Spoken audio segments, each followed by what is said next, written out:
Letting you in queue, nice, and Mill. You just spent the last 2 minutes of the last fight you were in, dead on the ground with your entire party. Nice. I can't wait to, man, I'm telling you, the 8-man raids, the 24-man raids. Are there different tiers in between that? Chocobo night? Oh yeah, no, we're getting our bird tonight. I promise you, the bird is absolutely happening. I need it. Okay, we're in. Except I'm backwards. Okay, production note, please. I've got to set up a dedicated camera for Final Fantasy.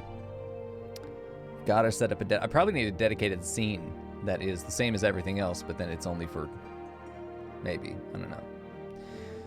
Because the other cameras I want facing the other way, but this one I want facing this way. There we go. Okay, anyway, we're in. Fuck, I'm so thirsty.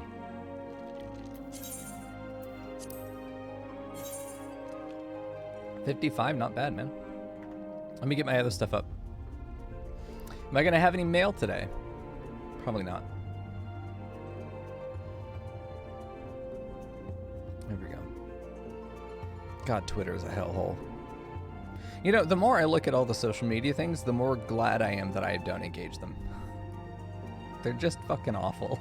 There's no value there. There we go. That is right, Frackle. The Final Fantasy is when the cute rabbit femboys save the world. Yeah. I'm really excited, man. Whoa. Here we are. Well, I'm back where I started, of course. Hello. Bitch. Okay. Did my capybara... Oh, you know, there he is, inside my boot. What a good boy. We've got more quests we want to do tonight, so let's make a decision. Actually, I'm going to let you guys vote, as I do enjoy chat voting. We've got a list of things that we kind of need to tackle. It's like there's a number of things that we need to do every day, right? In this game. Where the fuck? There it is. Perfect. Okay, so, what do Final Fantasy pick 2? I don't know. How many you're really going to want to pick? MSQ. So what are we going to focus on today? It's not really we're going to do like right now, but what are we going to focus on today? Job quests, level new jobs. Let's see. What else is there to do? Oh, side content, like just focus on... You know what? No, hold on. Don't save that for later, you bitch. Like, do you want to just have a night of triple triad, you know? Different things like that? I don't know. There are going to be standard things that we do every night. Like, every night we're going to do the cackpot. Every night we're going to do the roulette. Like, we're going to do our dailies. And then, apart from that, you guys can pick what else you want us to focus on once the sort of housekeeping is done. That's the idea. Oh, hello. Oh, nice. Yes. We have to plant our boys. That's right. Right. Perfect. I don't have a sit that isn't stick my leggies out. Hold on. No, I do. There we go. I think this is a good advertisement for the guild. Oh, shit. Nice. There's Weon. Hello. Hello. Perfect. Oh, we Mill's in too. Nice. Plant my eggs. Yes, we have planted our eggs. Fucking love the capybara. The only thing that might be better is having Fat Cat. I love the fucking Fat Cat. It's so cute. Okay. The Bwed clan has taken over the Archers Guild. Soup Brain. Shout out to Soup Brain. No show cock option? Okay, honestly, I know. I fucked up there, honestly, didn't I? Hold on. Hold on. Don't worry. I created a monster, chat. Alright, hold on. I gotta up it to pick 3 now because otherwise it will dilute the options. There we go. Try again. Sorry, chat. Here we go. No phantom. Yeah, what should we focus on tonight? Pick any 3.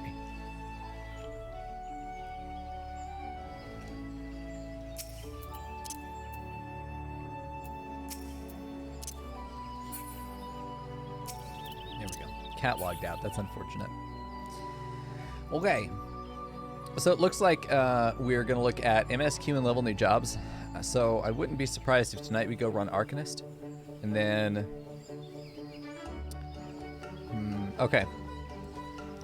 So probably going to do... Let's just go do MSQ for now. Let's run off back to the Walking Sands. And then let's go get Chocobo Boy. Here we go. We coding? Oh yeah, not yet. Oh shit, yeah. Well, we need to do that. Let's get back in position. This is such a cute little spot with all the lighting as it is. Oh, this is gonna be good. Hold on, let's sit right here. Every video is gonna begin and end with us just sitting around. There we go. I got you guys in the background. Fantastic. There we go. There's Rion Paul. You're so fucking cute, y'all. Hello and welcome back. We're sitting around. Chat has decided that tonight we're going to focus on MSQ as well as showing cock. So I'm Mico, welcome. It's time for the cock show to begin. And actually our goal is to find the biggest cock in Eorzea, which is the Chocobo mount, which I've been thirsty for a while. So yeah, we're going to run into going back to Thanalan and Horizon, which is that's a lot of money. Oh, I have 85,000, never mind. I thought I still had like 13,000. Although honestly, you should still have those free teleport things in your inventory. I have Vesper Bay. Yeah, it'll drop you like right outside. Oh, that's what that is. Okay. Then I will use those later, and I will teleport to the other thing. Gambling. We're gonna do a little triple triad, not necessarily at the beginning, but we're gonna do a little triple triad just when we see it every night. And then we're also gonna do gambling, of course. So, top of that, chat voted like what's gonna be the bread and butter tonight. It's gonna be MSQ. It was a close second was work on another class, which if we get to a point in the MSQ where I'm like, I'm tired of reading, we're gonna go do probably Arcanist. Get that set up so that we can start going into Summoner, because the class looks like a lot of fucking fun. I unlocked it because I went Arcanist one time I actually played the game. Oh. I unlocked Summoner. I didn't end up actually playing it at all. I went straight into Scholar, I think, and then just never went back and then stopped playing. Okay. Perfect. What was I doing? Oh shit, no, I'm not here. I don't want to go here. I want to... This bar is all fucked up. This is not what this... Oh, whatever. I wish I could standardize my bars. I could just right-click this bar. I want this to be this bar no matter what class I'm in. That I have to set up this other set of bars every time. It's kind of sad. There we go. You actually can. Oh shit, how?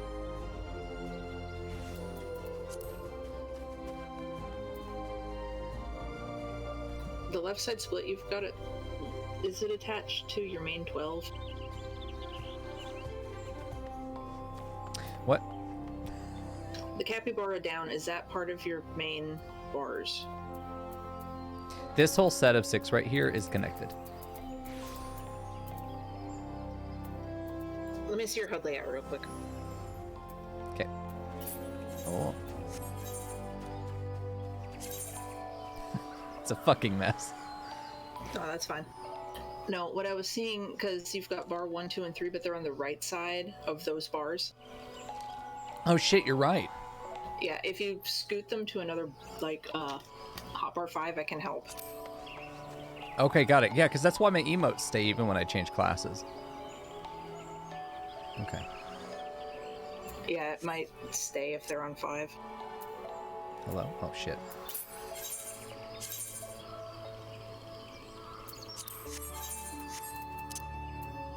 Aha. So I'm never gonna push that button. Capybara, glam. Okay. Oh shit, I'm hugging a ghost. Okay. Okay, that should be good. Now if I change over to... See if there's an upgrade. There is. And then change over to Lancer. Aha. Perfect. Also, fun fact, if you take the job stuff that you've got in that list, you can drag and drop it onto a bar. That's right. Yeah. I forgot I wanted to do that.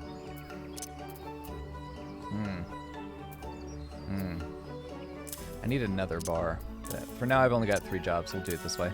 I don't have any other emotes that I want, but I definitely want Dote up on top because that's just the best. Change pose and sit should go there. I use pet a lot. We'll have the laughs next to each other. Okay, pet and Dote I use a lot. Sit I use a lot as well. All right, let's go ahead and do this. That feels a bit more organized. Yeah, yes, no, perfect. Okay, sounds good. Okay, so now we've done that. Now I want to teleport to...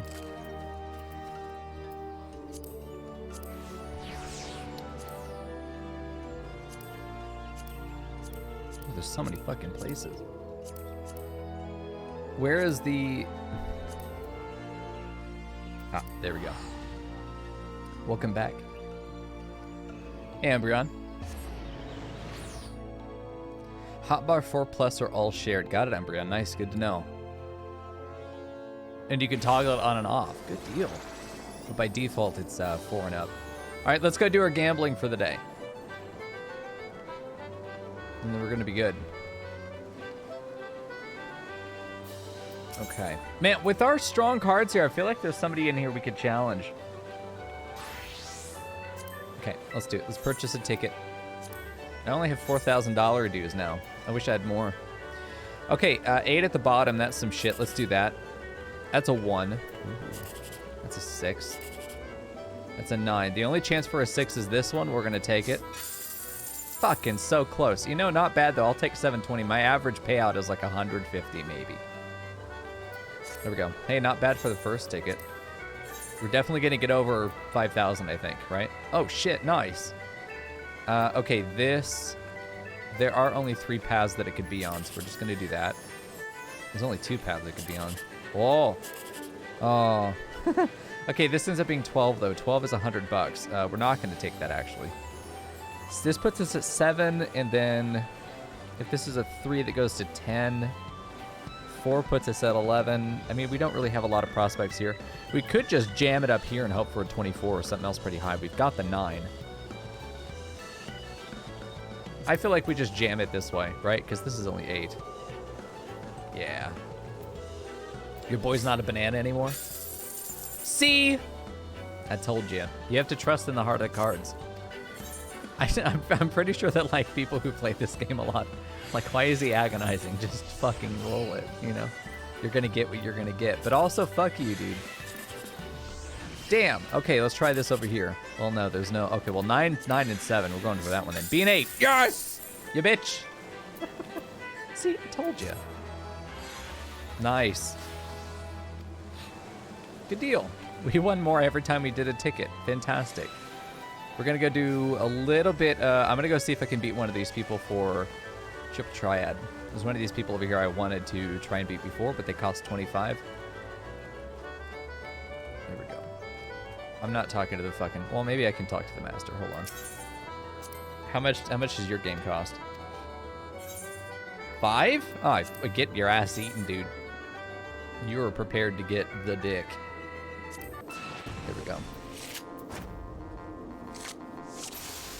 You go first. Oh, those are some ass cards. You're dead, dude. You're so fucking dead.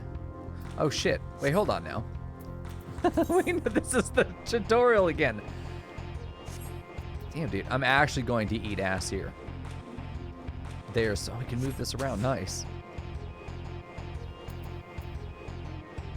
Mm-hmm.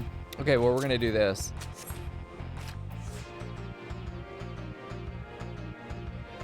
This one's so cute, the Spriggan, dude. I don't know if I have this person's card.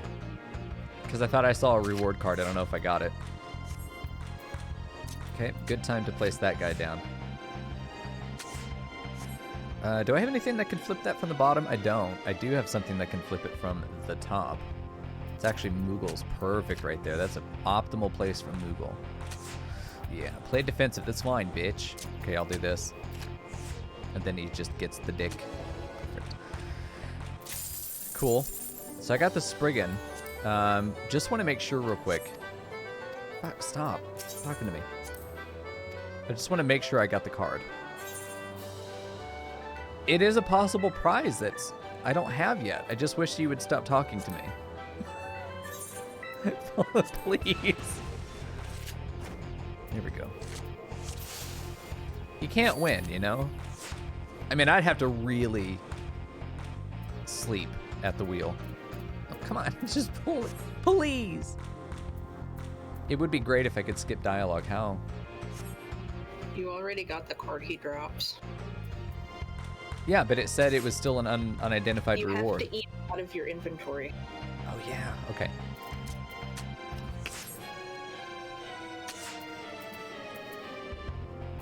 Oops. He actually can't flip the Moogle. That's so sad. Fucking oops. There we go. I can't flip that Tonberry. Can't flip the... Well, I can flip that, actually. We're gonna probably just fucking flip it. Let's just do this. Strong place for that card. Hey, Dawn. Long time no see. What have you been up to? I feel like it's been a month since I've seen you. I miss you, friend. Oh. We were like non-stop talking for a while. And like all of a sudden just woof, gone. All right, hold on. We do have Uncard, Coblin, and Spriggan. Well, I think we already had. No. Fuck. Pretty sure I already had that one. If I try to use a card I already have, does it yell at me?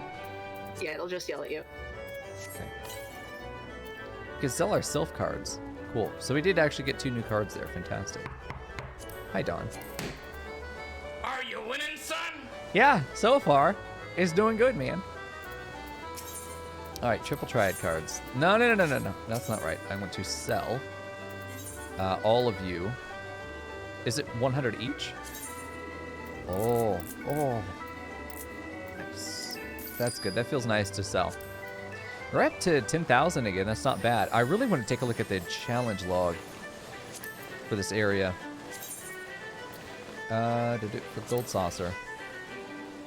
Completing mini games, earn 100. Oh, wow. You get 1,500 just from earning from games. Yeah, the challenge log gives you so much. Yeah, it's ridiculous. Give money. Oh, yeah. Okay, so play these games a certain number of times. It's worth to play them, even if you fucking suck at them. Okay, good. We don't even have to win, just play. Oh, damn, Don. All right, so I think we're done here with the gambling, right? Okay, let's do that. Why am I running this way?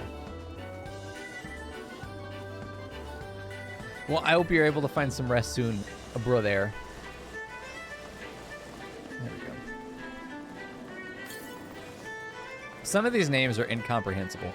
I mean, Mr. Razor, got it. I can get that name. But some of these sound like you're just trying to motorboat a glass of water, and that's your name. Okay, let's go back to... Hold on now, that's not even the button I need. Fuck's sake, dude. You think I'd learned by now? Where do I actually need to go? No, I don't. I need to use my inventory. Holy shit, I'm dumb. All right, sort. You. Is there a way to get more Vesper Bay tickets? Or is this my... Q coughs them up. Okay, got it. Once you run out of MSQ that cough them up, though, that's it. That's all you get. Okay, got it. Well, I mean, really, I don't care outside of MSQ. Just every time they're like, pray, return to the waking sands. I don't want to have to actually fucking walk here. Oh, what a good boy. Precious boy.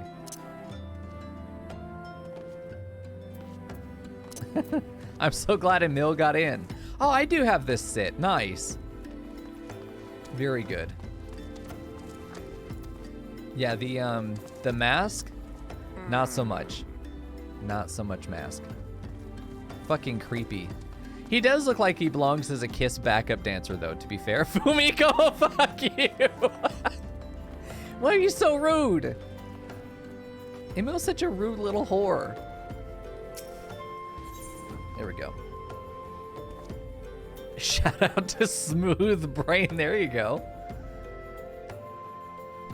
Yeah, I'm really, oh man, Don, I'm hopeful for Pokemon being good.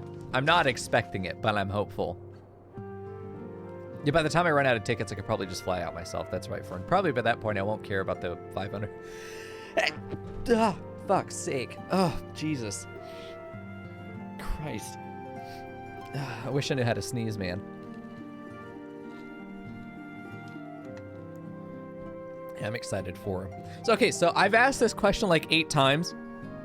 I guess I don't fucking trust you guys, or I feel like I'm not asking the right question. When I get that first basic bitch chocobo, that is a flying mount. Because I've been told they all fly. But when I played, that fucker did not fly. I don't know if that's new. They all fly, but they do not fly until after an MSQ. Okay, now I understand. Perfect. I have to complete the... Okay. Damn, I have to complete A Realm Reborn first. Ah, the triumphant hero returns. Thencred told us the news upon his arrival. He is presently in the Solar, giving a full report to Lady Minfilia. You should join them at once. Lady Minfilia is most eager to see you. Okay. Dude, I got a ring. Nice. Oh, shit. We're just going in. Ah. My late arrival nearly cost Mico his life. I wasn't there when the Amalja took him prisoner. And I wasn't there when they served him to Ifrit. There we go. Yes, by some miracle he survived. But that does not excuse the fact that he should never have had to face such dangers alone. I failed him utterly. Just as I'm failing you all. What is done, Thencred. You can ill blame yourself for every... Oh. Sup, bitches? Mico, it is good to see you again. Impeccable timing, my friend. I had just finished regaling Minfilia with your heroic exploits. Thencred has told me everything. You have done well to return to us. The perils you faced were undeniably great, yet part of me believes that I had no cause to fear, and now we can put paid to our long investigation. As we suspected, the Amalja undertook both the robbery and the abductions with the aim of summoning their primal, Ifrit. Nor is this tale limited to Ul'dah. Similar incidents have been rife in both Limsa, Lominsa, and Gridania of late. I dare say you've been curious as to how these crimes are linked to the primals.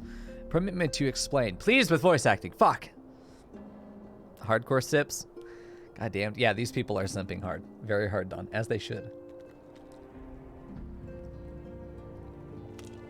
Is that a Leandri?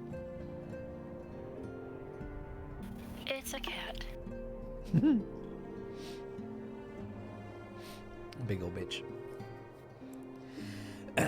Having manifested in the physical realm, primals must consume Aether if they are to maintain their presence here. And the stronger they become, the more Aether they require. Now, Aether exists throughout creation. It flows through all life and permeates the very air we breathe. Alas, this alone will not suffice to sustain the likes of Ifrit. Nay, he and his kind require a more concentrated source of Aether, crystals. It is for this reason that incidents involving crystals can often be traced to a primal. Which leaves us with the why of the abductions. To understand this, you must first understand how primals are born. When all is well with the world, primals possess no physical form.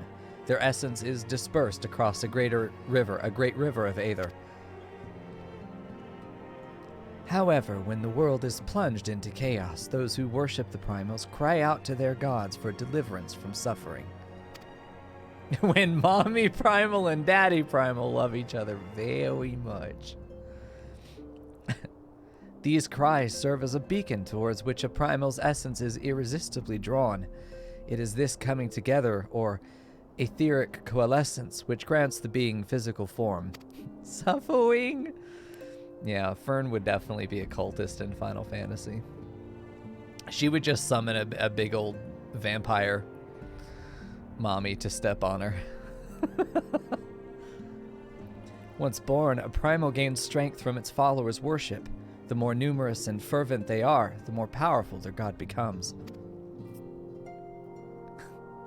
But the primals are seldom satisfied with such reverence as their adherents freely give, and in order to gain more power, they do not scruple to create followers. They do this by tempering mortals, a process to which you yourself were subjected. Oh no. Yet, even as Ifrit took your comrades in his thrall, you alone remained unaffected. This is thanks to the power you possess, the Echo.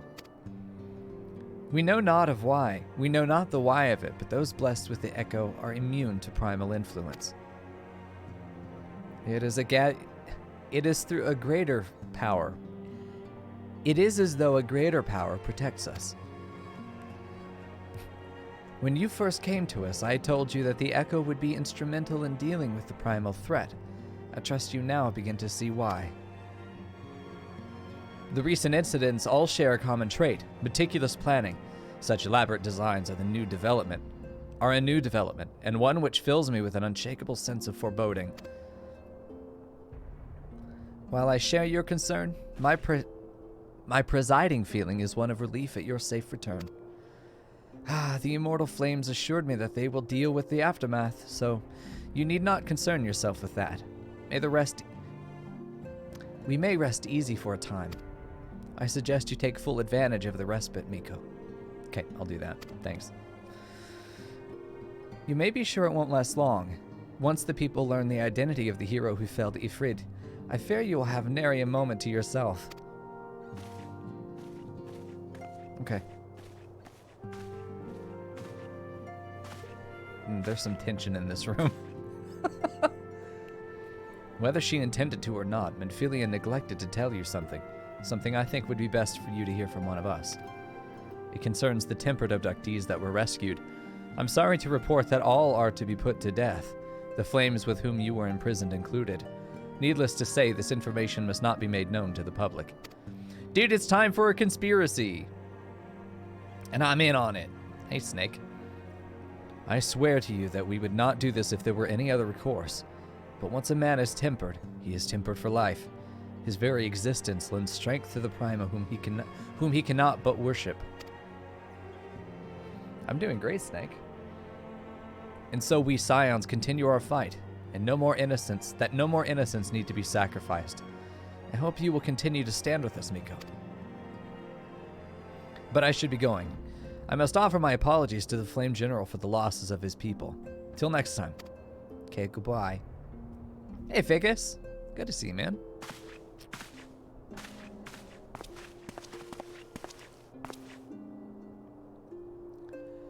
Gods forgive me. How many more lives? Louis Swa would never have allowed this to happen. I know we're comparing ourselves. Don't do that. I have to do better. I have to be stronger. Okay, goodbye. He is a good boy.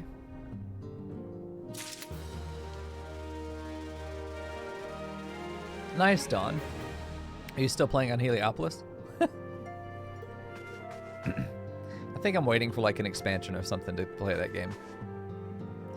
I think my experience with the player group that we had on the server was so fucking negative that I just don't even care to look at it anymore. There we go. There's that one. Now it's time to do the next leggy of the thing. We're level 26 pugilist, man. I do not have it. I don't have a class that is on leveling even remotely. The second they get to 15, bam, 22, and then they're gone. Ah, I got you, Don. Good, yeah. Well, I'm glad you're enjoying your time. Okay. Man, I really do think that we run Arcanist. It might be a good time to go do that now. Like, go get that class and get it up to 15 and then run with that for a minute. Although at 15, we'd have to do our daily, which we haven't done yet. We haven't done a roulette yet. Okay, so maybe let's get Arcanist up to 15, roulette it to like 22, and then do this next quest as Arcanist. Let's do that. I think so. So I'm off to Limsa. Probably can't teleport from here. I got a pair of wrist guards. Nobody wants those. Okay, hold on. Can I upgrade? Well, the wrist guards are actually better. Okay, I get it. Let's check. Anything else that can be upgraded? Yep. Goddamn, dude, fucking hiccups. Why do I have Archer twice? Help me. All right, and then, wait, hold on. Just check everything. Good deal.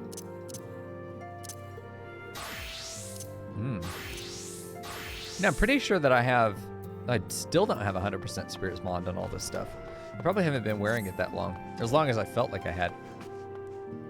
You can TP from within the solar? Got it, cool. Let's go ahead and teleport. We're going to Limsa Lominsa.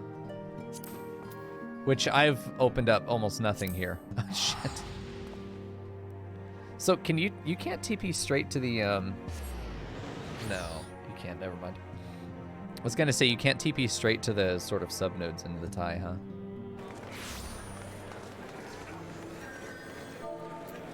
Cool. So the orange text is a shout, right? I need to turn that shit off. Okay. Yes, orange text is shout. Got it. Look at this whore.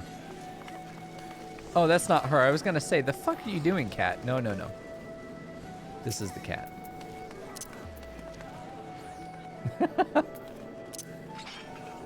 Oh. All right. So we've got to go. Perfect. Goodbye. You've been hit by a smooth criminal. I'm out of here. So I need to go over to the Arcanist Guild, which is this way. I'm pretty sure it's down this way. Could be wrong, but I'm also literally never wrong. So we're gonna go over here. If I do pass by crystals, I need to touch them. I'm pretty sure I only have one. Like only one. Actually one. So let's go ahead and grab this. Nope, we have this one. Oh no, we don't literally have one. We have a few of them. Okay. I was sure that we hadn't picked up any. So that's good. I'm pretty sure that this is where the Arcanist Guild is, right over here to the right. Oh yeah, this bitch is just teleporting down here. I misread that as the meat of the party. Fuck's sake. Oh, I have this one too? Oh, Jesus Christ. Okay. Hello, Nils Cartwright. Perfect. Let's get in. I don't think I'm going to read the history of the guild, but I do think that there's going to be some reading involved with getting into the class. I have been enjoying the active nature of the other classes so far. You know, push button attack, not push button charge up attack. It's been nice. No, I don't want the history of the Arcanist Guild. I don't. I'm good, man.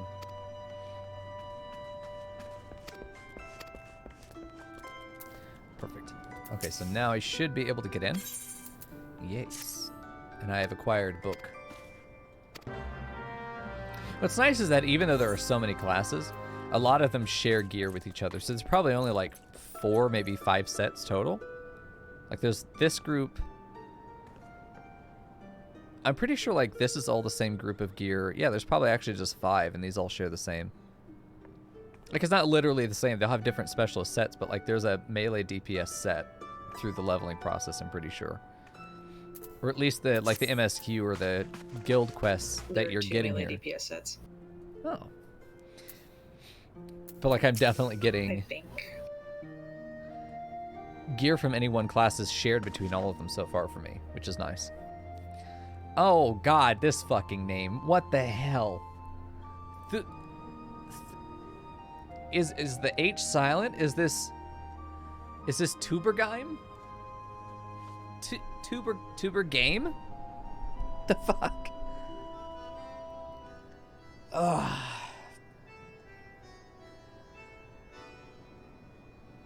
Oh boy. I get to say this name. I'm just gonna call her Tuber. Until I get a canonical, listen, until I get a canonical voiced pronunciation, eat my ass.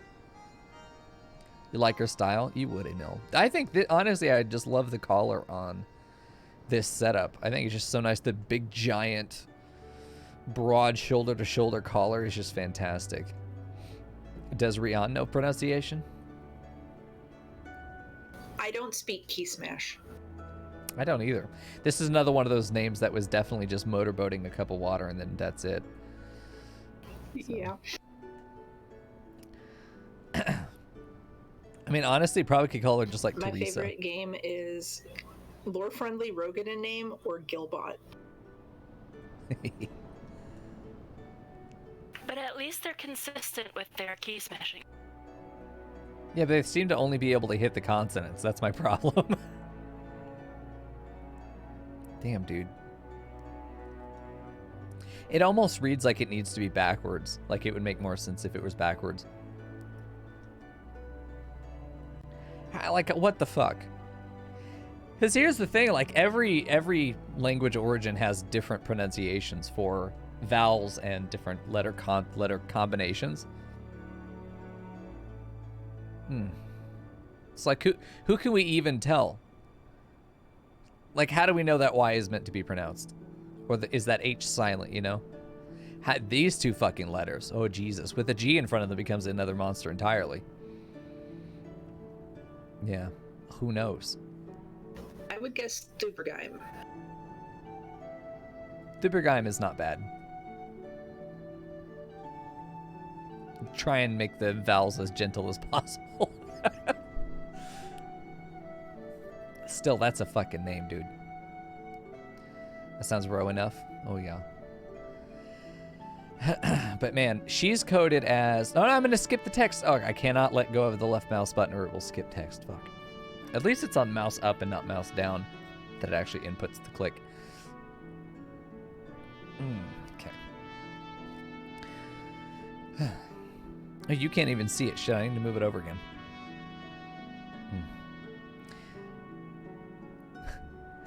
Yes, I am Thupergeim. Greetings and welcome to the Arcanist Guild. As Miri has doubtlessly explained, I am serving as acting guildmaster until our wayward leader deigns to return. I assume our capable receptionist has also spoke of our art's origins. Oh, I can't move it. It's a cutscene. Okay. Allow me then to expound upon its nature. Oh shit! She's a full fucking nerd. Arcanima taps into the living energies of Aether. Oh Jesus! The evidence of this is represented most aptly, perhaps, by our ability to manifest the arcane entity Carbuncle, and the manner of magic with which this ethereal ally employs at our command. The core of the discipline, however, is found in the pursuit of definitive solutions to any potential quandary. Even on the field of battle, nay, especially on the field of battle, this principle takes precedence. If one wishes to make certain the question of victory, then one must apply the most effective strategy. An Arcanist is measured by his ability to calmly analyze a situation from moment to moment and respond with the most appropriate spells at hand. The study of Arcanima, which will test your mental faculties to the point of perplexity. Are you prepared to reason your way through predicament after predicament? Sure, sounds good. Puzzle me, Dad. I'm ready. An unambiguous response, the kind I most prefer. Let us now see the clarity of your words as matched by the sharpness of your mind. Here, take this grimoire in hand, and we shall next judge your aptitude for our discipline. Oh, okay. That was a full-on cutscene right there. You can't move the text box. Okay, now it's time for me to equip. Nope, not that. Jeez. No, not Tryon. The fuck are you doing with your life? There we go. No, shit. Oh, Jesus. Hold on. I don't have much I can wear. Okay, at least I always have the default setup. She did not see me in my underwear. Stop it. Okay. Perfect. And we need to make room for this guy to go somewhere. Flashing all of us on stream. Stop. Where did my archer go? Oh, I didn't make a new one. Okay, you're gonna return to archer. Equip best. And then you're gonna overwrite archer, but you're gonna be first. No, I want to reorder them. Stop. I don't want Archer to be last. Fuck. Right click. Ew. Why would they just let you drag? Because that's how you get it onto your bar. Oh. That's fair. But also, I hate it. Okay, we're going to do this. Yeah. We're going to put our classes down here. Punchy boy, stabby boy, magic boy, stabby from far away boy. Okay.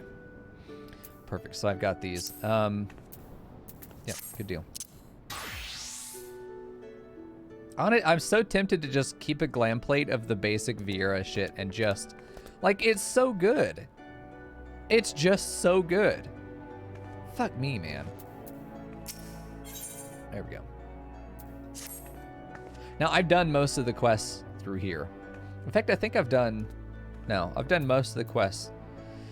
I'll probably remember the quests themselves, unless they've changed. But I didn't read anything, because I got no fucking clue what is going on at all. It is a hefty tome, is it not? I promise you, the grimoire's weight becomes a comforting anchor amidst the shifting seas of battle, a fact you will soon discover. In Lower La Nausea, you will find, among others, 3 species of pest: wharf rats, little ladybugs, and Aureliae. I ask that you employ your fledgling skills in Arcanima to eradicate 3 of each type of creature. Leave the city through the Tempest Gate, and you will soon encounter the potential targets in abundance. As long as you remain focused, I do not foresee these opponents causing you or your budding abilities undue difficulty. Okay. Once you return from completing this preliminary trial, I will welcome you as an official member of the Arcanist Guild. May your judgment remain swift and clear. Okay. It's time to go murder some more bugs. So the first quest of every one of these so far has been... go kill some fucking ladybugs and squirrels. Okay. So it said go out the Tempest Gate. Part of me says that that's probably over here, but at the same time, no, this goes out to Thanalan, so I need to go out the Tempest Gate. I don't know which one's the Tempest Gate. Jesus, I can't see shit. Middle Anasia? I haven't been there yet. This feels like it. So let's go on to the other side. See if we can run down there. This is some noisy bitches over here.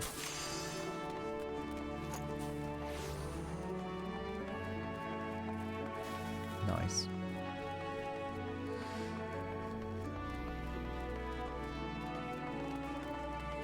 This no reading. This reminds me a little bit of those old typing games where they just swarm you with random sentences you gotta fucking type. That's what walking through there feels like, for sure. Good deal.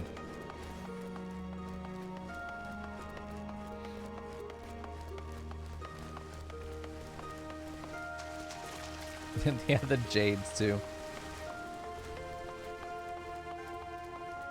I assume this is where I need to go, I'm hoping. It's not that far of a run. The map always makes it feel, farther away than it really is. Ah, here we go. Here are the rats. A giant Gubu, what a good boy. Fucking love him. Yep. Still got the ruin. Charge up, stand still, but then start fucking moving as soon as the bar is full. That's how that works. It's definitely slower for now. I'm used to just being able to run. We do get some pretty good AoE though, which is nice. Heads? What? Oh yeah, shit. This is the carbone call. I gotta get my fucking carby out. I never do that right. I never have this fucker. I don't know what level or how he should be there.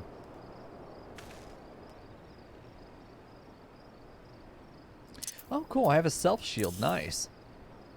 Good deal. Cool. Well, let's continue murdering. I need to get a pet hotbar. Absolutely need to get a pet hotbar.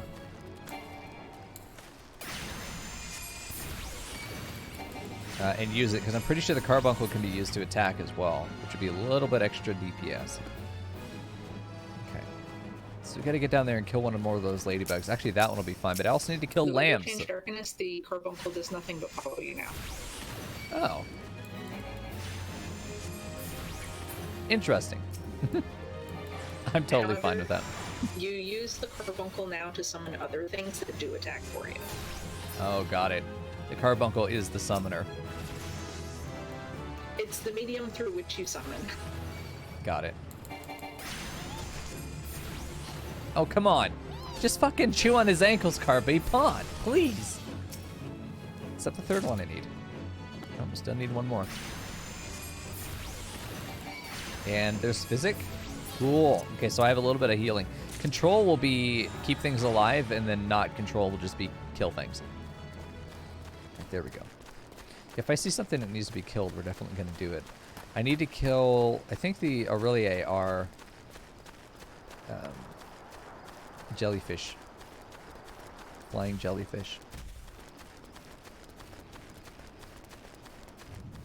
There we go. Which I'm imagining would be down here by the water. Although everything is a fucking cliff, you know? No, there's nothing but wharf rats and ladybugs. Off we go, man. Listen, we're going to be fine as soon as we can find a couple jellyfish boys. And then fucking murder them. Well, we're leveling quickly because there's a lot of stuff on the hunt log that's just out here, which is nice. We're not having to go anywhere for it. Well, this is cute.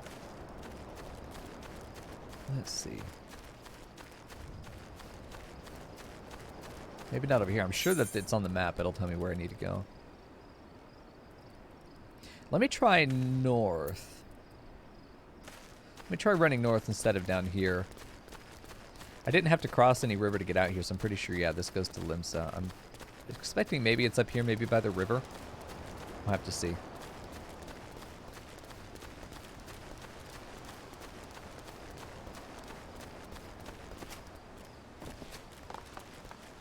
So Umbreon says the sad part of Arcanist is that during the job quest, the other Arcanists are using the old Carby that does attack. Oh, yeah.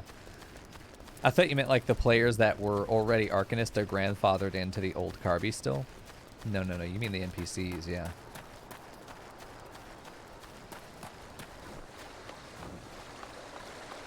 They know something we don't, dude. I have not touched Arcanist in forever. I should really try it. Nice try, asshole, but you missed. You should be ashamed. Alright, he's dead. It's gonna take 3, dude, 3. You measure everything and not DPS, but casts for me. How many casts is it gonna take to kill this thing? Although at least that's why it's, you know, right now. When you only really got one attack to use. Once, man, I missed the AoE poison though. I was really happy when we did have the, because what you would do before, lag? What you would do before is you would cast all of your poisons on one target, and then there was a spell that made it then spread its poison stacks to everything else around it, so everything got poisoned, and that was the bulk of your AoE damage. And that was just, it was great, man. There's a naked man out there harvesting a bush. Godspeed, brother. Geralt Mantis. Fucking...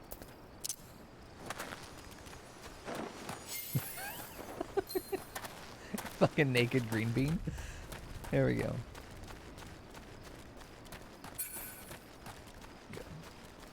Yeah, I would love for poison spread to be a thing on its own. You know, it automatically spreads to any nearby thing after a certain number of ticks.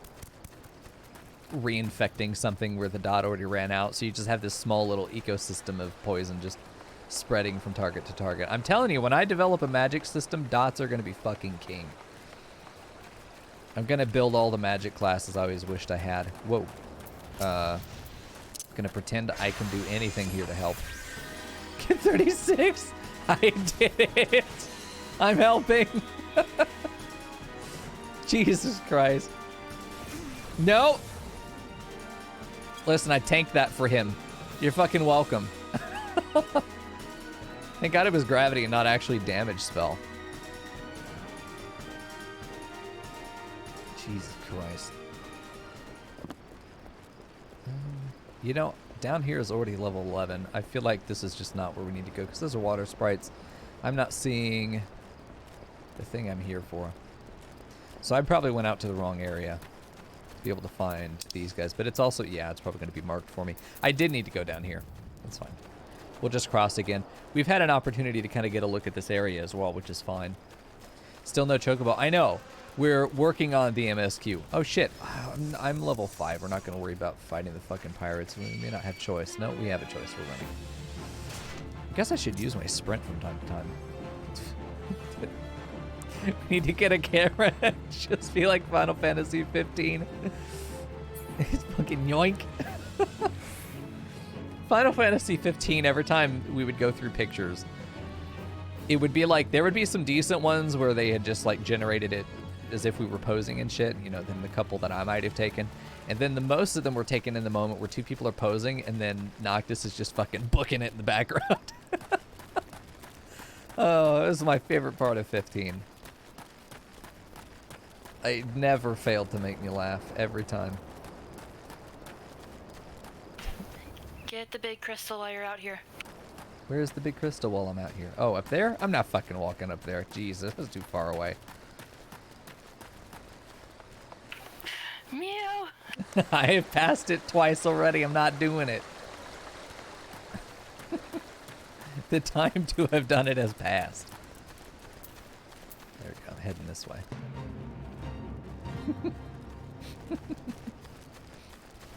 she twice so hard. That's right. Murder those Frackles. I'm sure they've done some kind of crime to deserve it. There we go. No, they're so cute. They are adorable. Fuck. Whoa. He's only level 5. Fuck it. I'm in. I still need that mount.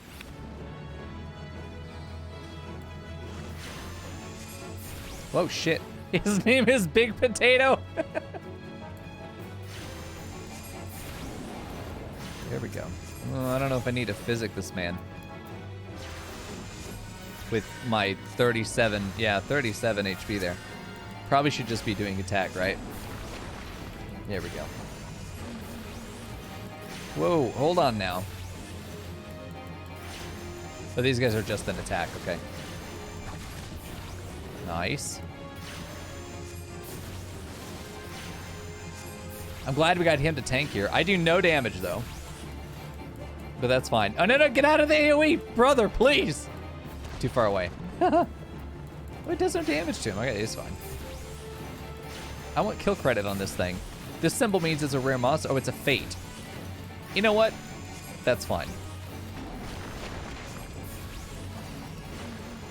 This is the,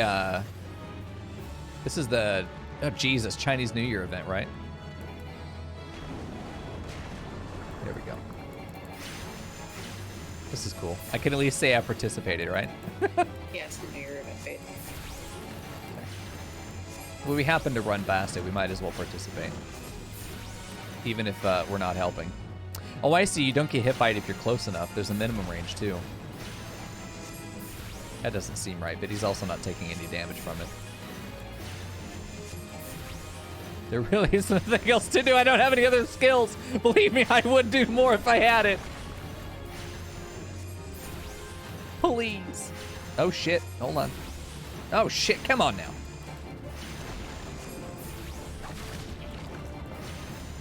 This is cool. I like these effects, man. These are nice.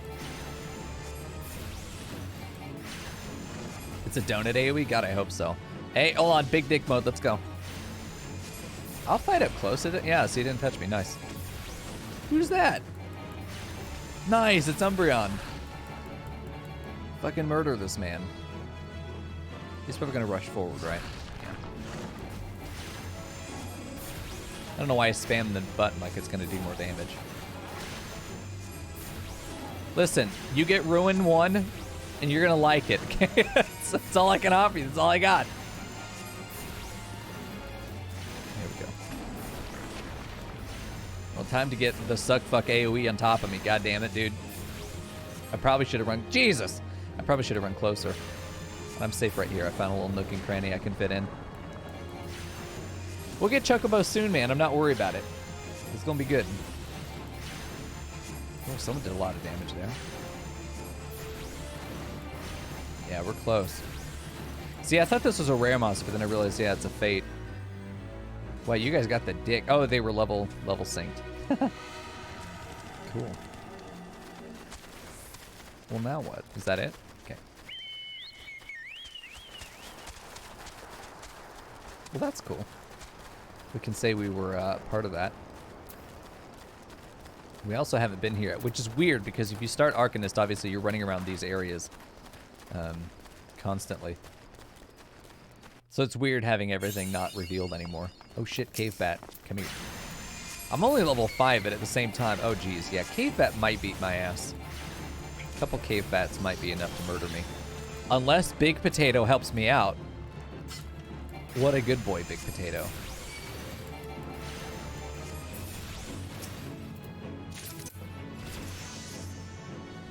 There we go. Alright, Wow. I need to kill. Mika's just going around kissing everybody. Yep. Anyone who's cute. Look at this boy. What a helpful boy. I didn't need to kill this bat. This is just fucking murder. Trance gauge unlocked. Hell yeah. I got new things too.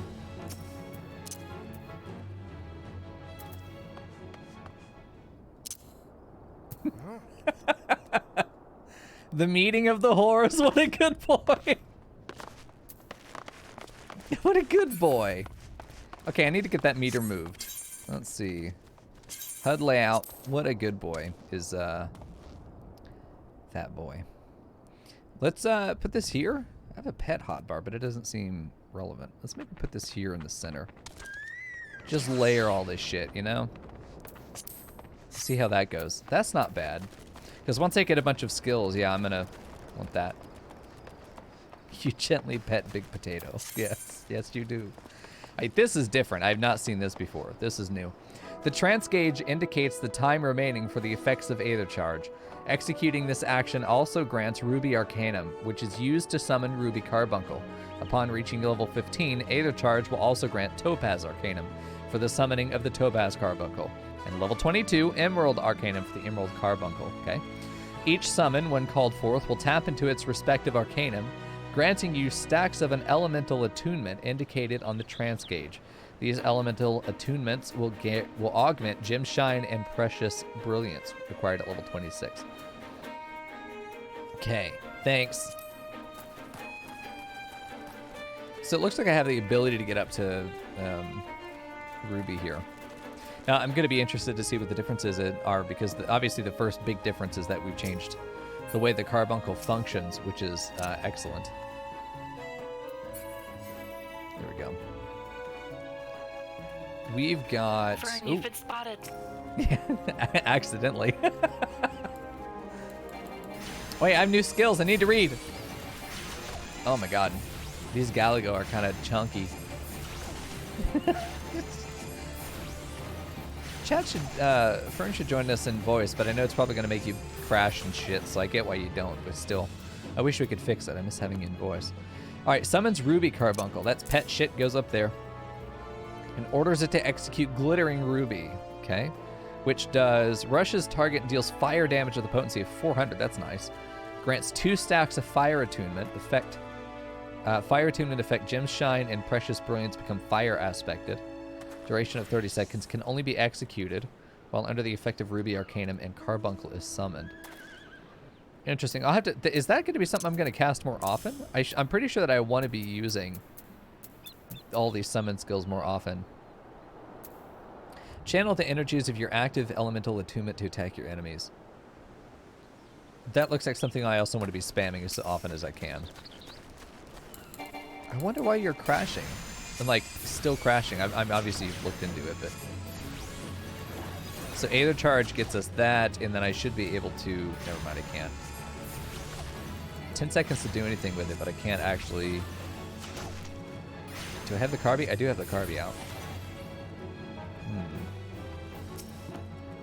Okay, so it takes that amount of time before we have charged up the aspect. So now I can summon Ruby, which we're going to do because it sounds cool as fuck. There's that. I also have the ability for Ruby Ruin. Oh, interesting. I have a new Ruin skill for while I have this guy out. Which is kind of... Oh, that didn't last very long. Okay. And then it becomes blue again. So, okay, so we change his element briefly is what we do. We get a different Ruin skill for that section. Okay. Interesting. Oh, shit. Umbreon is expositioning me.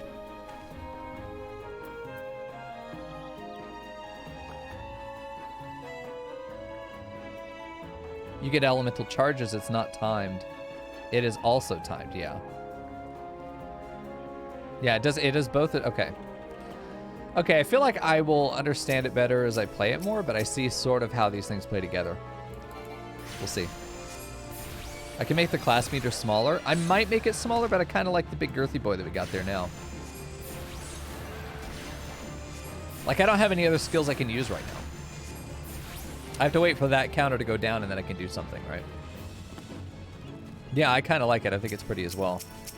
Like, once it becomes obstructive and I can't see shit that I need to see because it's in the way, then I'm going to move it. But I'm enjoying seeing it. Oh, I see. This skill gets replaced. Yeah, this does have a longer cast time, but it does seem stronger as well. Okay, so I get time and or 2 casts of my Gem Shine. Okay, I see. I see now. Otherwise, we're just down to regular Ruin. Okay. Carbuncle reminds me so much of Eevee that I'm kind of fine to pretend that this is as close as I'm ever going to get to playing a Pokemon game on stream. Unless it's like, you know, a year and a half from now, we're partnered and it's Don's birthday and I play some shit Pokemon game for him. There we go. Mico Blue, that's right. Oh, good shit, man. Okay, I need to kill the Aurelie down here.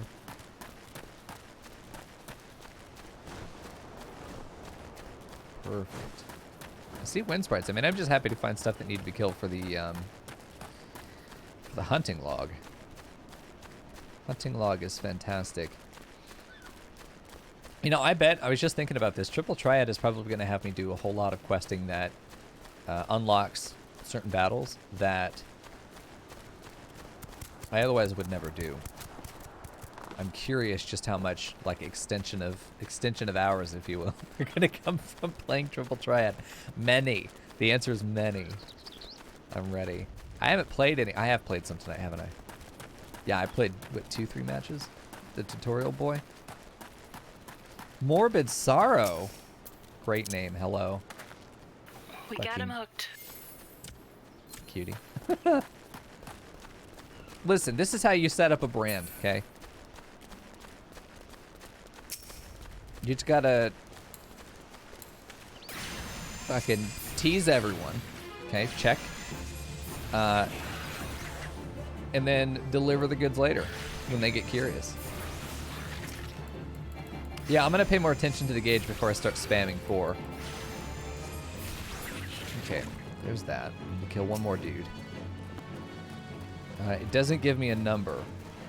It is just charged. Let me summon this guy and then I get a number. Yeah, 30 seconds or 2 casts. He just went in to fucking wreck that. Nice! So still 20 seconds or 1 charge. There isn't anything over here that needs to be killed. Froggy boys? Nope, not them. Okay. You can go back to being a normal good boy. Okay, perfect. So, you fucking not. Noisy mountain. Okay, we're good. Probably a lot of stuff in the hunting log that I've just not run into yet. That might be over in these areas, but I'm not hunting necessarily right now. If I run past something I need, I'll pick it up. Oh, dude, I remember farming Dodo over here. I don't remember why. I don't remember what they dropped that I needed. It might have just been like Dodo Feather or Dodo Egg or something like that. But I was over here farming Dodos at one point, I remember.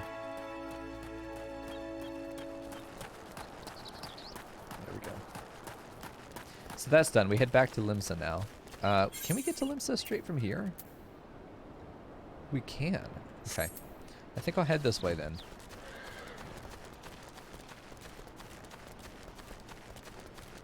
There was a guy in Limsa in Shouts that was offering shiny eggs to anyone that wanted them, but nobody took any, so he was sad. I was gonna shout. Fucking Rion. You do not look stable or comfortable.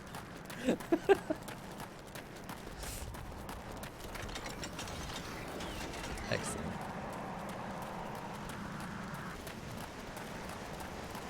The carbuncle meter maybe needs to go He twice his best. down a little bit. But I do like where it is.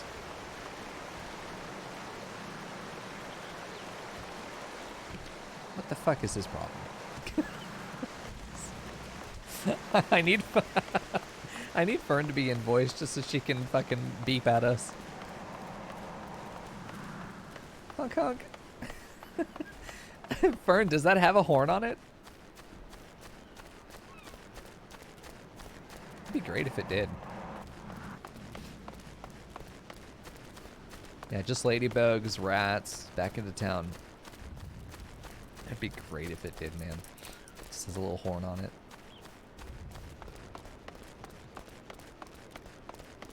Am I going the right way? I think so. Yes. Okay. I mean, it looks like Limsa, but I don't know. I've been wrong in the past. Not that I'm ever wrong, but yeah. Okay. Oh, there's the artery. What's over here? Oh, yeah. More of this stuff. I'm good. I don't care about the hat. Okay, so now that we're here, we're looking for the Arcanist Guild, which shouldn't be too far away.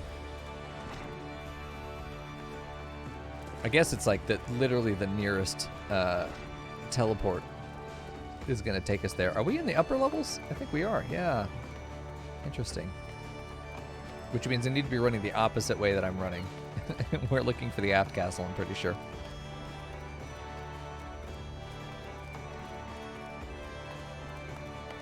Perfect. Yeah, just through here. Does that mean I ran past it? Probably. Yeah, I did. Not quite. Here we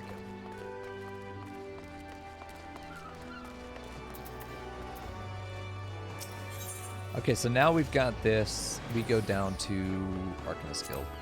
Well, this is good. The first quest took us forever because we were running around like 2 different zones for no goddamn reason. But we still got it done. And we got quite a number of levels. We're already level 7, which means we're ready for the next job quest, which is, I think, really important. Before we come back, we really want to accomplish the next level of 10. And we do want to get up to 16 so that we can do the roulette in this class tonight as well. Oh, shit. Oh, shit. No. Okay, I thought she was saying that. That's what Mill was saying that. I see the creatures beyond the city walls pose you little threat. It is with great pleasure, then, that I formally recognize your initiation into the guild. From this day forward, you may proudly bear the title of Arcanist. I suggest you continue your forays into the wilderness and keep the pages of your grimoire turning. There is no finer teacher than the harsh mistress of experience. But when you feel you can command carbuncle as easily as you might move your own limbs, refer to me for further instructions. I will be waiting. Okay. I'm ready. Let's do it. Next up. Ah, Mico, isn't it? Are you eating well? An empty stomach distracts the mind and leads to hurried judgment. Oh yeah, Fern, 100% you've got to adopt this character into your character's lore, because if there's anyone... Oh, it's Noisy Mountain again. If there's anyone that you need... it's Mage Mommy to tell you to fucking eat, or she's gonna bap you with the fucking book. Just right over the head. A big old 500-page bonk. An empty stomach distracts the mind and leads to hurried judgment. I must oft remind my Arcanists to take meals, so ensconced do they become in their studies. Speaking of such, have you been practicing your tactics with Carbuncle? I have, actually. Which is good. But Mom, I'm busy. I believe it is time to assess the improvement of your skills. As with your previous trial, I would have you defeat foes in Lower Lanasia. Oh, see, now she's actually giving me the region. Nice. 3 wild dodos and 3 tiny mandragoras, to be precise. Watch carefully the behavior of your opponents. Formulate an effective strategy and utilize your arcane entity to its fullest potential. I expect you back in time for breakfast. Oh shit, nice. Yeah, Fern, probably... probably the, hello. Nope, God, that's rude, sorry. Fuck. Whoops. Okay. Okay, we need to go... doesn't even need my help being lewd today. Stop! It's all an accident and blame Cat. Okay, I don't have a way to actually... Is it... There's not an exit that takes you to the south except for the upper level. Okay, let's try that. Stop with the fucking shouts. Oh my god. Hold on. Chat log settings.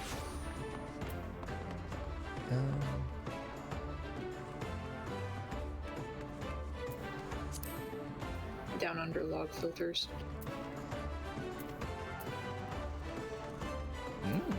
Okay. Just stop with the shouts. Just stop. Nobody wants to see that. Okay. So, from the top, I'm able to get to Lower Lanasia, so I need to do Aft Castle. Thank you, Weon. Yeah. Oh shit, I have mail. Oh no. Cat. What? Bitch?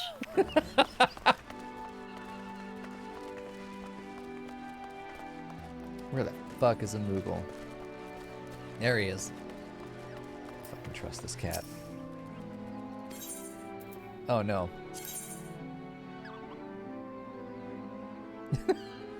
Fucking cat. Whoa, you didn't even pay me for this one. Hold on now.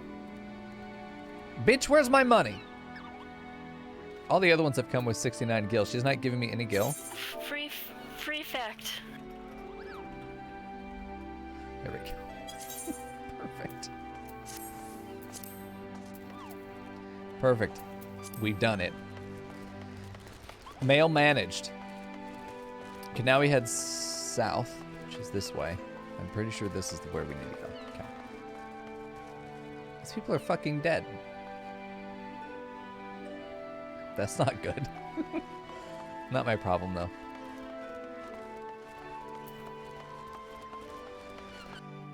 Emil, if you could get mail, I'm pretty sure we would just be fucking spamming you dicks the whole time.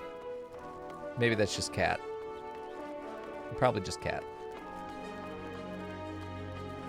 I have never sent a dick in my life. No, but you certainly have received them, eh? Yeah, that's true, Emil. Maybe that's exactly why we're disappointed. She can't deny it. Fucking whore. Alright. We don't need to kill any of these guys. Shout out to Maria Wang. Okay. Yeah, none of this stuff needs to be killed. I do know where the dodos and the mandragora are, though.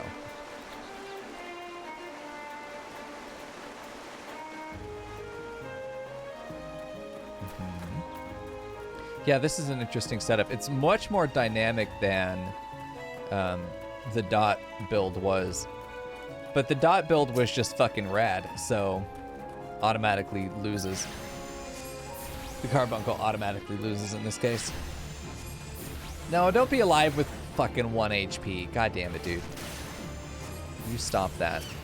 So I think I'm actually better off probably summoning the Ruby Carby and then just leaving it.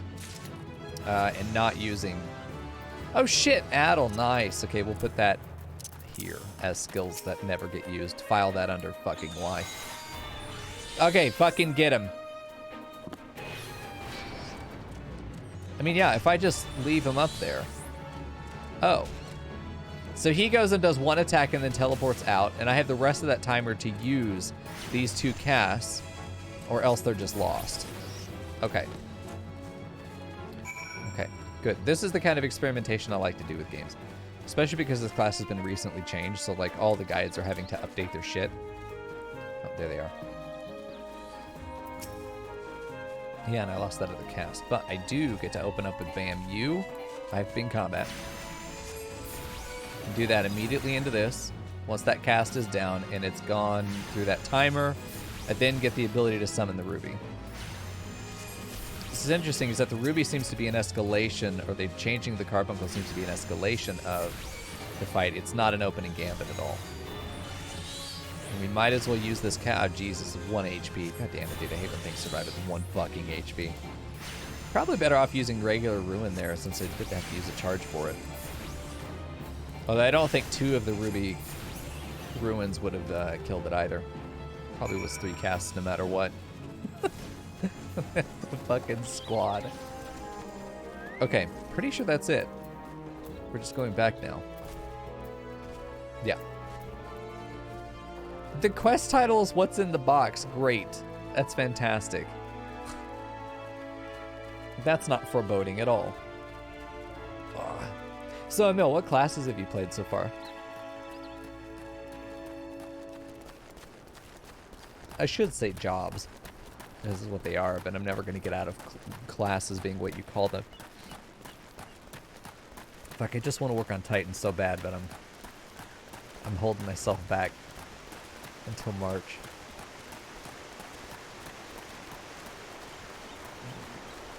So bad, dude. It's killing me. You've done Archer. You got to get a job to level 50 to get Samurai. Oh, dude, you got to go full weeb. Nice. Oh, I'm happy. I want to go through all of the meme classes first. Like Dragoon sounds great. All of the classes that don't get played very much, I want to explore those. Like, I'm really interested to see them. Especially because if they're not great, and then I try them, and then I'm like, oh yeah, no, that was not great. And then I play the classes that are more conventional and more people think are fun. And then if I think they're fun, it'll feel like a solid upgrade, but...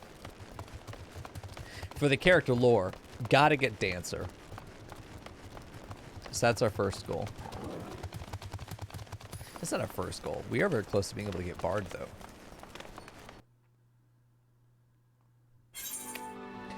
Yeah, we probably should be working on job classes, but not tonight.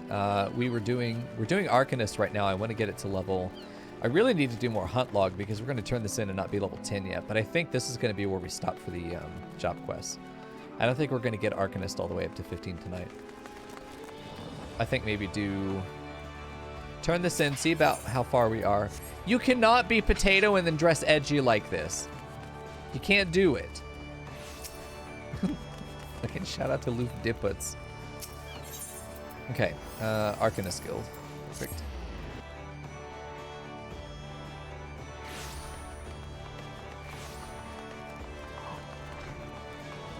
Fucking permanently sleepy, dude. There we go. Welcome back, Mico. It appears your coordination with Carbuncle is progressing at a satisfactory pace. Shall we test your growing acumen with a more practical examination? Our work at... oh god. At Milvan's Gate requires us to inspect and record the contents of incoming cargo. To simulate such a task, I have had several crates transported to the cliffs south of Zephyr Gate. I want you to examine those crates, then return the inspected cargo here to me. You would be surprised at the depths to which some merchants will sink to deter our customs agents from performing thorough investigations. False bottoms, rotting foodstuffs, flesh-eating vilekin. I suggest you be prepared for any eventuality. Okay. We get to be a customs agent for a minute, which sounds awful. Okay, we're heading out at the Zephyr Gate, which is... oh, out that way. But it's still up top. No, it's the lower decks. Okay. So, let's go to the main crystal. And then we should just be able to run out east. Perfect. Looking good. Alright, so now we've got... ooh, man. Plenty to do. We're not going to run out of shit to do, that's for sure. Shout out to Fluffy Buns. Eventually, you'll have to go and get all the crystals. Yeah, I know. If I had all the Bitch. small aetherite shards, then yeah, I'd probably be able to just teleport out there. But I don't know which ones I don't have, and I'm obviously not running into them. I'm also definitely not. You're missing the Marauders Guild. Okay, perfect. Thank you. Oh. I know where that one is, too. So that's good. We're back over here killing fucking sheepies again. I wondered if this area had a specific purpose to it. Like, this shit's beautiful. I love the high cliffs. Can you... Okay. You cannot jump off.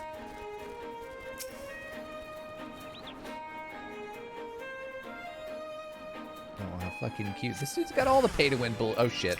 One boy cannot swim. Bun Boy can swim. Uses Lalafella's flotation device.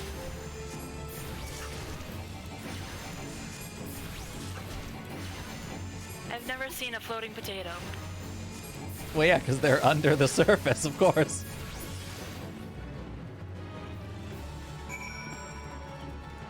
You just tell them take a deep breath, and then they're basically a little arm floaty. You just kind of like strap them on and go.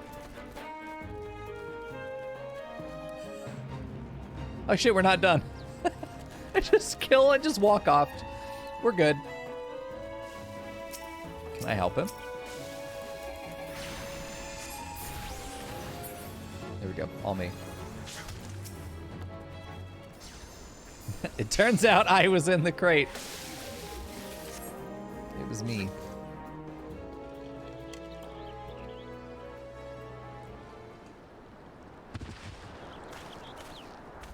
The fuck? Whomst? This is Emil.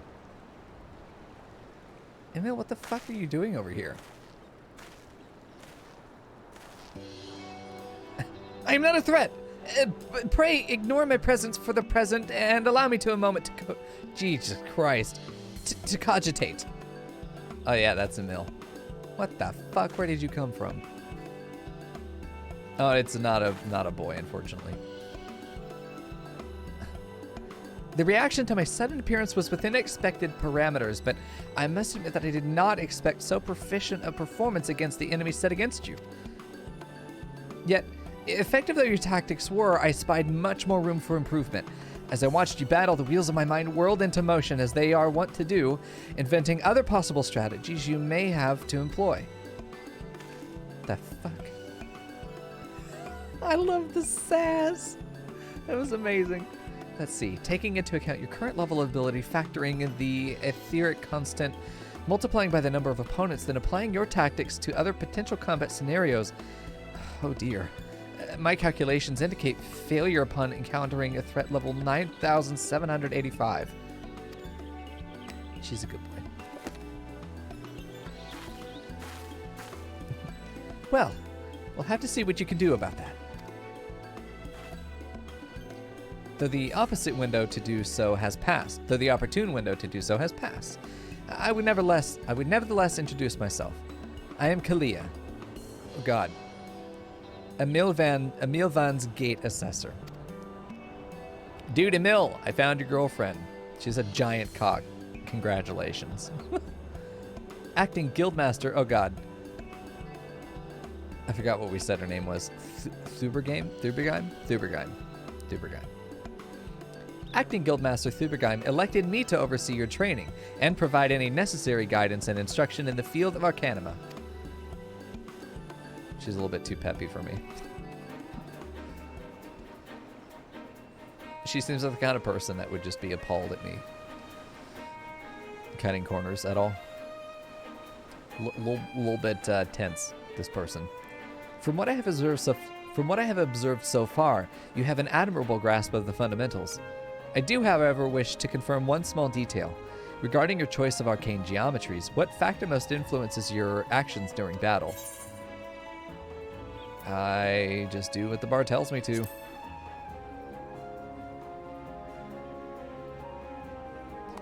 Aha, just as I predicted. And now I have the final element I need to perform another calculation. The the probability of you becoming an Arcanist of note is 90%, give or take a 0.5%. Yeah. Yes, this certainly is quite high. After all, I only know of one other practitioner who responded to my question in the same manner. It's a 1 in 3 chance. It was the man who bestowed upon me this grimoire, the Guildmaster himself. While our inscrutable leader is, as I'm sure you've heard, of an indefinite leave of absence, he did not leave us with his most notorious saying to date. I didn't read any of that right, I'm sorry. Strategy is a tool used to manipulate one's situation into the desired reality. No matter how gifted you and I might be, however, the instantaneous manipulation of reality that might cause us to suddenly become mighty Arcanists is beyond our present abilities. Discipline and experience is the finest strategy in this case. I suggest you continue to focus on refining your aptitude with Carbuncle. Mastery with an arcane entity will greatly improve your success as a wielder of Arcanima. Yeah. Here ends your lesson for today. Pray return directly to the guild. I believe Mistress Thubergeim is awaiting some inspected cargo. And what of myself? I'm off for the fields, of course. The tactics I reasoned out earlier must be attempted in real-life scenarios. Theory is all well and good, but there is no substitute for actual combat. We will meet again soon. Okay, bye. She fucking... She's gone, dude. Yeah, I like her. She's fun. There we go. I did it! Okay.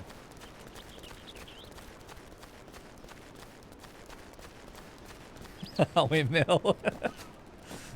So fucking cute. Did you find Big Potato? Cat, did you find Big Potato? Yes, he's at the Maelstrom Growing Company. He's a good boy. Pet him for me. Okay. No, bitch. Why so sassy? Here we go. I did just kind of bark an order at her. I'm not surprised she's sassed. I'd have been surprised if not. Second it came out of my mouth, I'm like, wow. Someone's being a little sassy tonight. A little bossy. Okay, let's get in there. We've got... What? Hold on. That's my fucking shirt. You give me my shirt back. Fucking... Look at all these fucking sluts. Copycat sluts. Look at them. Oh my god, what's wrong with you people? Anyway, I'm off to turn this shit in. Check if you have an upgrade. What? Upgrade your gear.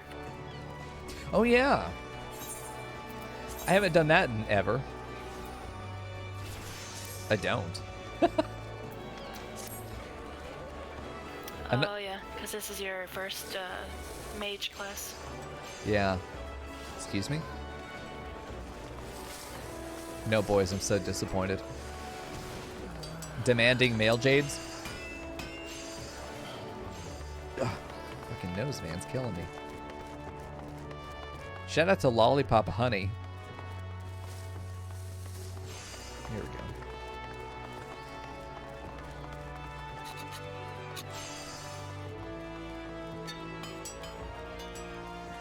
Nice.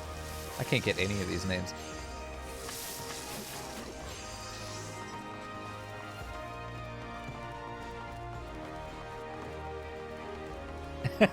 Vernia, I don't know. It's the whole idea of feeling like you found a unique outfit and then seeing someone else in it. It is very much the we both showed up to the party in the same dress. One of us has to change. There we go. Okay. Ah, Mico, have you returned with the cargo? Yes, I have. Yes, everything seems to be in order. Relatively clear of blood and other gore. That can be something of a problem in our profession, as you understand. I also had word from Kalia regarding your performance. She seems eager to continue your training. An odd lass, I'll admit, but the guild can boast no finer mind for tactics. You would do well to heed the instructions she offers, particularly that which touches on the diligent approach to our art. Did you perhaps notice the battered tome Kalia carries? That initiate's grimoire has served her from the day she entered the guild. She has her reasons, but it's admittedly strange to see it kept well all the way to her present position as Foreseer. I fear such an intense focus on Arcanima has led her to overlook other important aspects of life. As our master strategist guides your Arcanist training, I hope you might return the favor and help to broaden her own perspective somewhat. But enough of such matters for the moment. You have done well this day, Mico. Continue your practice with Carbuncle as Kalia has bid. I will be here when the time comes for your next lesson, which is not going to be now. Oh, we get a new book, and I get a robe, which is really fucking ugly, so I think I'm actually just going to get the hat. And I won't take any of the mage gear until it's cuter than what I'm wearing. You know, that's how we operate, y'all. you know this. Okay. Perfect. So we are level 8. We'll need to get up to 10 before we're able to do the next quest, which is fine. We'll do some hunting, log, all that stuff will be fine. I'm not worried about it. I do think that we could go and get our chocobo because, man, I'm struggling without it. So let's go do MSQ, which is behind the map because I'm smart. I just need to go back to the Waking Sand, so let's do that. Panicked a little bit, seeing an empty inventory. Not to be concerned. Shout out to Snacky Cakes. I'm sick.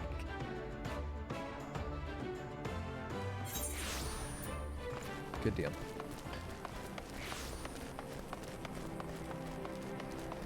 Shout out to Max Dommage. I like my mage gear. I'm hoping to keep it for a while. Oh, good. I haven't seen it. Yeah, mage gear doesn't get cuter until level 50, I'm sure. That's what I'm wearing, bitch. Oh, good. Yeah, no, definitely. You said you hadn't played Arcanist in a while, so I didn't know if that was still what you were talking about. Okay. Nah, my white mage stuff. Okay. Enter the Solar. It's time for the next quest.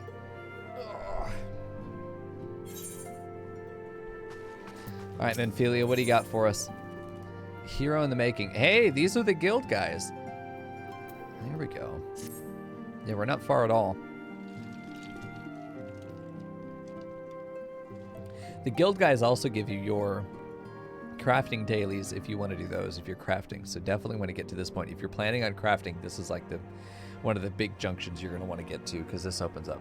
That's where so much of your EXP is going to come from, is the dailies. It's so good. It's a pain in the ass, but it's worth it. All crafting is a pain in the ass, universally. That's kind of the draw of it, right?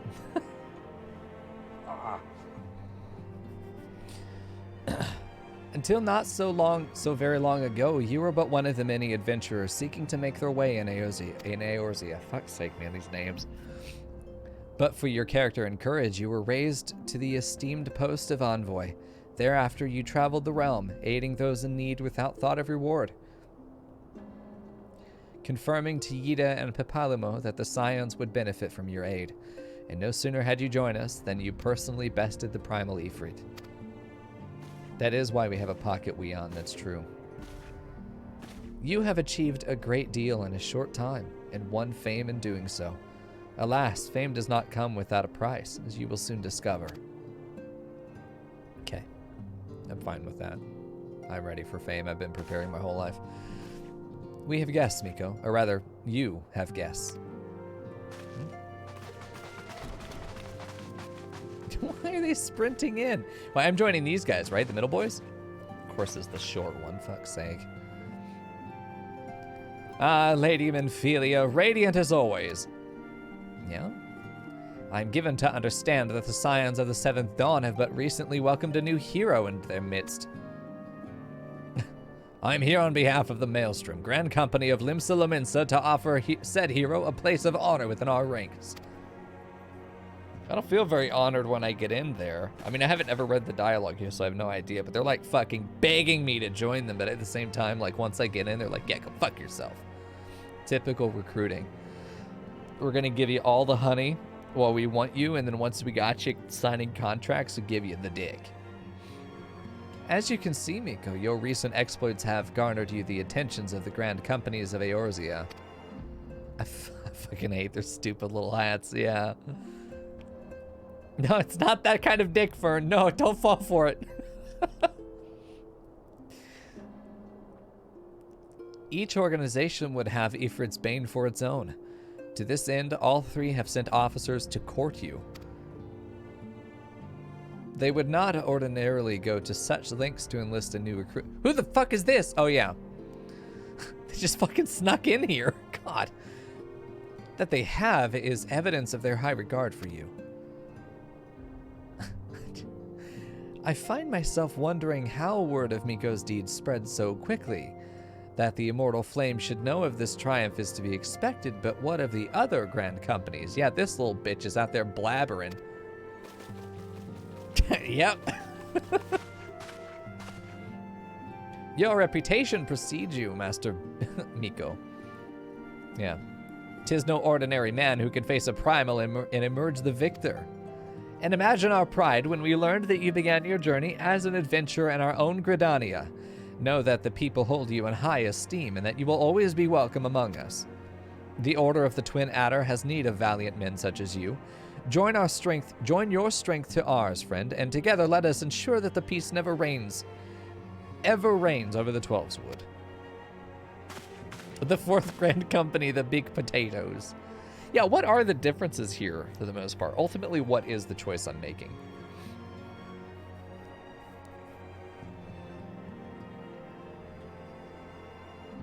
You just align yourself with one of the three major cities. It doesn't really do anything aside from glamour and where you go to turn in seals.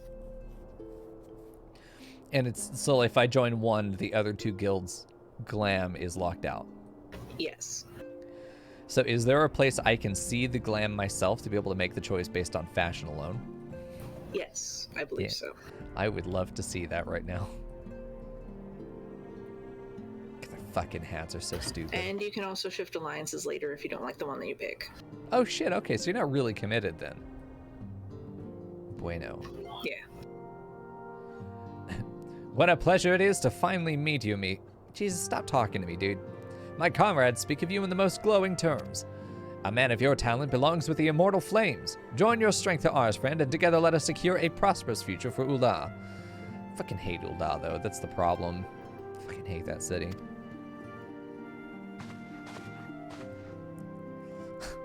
The Admiral was not exaggerating when she said you have the look of a hero. Full often does she speak of you, friend. It is only natural that we should want you for the Maelstrom. Join your strength to ours, and together let us see the grand vessel of Limsa Lominsa to the shores of glory. Not interested. Thanks. And I'm not picking here either. They're just giving us introductions. I actually have to go to their counter, I think, and do one of the quests to get in.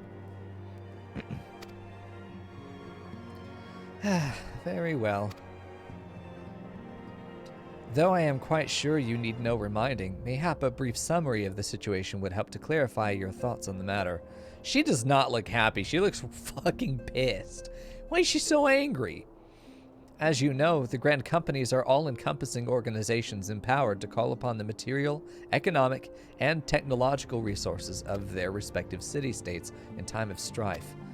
There are presently 3 such organizations in Eorzea: the Maelstrom of Limsa Lominsa, the Order of the Twin Adder of Gridania, and the Immortal Flames of Ul'dah. Serving a grand company means serving the nation to which it belongs. You will be charged with its defense and tasked with advancing its cause. In return for your faithful service, you will be furnished with various rewards, some of which may well prove useful to you in your other endeavors, including Chocobo. If you are agonizing over which of the grand companies best deserves your loyalty, be at ease. The commitment you make this day need not be permanent. Should you wish to shift your allegiance to a later date, you are entitled to do so. And yet, I concede that it is no small choice you face. A thought occurs to me. You will, of course, recall that the 3 city-states are planning to hold remembrance services. Well, as part of the proceedings, I am given to understand that the leader of each grand company will deliver an address. Hearing these addresses ought to help you make an informed decision. What say you, my dear officers? Good. Says this, why are you still here? What do you do? What is your purpose? God. You are as wise as you are beautiful, my lady. Very well. Let Mico hear our leaders speak. Then return here with his decision.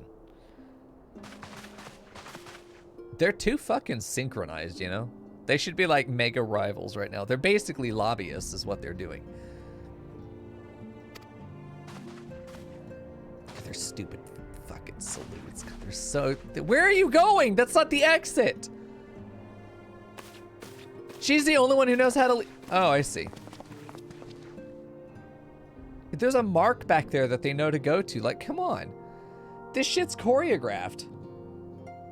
She does look cute, yeah. It's just fucking adorable. I know full and well that adventurers are by their nature a liberty-loving breed, and not best suited to the discipline of military service. But I strongly urge you to join a grand company nonetheless. While the promise of reward is enticing in itself, it is not the only benefit. You are possessed of great power, Mico, and with it you are capable of doing untold good. Yet known that great power is wont to attract attention, not all of it friendly. There will be those who wish you ill, and you must needs be on the lookout for them. Yet however vigilant you are but one man. In the midst of a grand company, however, you will be one man amongst many, a friend amongst other friends. Your achievements will be shared, and so will the danger. I can think of no better arrangement. Of course, joining one organization need not mean leaving another. I hope that we can continue to rely upon your aid. The 12 know that we will have need of it in the days ahead. The Grand Companies seek to protect their own nations. We Scions, on the other hand, seek to preserve the future of Eorzea as a whole. Similar, yet not quite the same. Yeah, you're like the neutral fourth party. I would rather stick with that, man. Now then, I expect that you will be able to field more often in the future. As such, I would have you carry this link pearl with you at all times. It will allow us to stay in touch regardless of location. Fucking cell phone, hey, nice. Eorzea is changing, Mico, and you have the power to help shape it anew. None can say what the morrow will bring, but so long as we believe in ourselves, there is naught we cannot achieve. Now that's some bullshit. But I get it. Young adult fiction. Now, it is time you made ready for your journey. Before you depart, be sure to speak to Tataru. She will appraise you as to where and when the remembrance services are due to take place. Oh, it's time for Lalafels. It's time to read us some Lalafels, dude. There we go. Perfect. I don't want to talk to them if I don't have to. We're going to go talk to Tataru.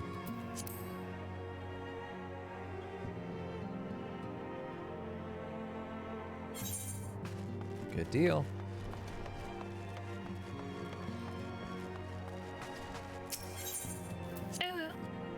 No, don't you do it, Cat. You cannot curse Tataru's dialogue if you try it. Oh, I can do it. I can do a cursed fucking Lalafell.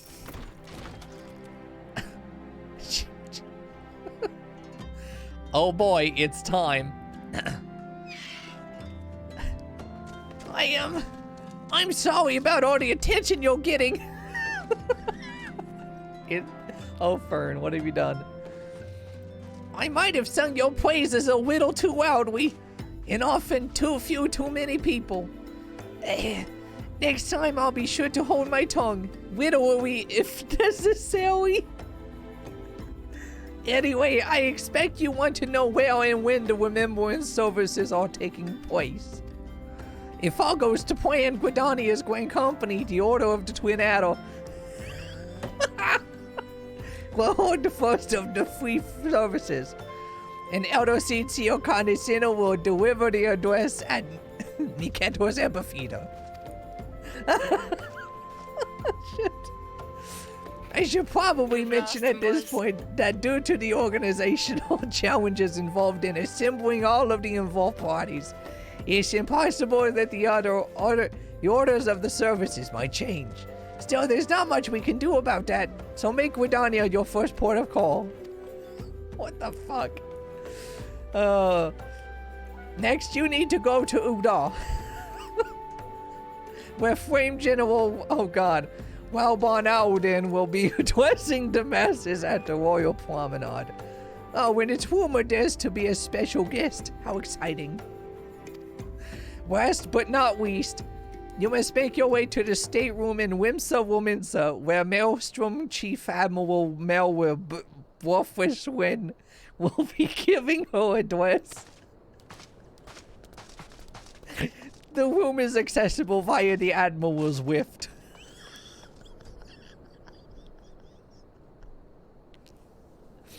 Identify yourself to the sentry Zentail, and he will admit you. Got all that? Well, off you go then. I hope you find the remembrance services suitably educational. I suggest visiting the city-states in my prescribed order, though, with your record of impeccable timing and luck.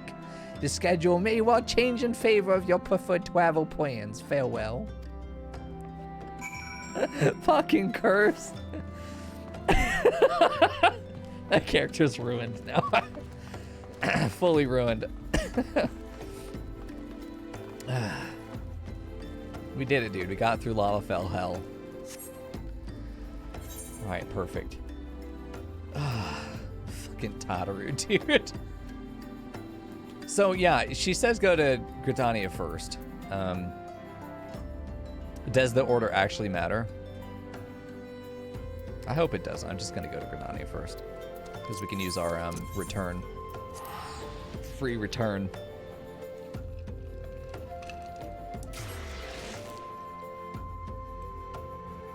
Oh, yeah, no. Dude, I don't want to have to talk to... Ah, fuck. What was her name? I can't remember her name. Mother Miyun. Oh, shit.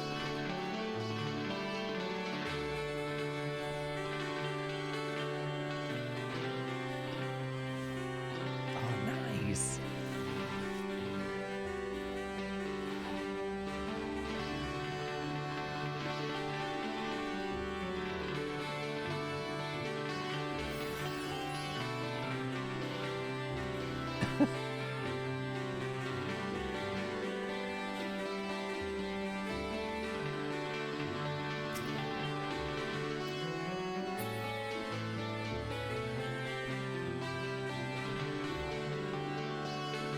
Dude, nice. I'm probably watching DMCA strike us. Fuck's sake. I have found the best bards to be in Gridania. And they're always like right there by the crystal. You can't miss them.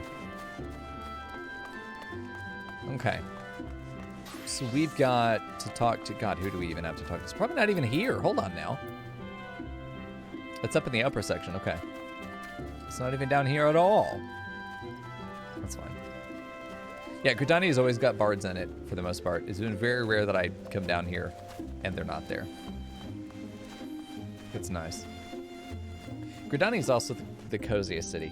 I definitely would pick it as my favorite, but man, I like Limsa. I like the aesthetic of Limsa. It's a hard pick. I'm just more comfy in Gridania. But Mother Miyun lives here, so... Am I really? Hey, Mel. What's it like just being a goblin boy? Please explain. How's life?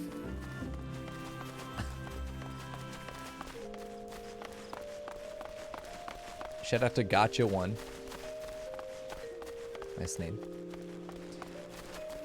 Dude, there is a lot that we still need to do. I'm telling you, every time I see a snowman, I'm like, ah, that's fucking Murgo. Hiding out. Shout out to Daddy Lamp. Excellent. Is it here? Ah, here we go.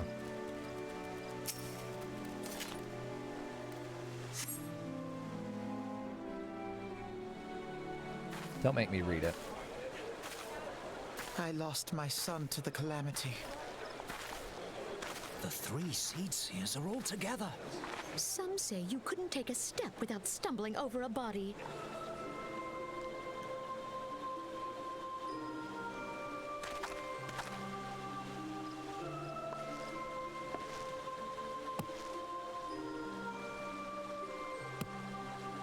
Our forebears were once strangers in the Twelves Wood. Fearful of the Green Wrath, they hid themselves in the dark recesses of the earth. Yet they dreamed of basking in the dappled sunlight of the forest. Through great effort, they proved their worth to the elementals, and were granted a place beneath the boughs. So it was that Gridania was born, some 5 centuries ago. Working hand in hand, the Hyur and the Elysian settlers sowed the seeds of our civilization, and soon they were joined by folk of all races. So nourished by the waters of unity, and blessed by the light of the matron, Gridania flourished into the great nation it is today. Do you see the Gridanian standard? There, hanging behind the Elder Seedseer. The entwined serpents represent the unity between Hyur and Elysian. An elegant symbol, do you not agree?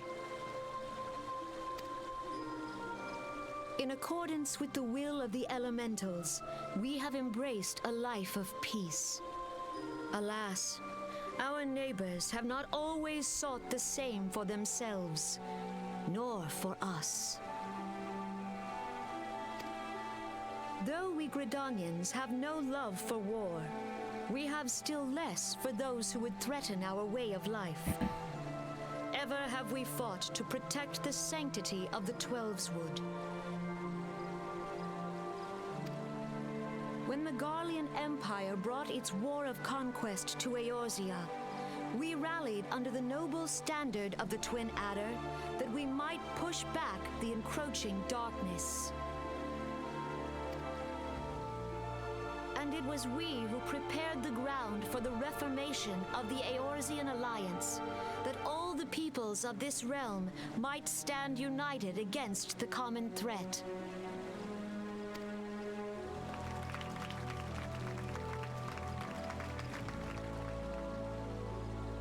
"5 years ago, the Alliance met the armies of the Empire upon the fields of Cartano. It would prove the bloodiest battle in recent memory. Countless Gridanian lives were lost. As Supreme Commander of the Order of the Twin Adder, ever shall I bear the weight of our people's sacrifice. Alas, their loss was not the only tragedy to befall us that day, for soon came the calamity.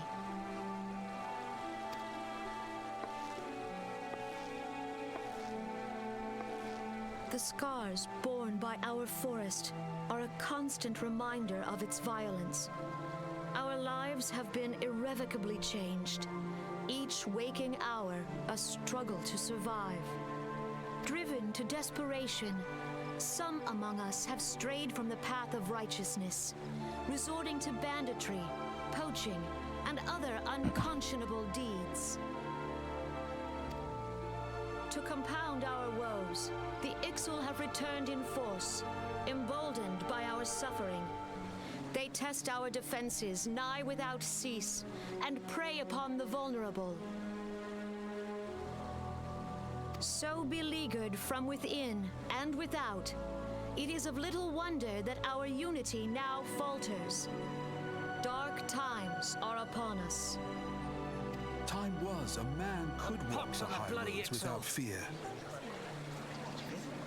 On this day, 5 years ago, countless Eorzeans laid down their lives that we might behold another dawn. Please join with me in honoring their memory.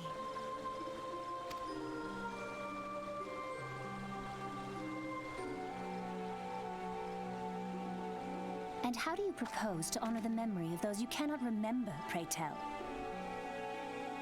I was just thinking that.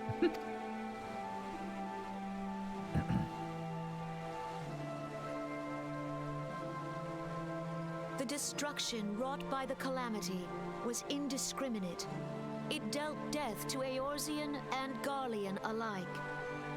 Yet while we have labored to rebuild our homes, to rebuild our lives, the Empire has set about raising steel fortresses here in the Twelveswood. Let none be mistaken. The Garleans remain the greatest threat to our survival. If we are to stand against them, we must remember what it is to be united. Our many troubles blind us to the woes of our fellow man. Thence is harmony lost. Yet harmony is the founding principle of Gridania. We are gathered here to honor the fallen. Let them be honored not only in word and thought, but through concerted action. I bid you join hands with me once more beneath the Twin Adder standard. And together, let us heal the forest's wounds, that our progeny might live in harmony beneath these ancient boughs. For serenity, purity, and sanctity. We must think of the children. Woods will be done. It's up to us to protect the forest. All the elementals. Fucking mod.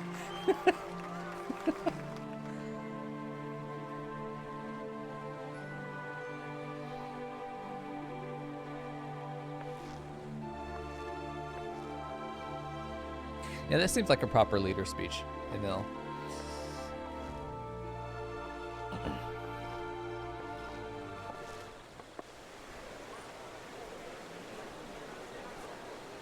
We've also found the twins.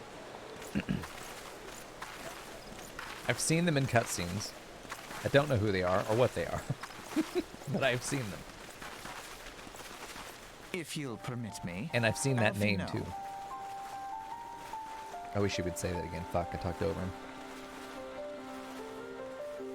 So it's Alfino.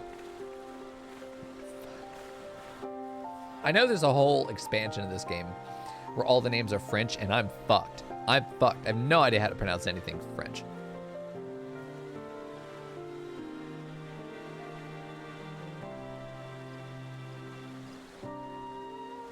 Yeah. And my sister, Alize, at your service. I saw at a glance that you were a fellow traveler. He sounds too old.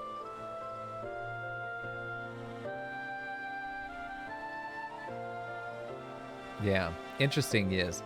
Yeah, I'm interested to see how the people in power, are they the right people in power? That's always something that's interesting to analyze, is who actually holds power, who has the title of power, is it hollow? Where does power actually lie? What's interesting is that we do have a divide and conquer scenario here where our location, our people, I'm a traveler. I don't belong to this place. These aren't my people. But Eorzea itself is divided right now and is looking to be conquered any day now. You know, obviously we're going to put a stop to that because protagonist. But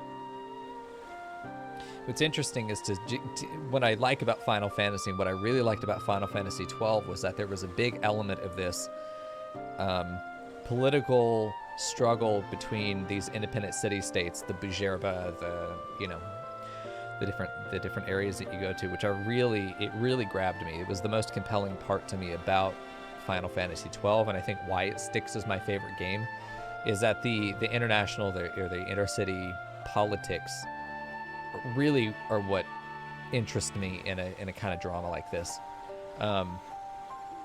So it's interesting early on to be able to see that this is such a strongly political establishment. You know, we're seeing the pull between the three different great orders that all think they're going to be the one to save everything, but because they're not willing to merge, they're like perpetually dividing resources. I mean, there is value to having three branches, but unless they're hotly coordinated, they're going to end up actually dividing strength as opposed to synergizing it, which is important.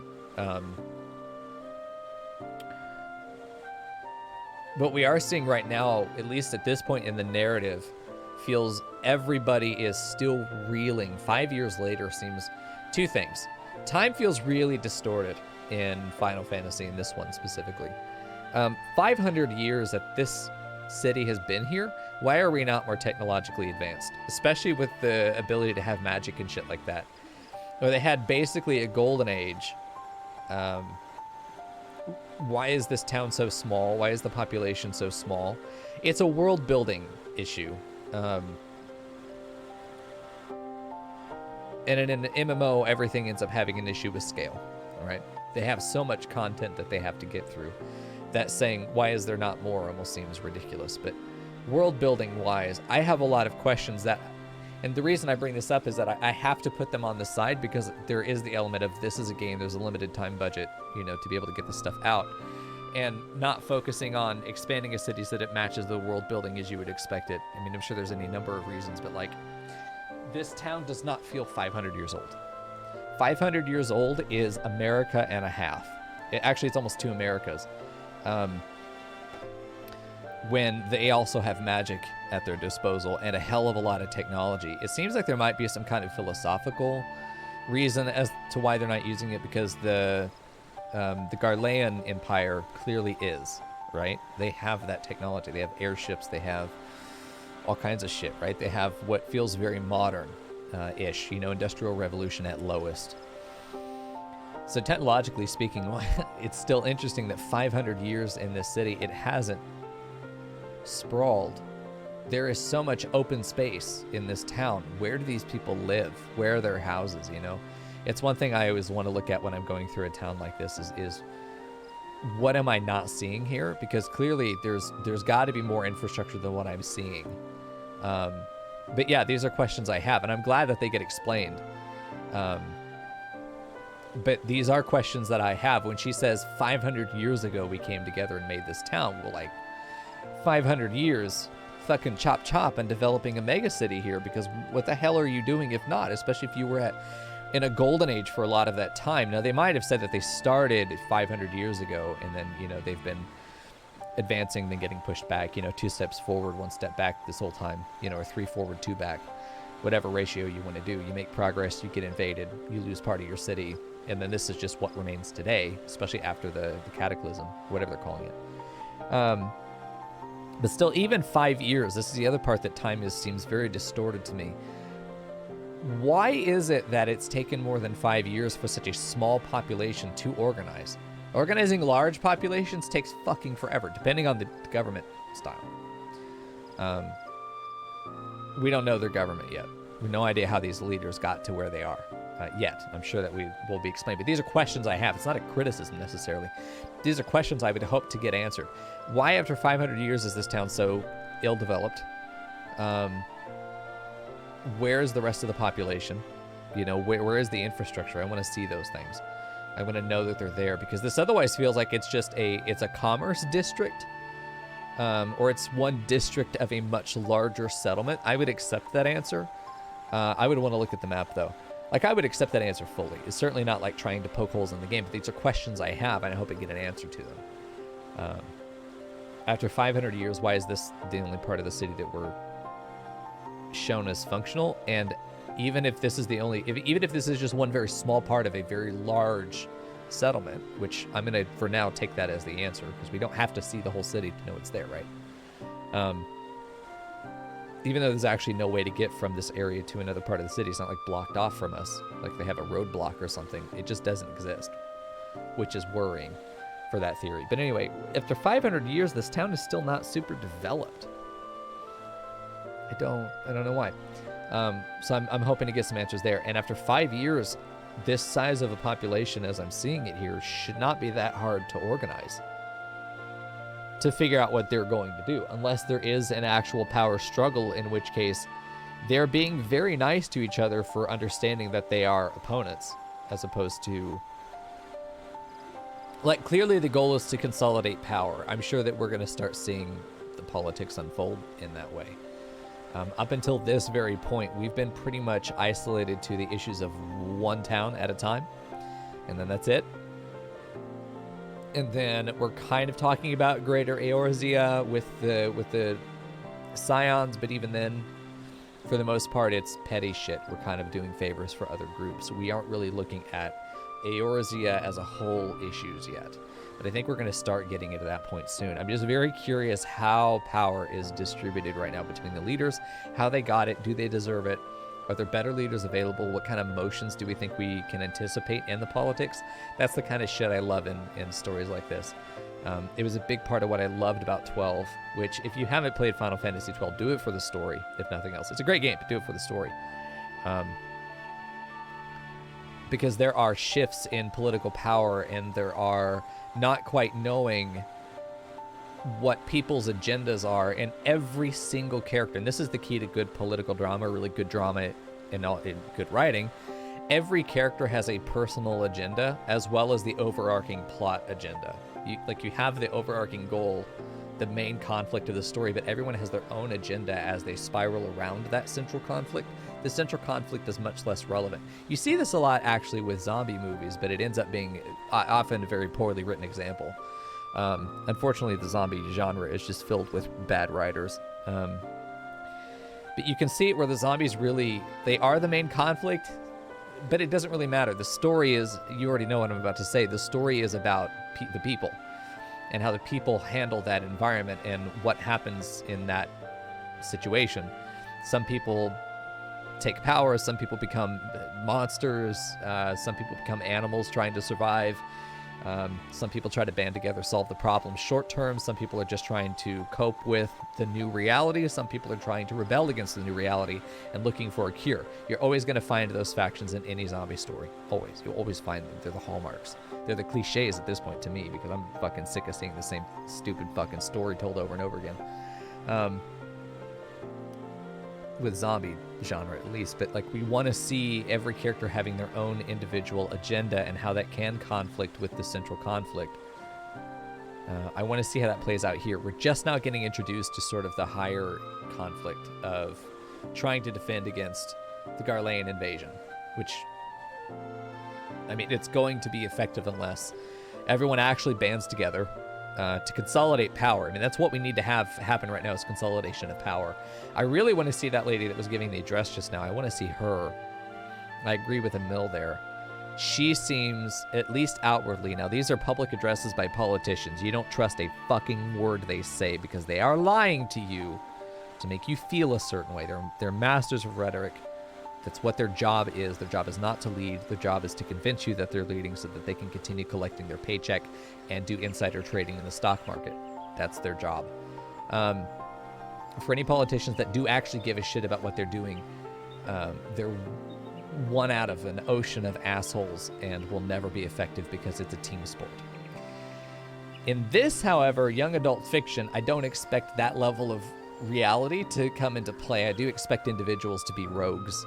Bad politicians are rogues. They're seen as the exception to the rule, not the norm, whereas in real life it's the opposite way around. So you have to take the context of the genre into effect. But I'm curious to see how each of these characters start to have and develop their own individual agendas. Thencred starts to have his own. So far we saw him, he was criticizing himself as he left, and he was very harsh on himself, saying that he wasn't there. Like, how did you know where they took us? Like, he had a lot of reasons to not know what was going on with us at the time, right? There's plenty of reasons for him to not have been expected to be there to save us. But he really pushed himself hard there, so it seems like he's got something to prove to himself more than to others. And that's going to probably be a fairly major thread of his character arc. And those characters are almost always written as sacrificial lambs, by the way. That's their archetype. It's interesting. Okay, so as much of a monster as Kevin Spacey was, hold on. Tangents, not really tangents. It sub-points. There's one moment in House of Cards before the whole scandal with him being a rapist came up, that there was another politician he was meeting with in his office, right? And if you haven't seen it, he is a congressman trying to get to become president. It's a great show up until, like, I don't remember what season, but there's definitely a point at which they jump the shark, and then it's pointless after that point. But he's meeting with somebody who is so fucking passionate about reforming education. he'd be willing to give anything for it. Well, obviously, any other savvy politician immediately goes, you'd be willing to give anything for it, huh? This is the hill you want to die on. He turns to the camera. Spacey's character turns to the camera and goes, when you find someone who's looking for a sword to throw himself on, give him one. Give him that issue he's willing to die for and let him die for it. But get what you want in the process. The whole show is about him being this evil politician. I would say an effective politician. That when you find a character who has something that is more important than anything else that they want to accomplish or they want to protect themselves with, if it usually comes with proving their worth, very often you'll find that those characters prove their worth in their own self-sacrifice. That's usually how that plays out, because there is no greater self-worth than you're giving yourself to other people, right? That's the philosophy that comes into play most often there. They tend to be, in the end, Christ-like figures, especially if they're written with a Western ideology, but given that this was made in Japan, they might just be pulling on those archetypes as opposed to actually, deliberately creating them. But I mean, I would not be surprised to find, just given the patterns that Thancred's going to end up, throwing himself under the boulder to stop it from rolling over us kind of thing. I would not be surprised there. But we're starting to see little tiny bits of that development for those characters and what they want. So I'm going to try and follow those threads as we go through, because obviously these characters are going to be written to be maybe two-dimensional. Eastern writing, Japanese writing is usually things are one-dimensional, but then they change directions. That's the twist. Whereas with Western writing, you usually find that characters are multi-dimensional, and that certain parts of those dimensions fade out over the course until only one part of their character remains. Through that sort of refinement through the journey of the plot structure. In Eastern writing, usually they are very dedicated to one thing, then things change, then they're very dedicated, but in this way, then they stay basically the same, they just get stronger and they get better aligned to what they need to do. It's a lot more about being flexible and changing your direction, whereas in Western writing, often your characters are about having multiple internal conflicts that get resolved through dealing with external problems, until they're much more refined and therefore mature. But in any case, this being an Eastern writing, being a Japanese game, I expect it to be more that these characters are going to remain mostly one-dimensional, but their environments will change, causing them to change their focus, but not really change what they're ultimately after. So we'll see. I don't favor that kind of writing. I find that it ends up being, to me, boring. The only thing that moves the story is the environment. Usually it relies on big M. Night Shyamalan twists to happen. Usually it's false exposition. You're given information that in the end will either be irrelevant or was wrong to begin with, and you are sort of just being led on a wild goose chase. And if you chase the threads of the story, you find that you're often just being deliberately misled by the narrator. Or the writers are giving you red herring information that, again, either doesn't matter at all or is wrong and leads you to the wrong conclusion, even if you are correctly assessing your environment. And that's ultimately what it's about a lot. If you play the Yakuza games, God, what was the other one? Like the high drama game, the high drama games, the high writing games that you get out of Japan. And a lot of their other media, it usually is that way. There's a big twist and then a sudden turnaround. Really, it was the same way with Ghost of Tsushima as well. Your character never really changes. The environment is what changes. It's the opposite of Western writing. I don't know. You don't care about this, but it's interesting to me. Anyway. Jesus. Well, there's that. This analysis is what we're here for, bitch. I don't know. I get really self-conscious that people don't actually give a shit as much as I do. I don't know.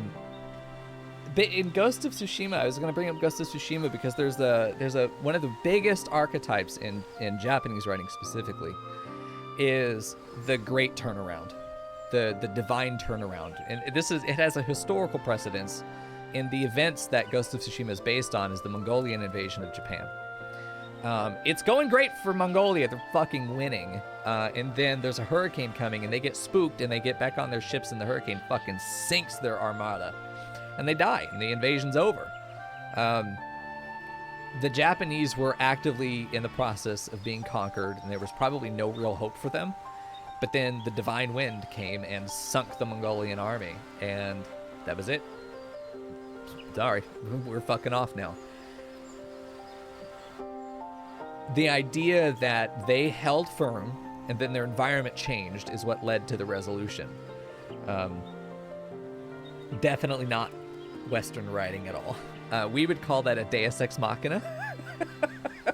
In Western analysis, we call that a Deus Ex Machina. We call it actually a hallmark of bad writing. In Western analysis, that is a hallmark of bad writing. When the solution to your problem has nothing to do with the action of your protagonist, that's a problem. Your protagonist, their function is the transmission of your vehicle. If your vehicle is moving, but not because of your transmission, that vehicle is out of control. That vehicle is out of control and it is not functioning. You know, you put it in neutral on a hill, that's the kind of situation you're in. That's not a good situation to be in. In Western analysis, that is considered inferior writing. And that's not to say that Japanese writing is bad in the West. It can still be very entertaining. But as far as the analysis goes, the reliance on often extra narrative forces is a problem. Sudden twists. I mean, this is part of it. Like, think about JoJo's Bizarre Adventure. JoJo's Bizarre Adventure as an entire series, and I've watched it up until I watched Golden Wind, and then I went back to the very beginning, and I've watched all the way up until this season before Golden Wind, and now I need to go do Stone Ocean once it comes out. I love JoJo's Bizarre Adventure because it is such a celebration of the cliches of Japanese writing. It is, for the people that get JoJo, for the people that watch it and say, this is amazing, it's because they understand the tropes of Japanese writing, and then they're celebrating just absolutely turning them up to 11, knowing that you're doing it, and still defying expectations by exactly meeting those expectations, which I think is fantastic. I think it's so well written and presented, and it's just so fresh to see something that knows what it is and is deliberately playing with your expectations as the audience. Now, people that don't get it, I think, are probably missing that additional level, where they see the tropes and they go, oh, not this shit again. Who the fuck can take this seriously? Like, come on, you're not meant to. You're not meant to take it seriously. You're meant to sit back and laugh at how ridiculous it is, and just enjoy the ride of writing that is so bad it becomes good. And it depends on your expectations too. I think the people that don't like that series are the people that go in with sort of an expectation that they're going to receive good Japanese writing, and they're not. It's good Japanese writing, but it's not. It's classically bad, but it's so bad that it's so fucking enjoyable. I mean, just there's one moment where it's ridiculous. Pick any random fucking episode. It's exactly the epitome of traditional Japanese writing, but just turned up to 11. You can see all of it. If I was a teacher of creative writing and we were doing creative writing from different areas, I would absolutely pick JoJo as a hallmark example to be able to teach. But in a still Eastern, especially Japanese narrative, you're going to see all those same things that you see in JoJo, but they're going to like try and hide it, you know? They're doing their best to hide the seams. So I'm very curious how they're going to do that here. I know that the story is good. I can't have this many people telling me the story is good and then it's not, right? It's going to be an enjoyable experience. I expect there to be compelling characters. That's a big hallmark of Eastern writing as opposed to Western, is that usually the characters are extremely lovable, because even though they tend to be fairly static, they don't change very much over the course of the writing in general. They do end up, because of that consistency, if you like their flavor, you get a lot of it. Like, I don't expect this character to change much. And if they do, it's a major thing. And it's usually because their environment has changed a lot. There's a trope with twins that one of them has to die or they both have to die together. That's a very common trope, so I expect one of these bitches to die, if not both, holding hands usually.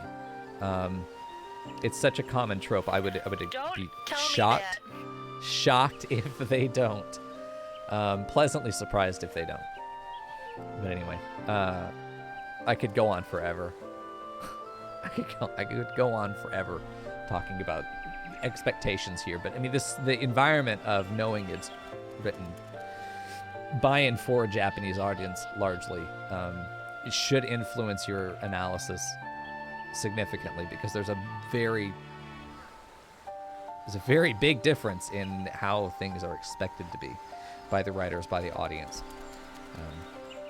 So I'm expecting fairly static characters that are going to grow, yeah, but they're still going to ultimately be the same people at the end, usually just a little bit more resolute, usually how they develop.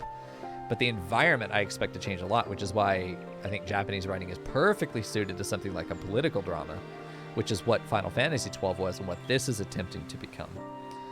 Currently, we're seeing it manifest into a political drama, which I love. It's my favorite genre of writing. I fucking love it. But it is the opposite. It's the opposite of what I like about political drama is seeing all these different agendas play around the central conflict. Usually the central conflict is going to change so much that it just shakes the jar. Every time you start to see like someone's really grabbing power, shakes the jar, shit goes wrong again. You want to know why Game of Thrones was so successful early on? It was written like a Japanese story. These characters, like you look at it, dude, I could get a fucking master's degree making that argument. That right there is a master's thesis. Anyway. If getting a master's degree meant anything in America, maybe I'd do it. A master's degree is actually a liability. You will never get that money back. Sorry to anyone who's currently going for a master's degree now. You will never get your money back in your lifetime. Unless we change the system, y'all. You know about all those strikes that are going on? Don't cross the picket line, y'all. If there's a shortage of something because there's a strike, don't be so thirsty to get those fucking Fritos back. People being treated like animals to bring that bag to your shelf. You're fucking eating blood chips. Anyway, I'll get off my soapbox. How the fuck did he sound? I don't remember his voice at all. He sounds way older. They picked the voice actor who sounds way older than he looks. He needs to be younger and sassier, I think. Smarmy and slightly French. Oh, fuck, I can't. Anything French is my weakness. I've always wanted to learn French because I think it's a beautiful language. I've also wanted to learn German because it's a beautiful language, but I could just always listen to other people speak it. But I took 8.5 years of Spanish throughout high school and college. I never once touched French. Full tilt smarm then? Okay. I saw at a glance that you were a fellow traveler. You might call us students of history, sampling the realm's remembrances in pursuit of enlightenment. Oh, he's really breathy. Okay. Hard, sharp T's and really breathy. Okay. Smarmy and arrogant. Oh, he's a good boy then. We like him. It's raining, y'all. Can we move? Oh. The Gridanians are unfortunate enough to have contend with 2 beast tribes. The Ixal are unquestionably more troublesome, being of a naturally warlike disposition, and want to summon their bloodthirsty primal Garuda. Oh, I know we kill her. That's as far as I got, dude. Yes, surprise, bitch. It's voice. I don't know why, because he read it, and then we talked about Japanese literature for 20 minutes, you know? And then I forgot that he was still being voiced, but now he's not. There will be credits? For what, Umbreon? The fuck? You have to give context, butthole. I have no idea what you're talking about.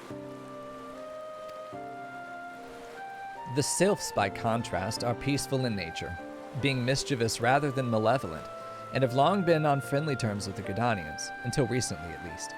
Alas, they have grown aloof, a change observed at roughly the time they summoned the primal... Oh, God. Rama. Probably Rama. The Gridanians have no love for war, and they consider open conflict a last resort. Though they clash with the Ixal ever more regularly, you may be assured that they do so in self-defense. As for the Sylphs, they are as yet bound by a peace treaty, though one wonders how long it will be before it is broken. Ramu. Okay. The Twelve's Wood was grievously wounded during the calamity, leaving Gridania vulnerable to attack. The people are hopeful that restoring the wood, and thereby the power of the elementals, will put an end to their woes. Yet, how long will it take? Centuries, I'd wager. Oh yeah, no, okay, got Umbra. Meanwhile, the Ixal will continue their incursions, and spurred on by Garuda and her insatiable appetite for destruction. Whether the Gridanians like it or not, sooner or later it will come to an all-out war, and when it does, the Order of the Twin Adder will need all the help it can muster. How valuable might the aid of a capable adventurer prove to them then? Well, perhaps we will find out if the Elder Seedseer's words fell on fertile... Jesus! If the Elder Seedseer's words fell on fertile ground.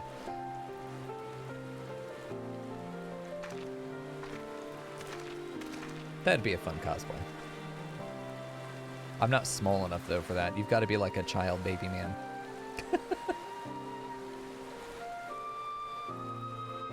That'd be a hell of a wig to have to wear all day, though. Oof. Well, I've been standing there for exactly 2.5 in-game days, I'm pretty sure. Is this man dead? I'm surprised I didn't get, like, AFK kicked for sitting in the cutscene that long. I'm pleasantly surprised. I would have been so sad if I got fucking AFK kicked.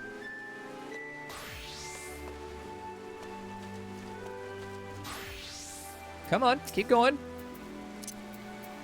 Good job, come on. You got this. Play with Simpkin. I need the clap. Bitch, are you gonna play? I think she's done. I don't know if that's kind of mean to laugh at her. I was laughing with her, you know? Trying to encourage her, not step on her fragile ego. She just unlocked Bard mode. Nice. I do not have Bard mode yet myself.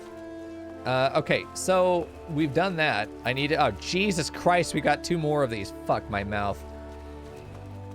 Okay.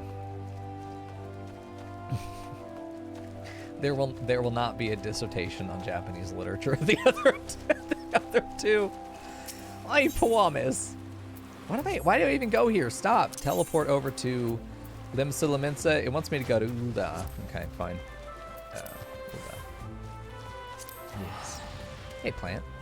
Standing in the plants.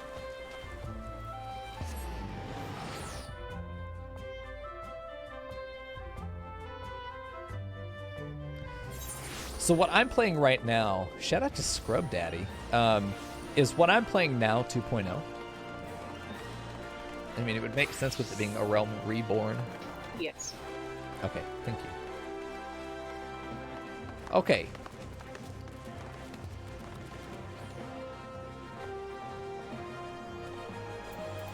I need to go here in the middle. Chamber of Rule. So let's just go back here. Something to consider too, along with... Okay, yes, what do you got here? Fucking...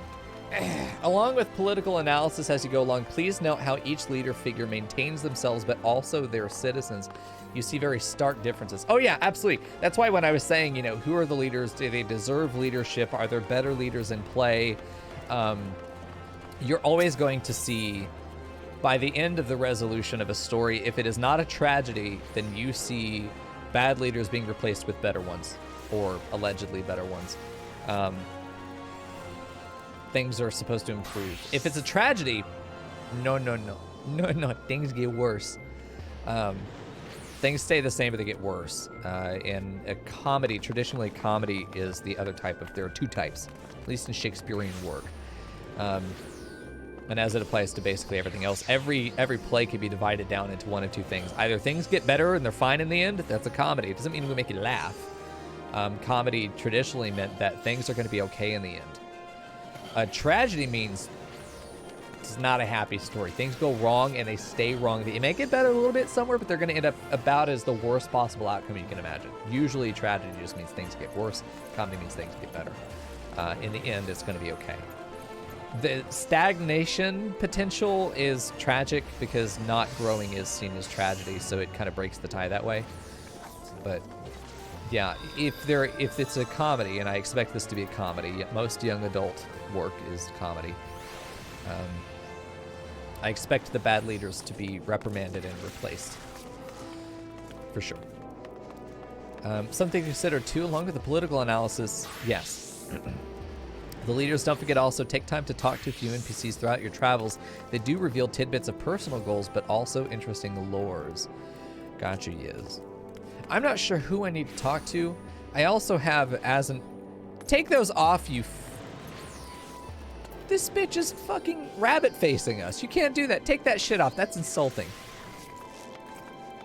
Jesus Christ. Rabbit weeb. Anyway, as the analyst, you have to decide what scope of content is within the analysis and which scope of content is seen as extraneous, right? The stuff that is in the MSQ that is presented to me through cutscenes is valid. If I have to go out of my way to search for it, I consider that extraneous. It's not invalid, but it is extraneous. What I think is referring to is as you go through the MSQ, the main NPCs are going to be near the MSQ stuff, and you can talk to them. Okay. So I'm not going to always know how to filter that. So if you guys are here and you know, can you direct me to them? Basically, they'll be standing right on top of your MSQ quest. They'll just be standing around. Like, you'll see Alphina over there, and, like, Minfilia will be over there. You can just talk to them. Okay. Okay. But still, it's extraneous. It is. They're, like, literally within the same room or general area as the MSQ. Just give it a quick once-over. If you see anyone, hey, go poke them. Okay. Poke, poke. Okay, perfect. So let's then... What was I doing? Oh, yeah. Just a random thing, Mico. Yeah, baby? To save money, you can... Maybe you already did this, but you can set favorite destinations. No, I did not know that. Teleport to those big crystals will be cheaper. Cool. So, like, you can set your 3 main cities as favorite destinations. Yeah, that would be smart. That's why we're not going to do it.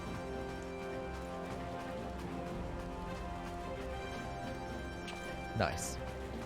Okay, so we... Oh, shit, where is anything? Is it up here? It's up here to the left, shouldn't it? We'll see. Oh, yeah, there it is. God, I fucking sneeze again. Ha! Fuck. It's killing me.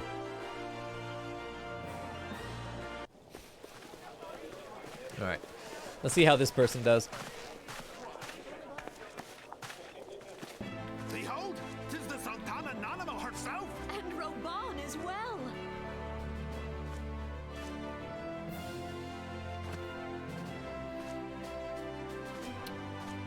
Hark you, souls of flame, drawn to the bosom of the desert, where the fire burns brightest and shall rage forevermore.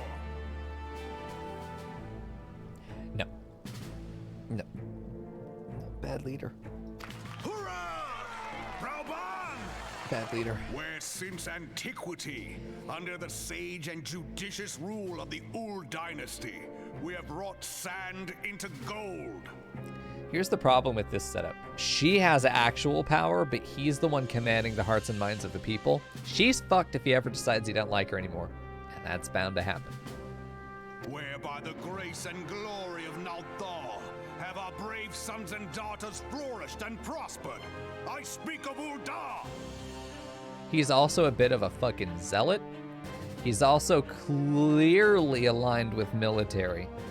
If your leader is just a militarian,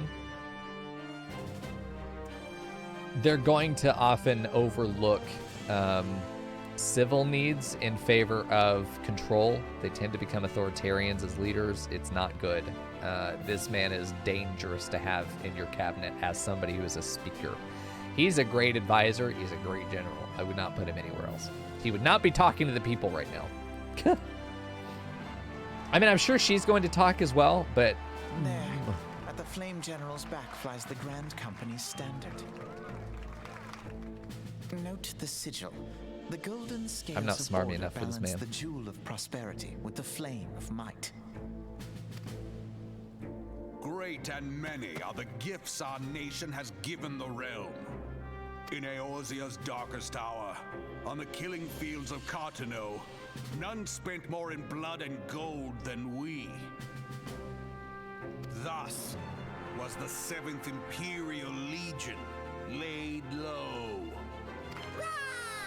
So that's how it happened. How soon history forgets. Yet many left our gates, never to return. Let us pray for our absent brothers and sisters, that they might know happiness in the great beyond, as Thor's honored guests. Yeah, Zealot also with religious elements there. This is like every hallmark of a bad leader. He's not really the leader, though.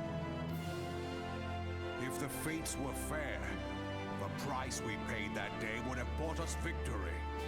Alas, they are not. And now, but 5 years into this 7th Umbral era, the spirit of sacrifice which granted us our strength is all but dead. Yeah, that right there. Kill yourself for the Empire. Yeah, that is big fucking red flag. Look around you. What do you see? Nationalism. A people divided, downtrodden, and enthralled. Yeah, he's might makes right. Where are the merciful alms of the rich? Where is the just steel of the righteous?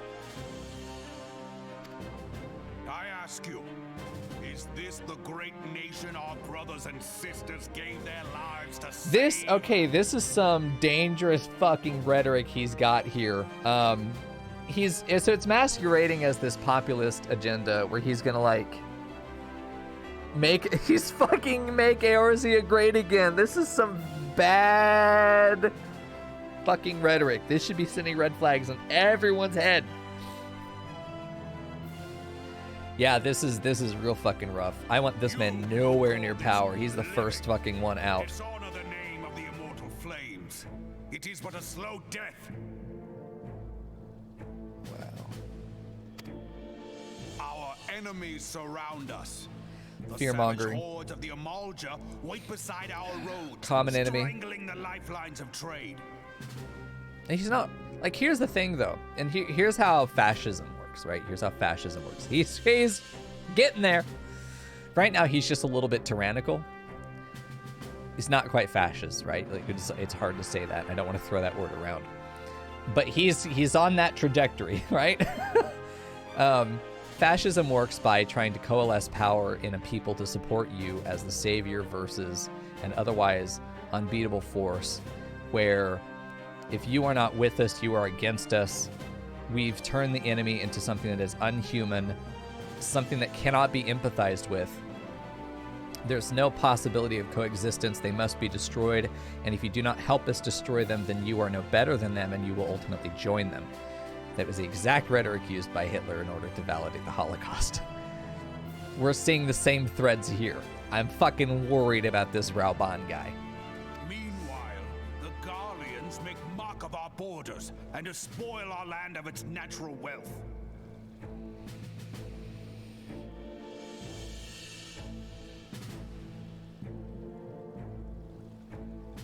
Okay. So the enemy is not dehumanized, but he is saying that the opponents here are thieves.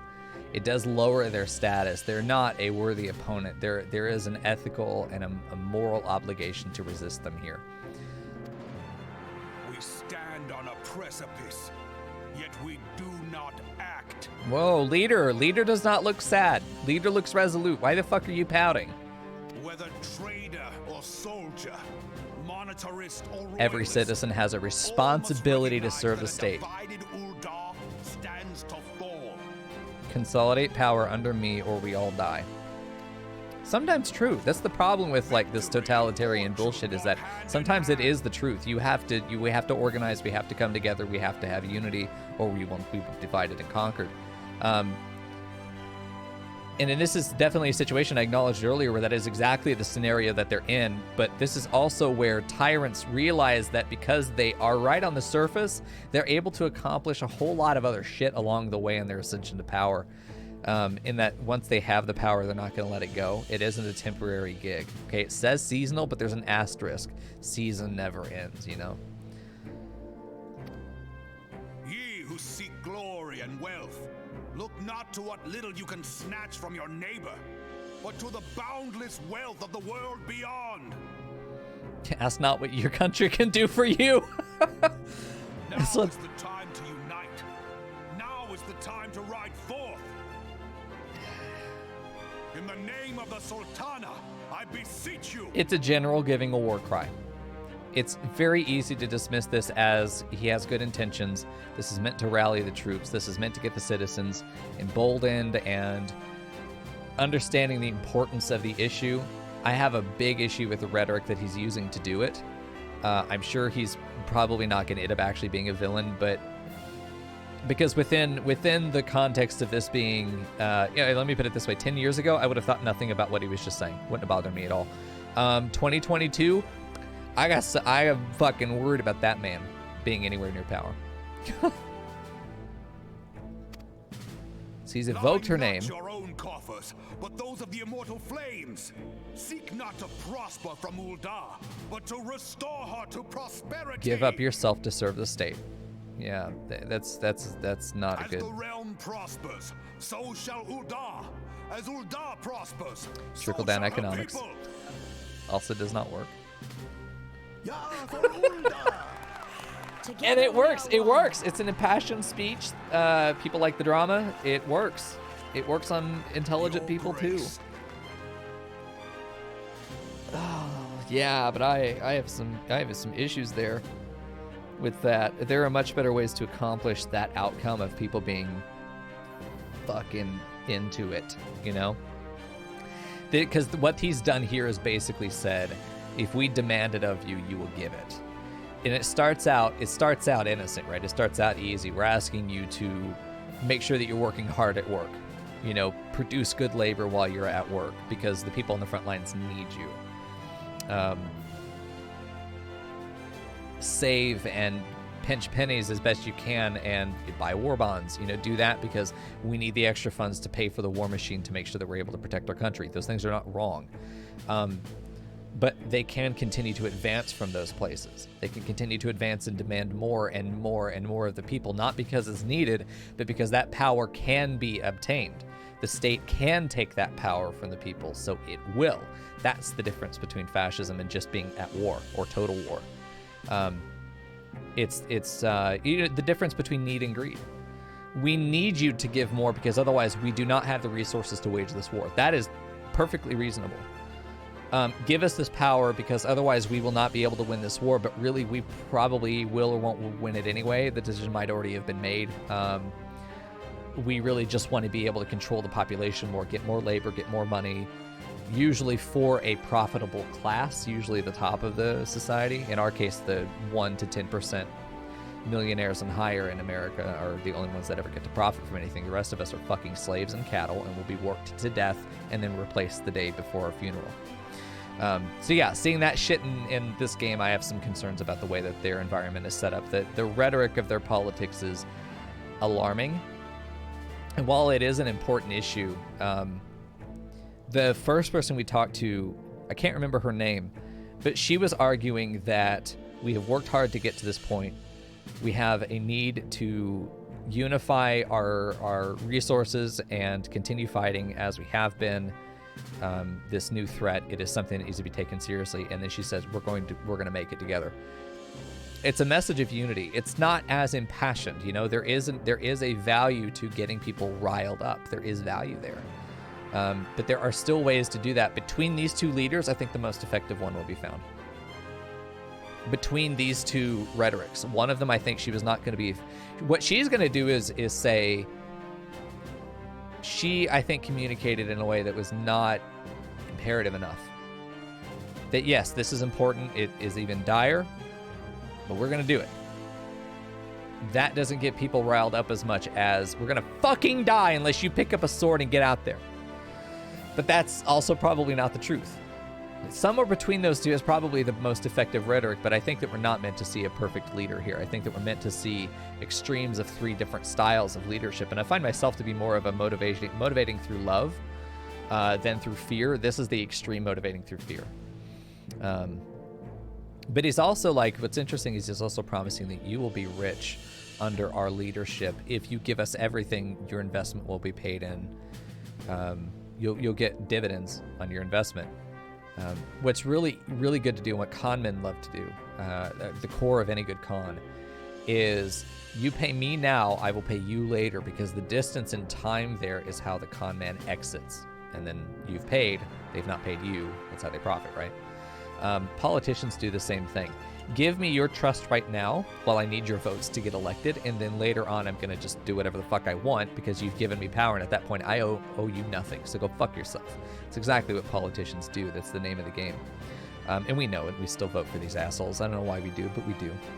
Anyway. Raubon? It's a child. Oh, Jesus.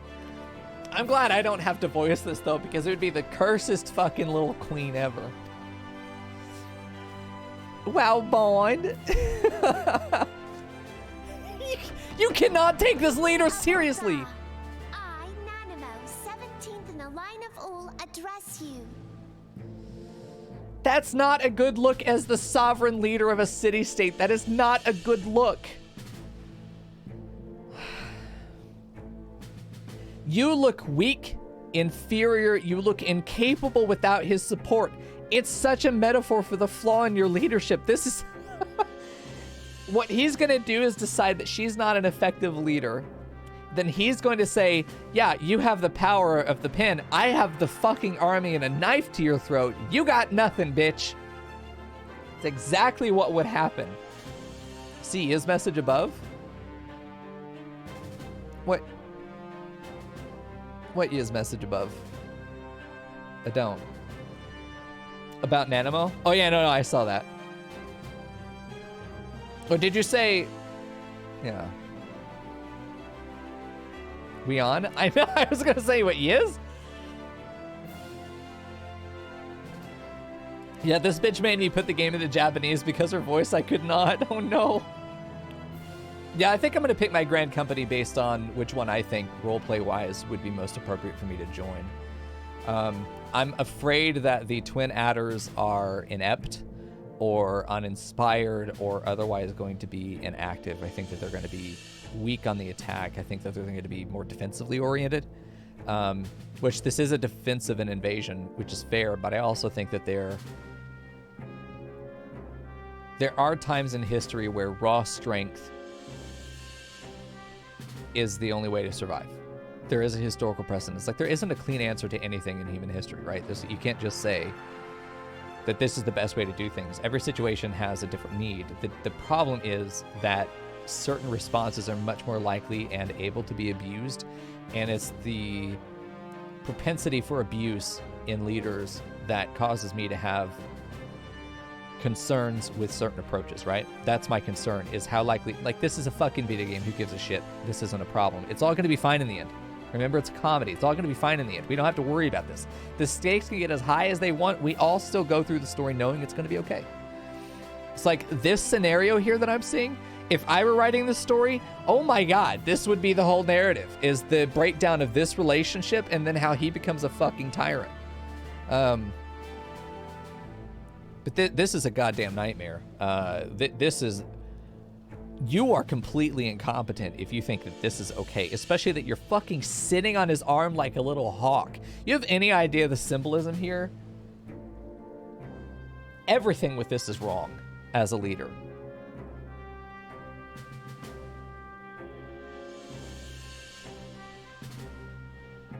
Yeah, based on roleplay things, all of them are fantastic, but like, which city am I most likely as a character going to align myself with politically? I'm probably going to have a decision.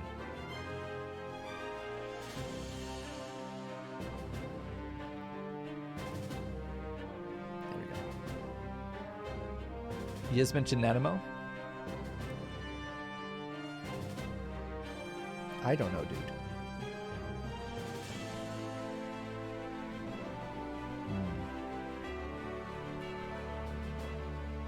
I've read everything in chat, by the way, guys. I just don't read it out loud doesn't mean I didn't read it.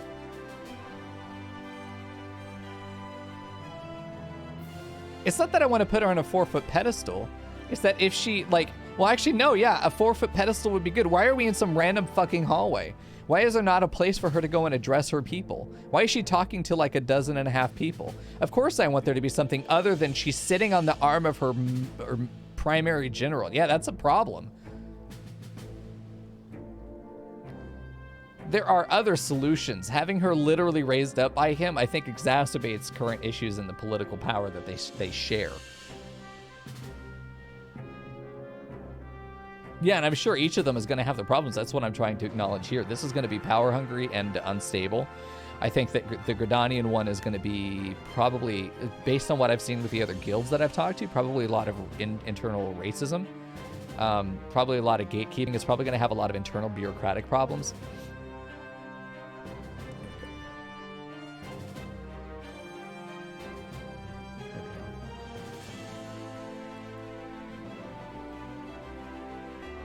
All right, perfect. Anyway, yeah, I have a lot of problems with these people. Much has been made of the wealth of Ul'dah. Wealth only matters if everyone has it, though. I mean, you're the only one here that's wearing gold? Everyone else is wearing fucking sacks and robes. These are not wealthy people. And these are the people that came to see your address? Yet those who measured that wealth in coins and carats are gravely deceived. Yeah, but like coins and carats are what pay the bills. You can't pay me in exposure and experience and expect me to be able to do this. You can't pay me in opportunity or the chance of promotion or the chance of advancement and the chance of opportunity in the future. It doesn't pay my fucking bills today. Wealth is wealth. Trying to equate it to something else and saying that you're wealthy even if you have no money and you're living below poverty line and you're miserable every day and you're a wage slave, but you're rich in spirit doesn't fucking mean anything. It's a great way of saying that you're ungrateful if you don't appreciate what little you have, and how dare you complain about your state when we have given you so much. Yeah. It's like thoughts and prayers. That's not going to do anything. There's no evidence to suggest that thoughts and prayers do anything for other people other than you. It's virtue signaling. It's not actually helping. For the true wealth of Ul'dah lies in the health, happiness, and hopes of her people. Those are measurable, though. To her credit, you can measure those things. Sounds like it's guillotine time. No, just get a kitchen knife. Kitchen knife and honestly, just get a mandolin. You don't even need a full guillotine for a Lalafell. Just get a fucking mandolin. Just be like cha cha cha cha cha. I still think this is bullshit though, because money is the precursor to all three of these things, right? But you still can measure these. It's just harder to. So to her, even then though, she is diminishing the value of measurable prosperity and turning it into abstract things. Health, happiness, and hope are very hard to measure. That's my problem with, hey, Chompy boy, good to see you, man. I don't know. I feel like I'm getting really in the weeds with the political commentary in this, but still, we are looking at a political drama unfold, and the only point of reference we have is what we've observed in history near and far, right? So it's just interesting watching the degradation of integrity through their address. This guy gets everyone attention and makes them stand up straight, and then they let her talk. It's kind of like the mean teacher needs to come in and settle the class down, then the nice teacher is allowed to teach, right? Because everyone has been settled down. It's just interesting. He has the real power, and it's only, I think, because he's staring at them that they're intimidated enough to listen to her and not go, you know? Beloved subjects, I bid you raise aloft the torch of Ul'dah, that her flames might serve as a beacon for all Eorzea to see. It is almost cursed. Like, she's not doing the L's to the W's, but yeah, it's pretty fucking cursed. Beloved subjects, I bid you raise aloft the torch of Ul'dah, that her flames might serve as a beacon for all of Eorzea to see. It's not far. It's not fucking far. She's a fucking mascot and a puppet on his hand. God damn it, I hate it. Into the Inferno, for we are by fire reborn. Wow, this is, yeah, it's fucking extreme rhetoric. Hey, June, good to see you, man. That's all you need? That's all you need, I agree. Forsooth. I'm not even wrong. When I do the Lalafell voice like that, I'm not even fucking wrong, y'all. You can't even be mad at me. When I make the Lalafell sound like this, that's how they fucking sound, dude.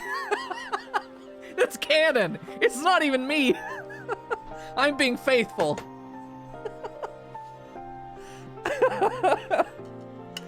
You can't be angry at me. They've established that as the standard. So sad. Oh, I'm gonna assume he read that. No more voice acting now. Alice, Alice say it's my face right now. Yeah. The Uldahs have a long history of conflict with the Amalja, the beast tribes that worship the primal Ifrit, which I killed. Judging by your look of distaste, I take it you have encountered them. I'm trying to be like Max sass and smarm for him, since that's how he's read. The Uldahs do not shy from confrontation. If aught threatens their precious prosperity, they will seek to crush it. Will I voice a better Titus laugh in Final Fantasy X? No. I don't think it can be improved upon. Here's the thing about the Titus laugh, is I don't think it's bad voice acting. I don't think it's bad voice acting. I think it is absolutely honest to the character, and its awkwardness is so on point with exactly what it is meant to be. It's this wonderful, intimate moment where the always super serious and focused and high-strung and extremely tense and gonna have a fucking aneurysm at the age of 17,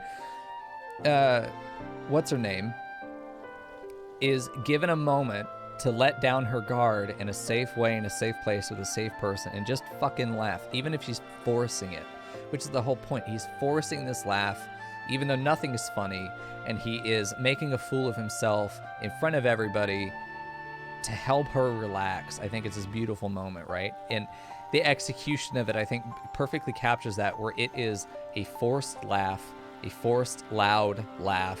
It's very hard to make sound authentic, and Titus in that moment would not want it to sound authentic.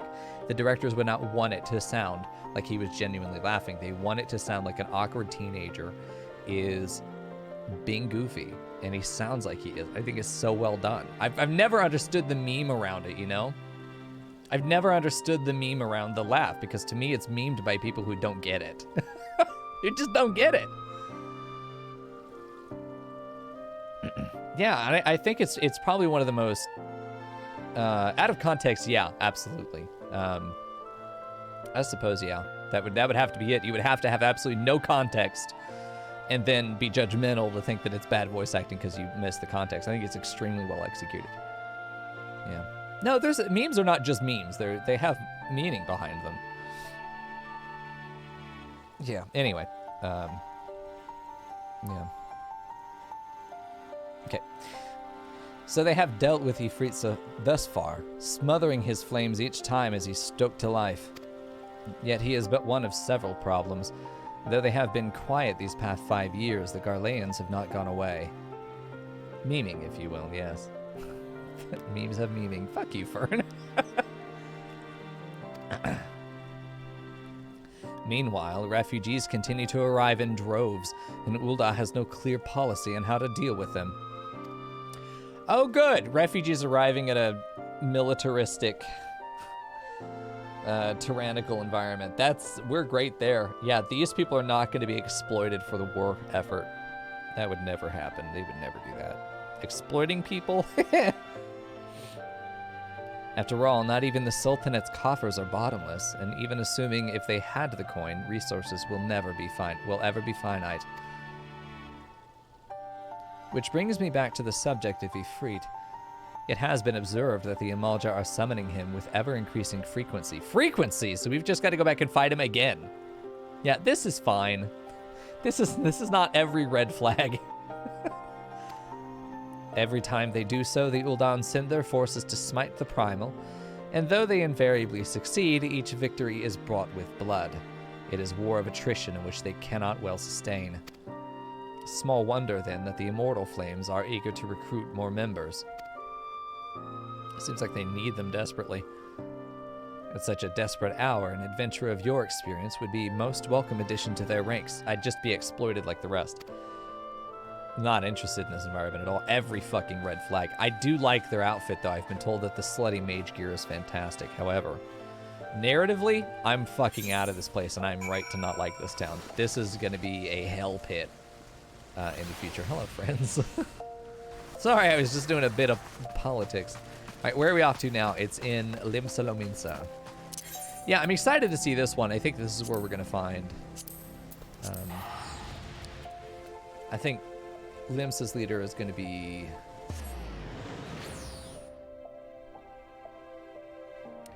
probably the most pragmatic. If you've got the Gridanian leader as kind of idealistic,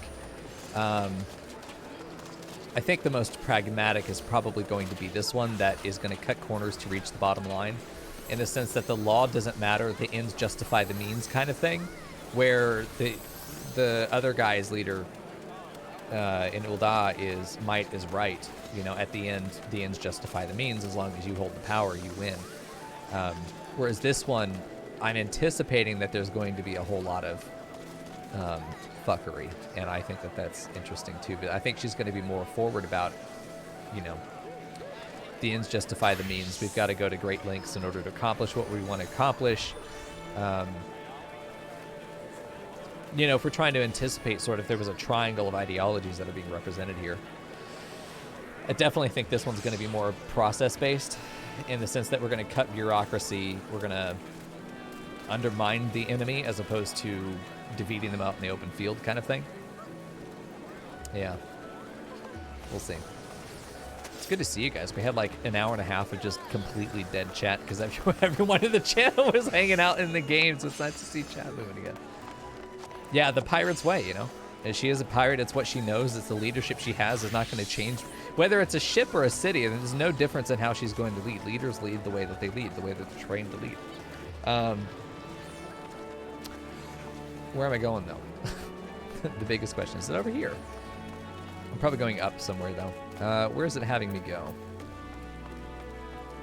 Is it just over here? Oh, come on now. Take me to a meaningful location. Why don't they just play to Ramu and just, you know, let them nuke it? I know. Why isn't God dropping nukes on them? We'll have to do it ourselves, I guess. Here to attend the remembrance service? Be quick. The Admiral is due to give her address at any moment. Yep. Off we go. Let me guess. She's talking to like 7 people. Why is she? Okay, it's not 7. The Garleans are another matter altogether. So much for our alliance. It's like 2-3 dozen maybe. Beyond the seabed. Bad bitch boots. I'm ready.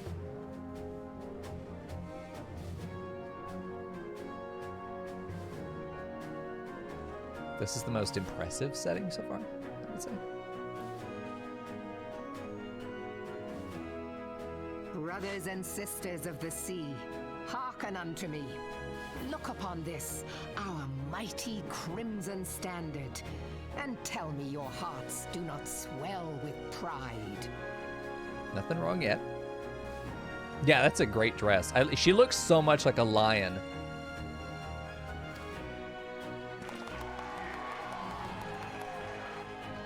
"700 summers have come and gone since our forefathers first ran aground in this fertile bay. 700. We're back to that same conversation. Need not say it again, but now it's 700. That's incredible. That's 3 average. The average life of an empire, by the way, is about 250 years, right?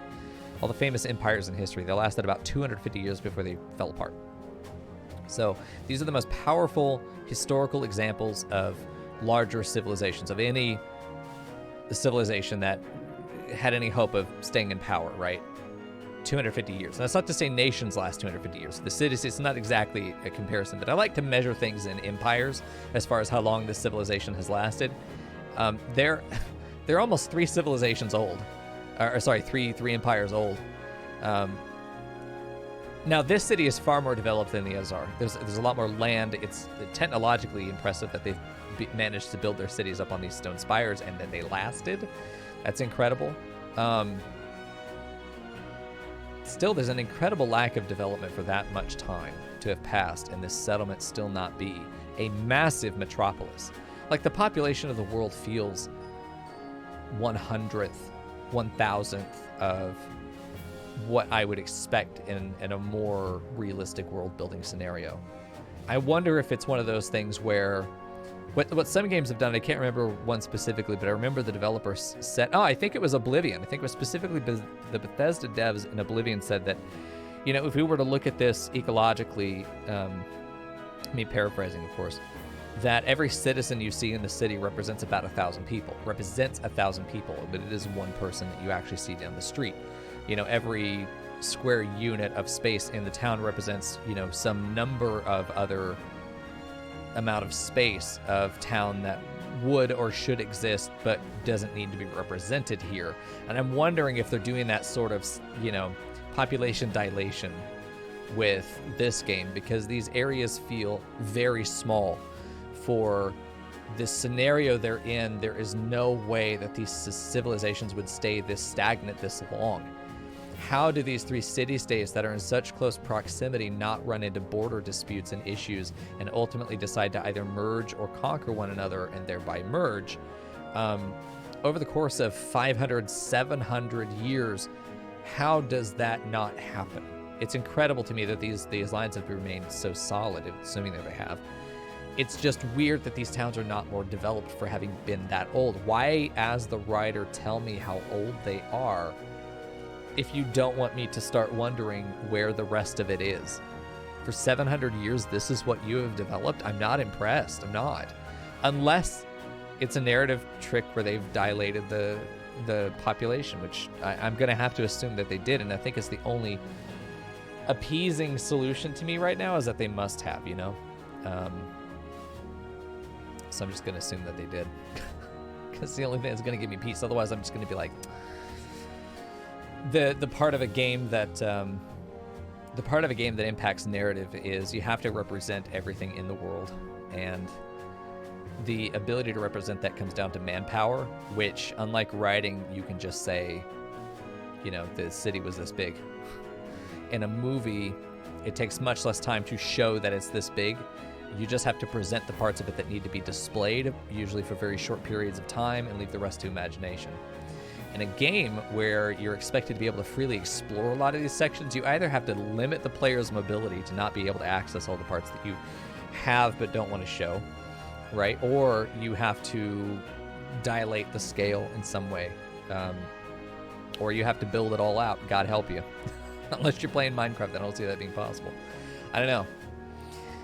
In that time, guided by the Mother of Oceans, Limsa Lominsa has grown from humble fishing village to uncontested ruler of the 5 seas and beyond. Historically speaking, Limsa Lominsa should be the capital of the greatest empire in Eorzea. If you control the water, you generally control the land as well. Because the ability to ferry resources to and from a port city, especially of one of this scale and renown, I see no reason that it should not be massively outscaling the other 2. One of them is born in the middle of a forest. It's 500 years old versus their 700, and does not have access to freshwater trade routes or saltwater trade routes. How the fuck? It seems almost like it would only be possible as a smaller suzerain city-state under Limsa Lominsa, Ul'dah probably being an industrial capital, but this being a trade capital, trade is usually the indicator of a settlement's growth. It's your ability to get access to resources. You don't have to make it yourself. You just have to be able to trade for it. And the fact that people will come to your port to trade gives you money. Hosting trade makes you money. This is why some of the most advanced civilizations were the most able to trade. They were the man, along the Mediterranean mostly. They were the trade hubs around the Mediterranean, and eventually it was Britain because they had the most dominant navy. That's why they're all over the fucking planet. So I mean, again, I'm shocked. How does 700 years pass when and they've established at the beginning of that 700 years ago, we were seafaring. It's not like medieval Britain, and you have boats, but they're kind of shit, and they're not going to the Americas. They're not getting around France and Spain to get into the Mediterranean as well as those already in the Mediterranean are going to do. You're probably not going around the southern tip of South Africa to get around to Asia. You're probably going over land if you're going to do that. Back in the 1100s, 1200 medieval dark ages, Britain, it's not until the 15, 16, 1700s that they're starting to get those big seafaring vessels that are going to give them the reach around the globe that they rush toward and acquire and eventually squash their only real competitor, Spain, and then take over basically everything. They have their hand in every fucking region of the planet because they can get there. And man, it's just weird. I'm trying not to be disappointed because I feel like it's such a niche thing. Like, out of 100 players playing this game, I'm the one that catches this. I'm the one that gives a shit about it, and the one that, I don't know. It's not that important, but for me, I really want to see the depth of world building to think about those things. There is a rate of development, especially they have access to magic, man. The rate of development of their technology is clearly disproportional to what we see in the real world, where in the game that is both Renaissance-ish medieval kind of thing going on, they have both this medieval feel and then they also have this very advanced modern technological feel. It's a beautiful mixture that is signature Final Fantasy. But then your world building should account for that advancement in technology as either being a deliberate choice not to have it, in which case you've been conquered, or you have it, in which case, why do I not see it? We see teleport crystals, but when everyone else is able to do magic that clearly has utilitarian benefits, why am I not seeing it more regularly? Why is this technology in this city? Why is this city not advanced more in that time? How the fuck do you get set back that hard that 700 years doesn't accomplish anything? Even the Dark Ages were undone by the Renaissance. They basically made up their loss. Delayed, of course, but eventually got back on track with the growth of their technology, and it was a massive boom once they got access to different resources and technologies that they hadn't had access to before because it wasn't allowed by the Catholic Church. Fucking Catholic Church ruins so many things. Jesus Christ. Anyway, sorry, back on my soapbox. But this is the shit I think about when I'm doing analysis. All this stuff, it matters because it should influence it. These are questions I have. Why are we not advanced more? I'll let her talk.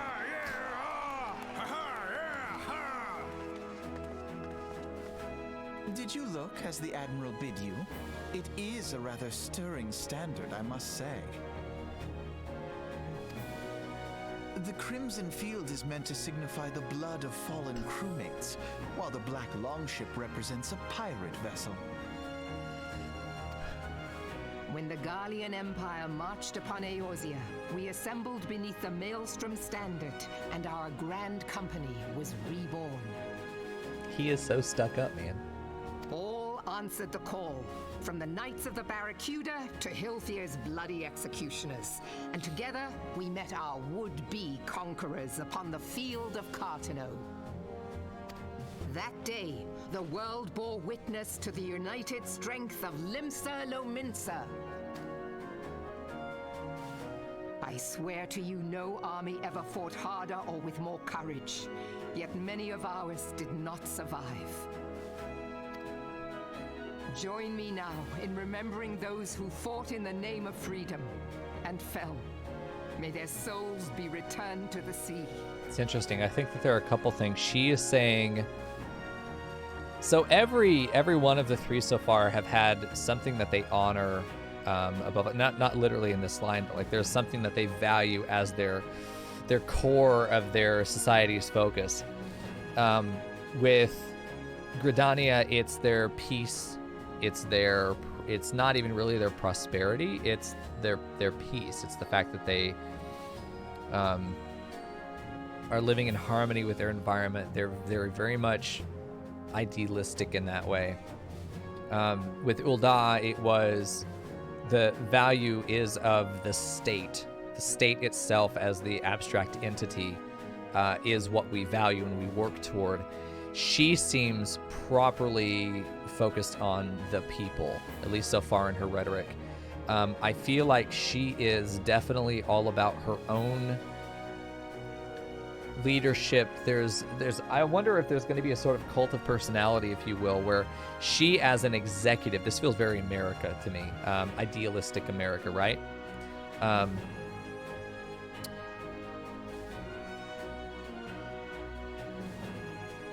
Where it's buy-in for the people, the idea of unity, but the freedom to choose. I mean, these are definitely the ideals of an American leadership. It's interesting. Let's see how it plays out.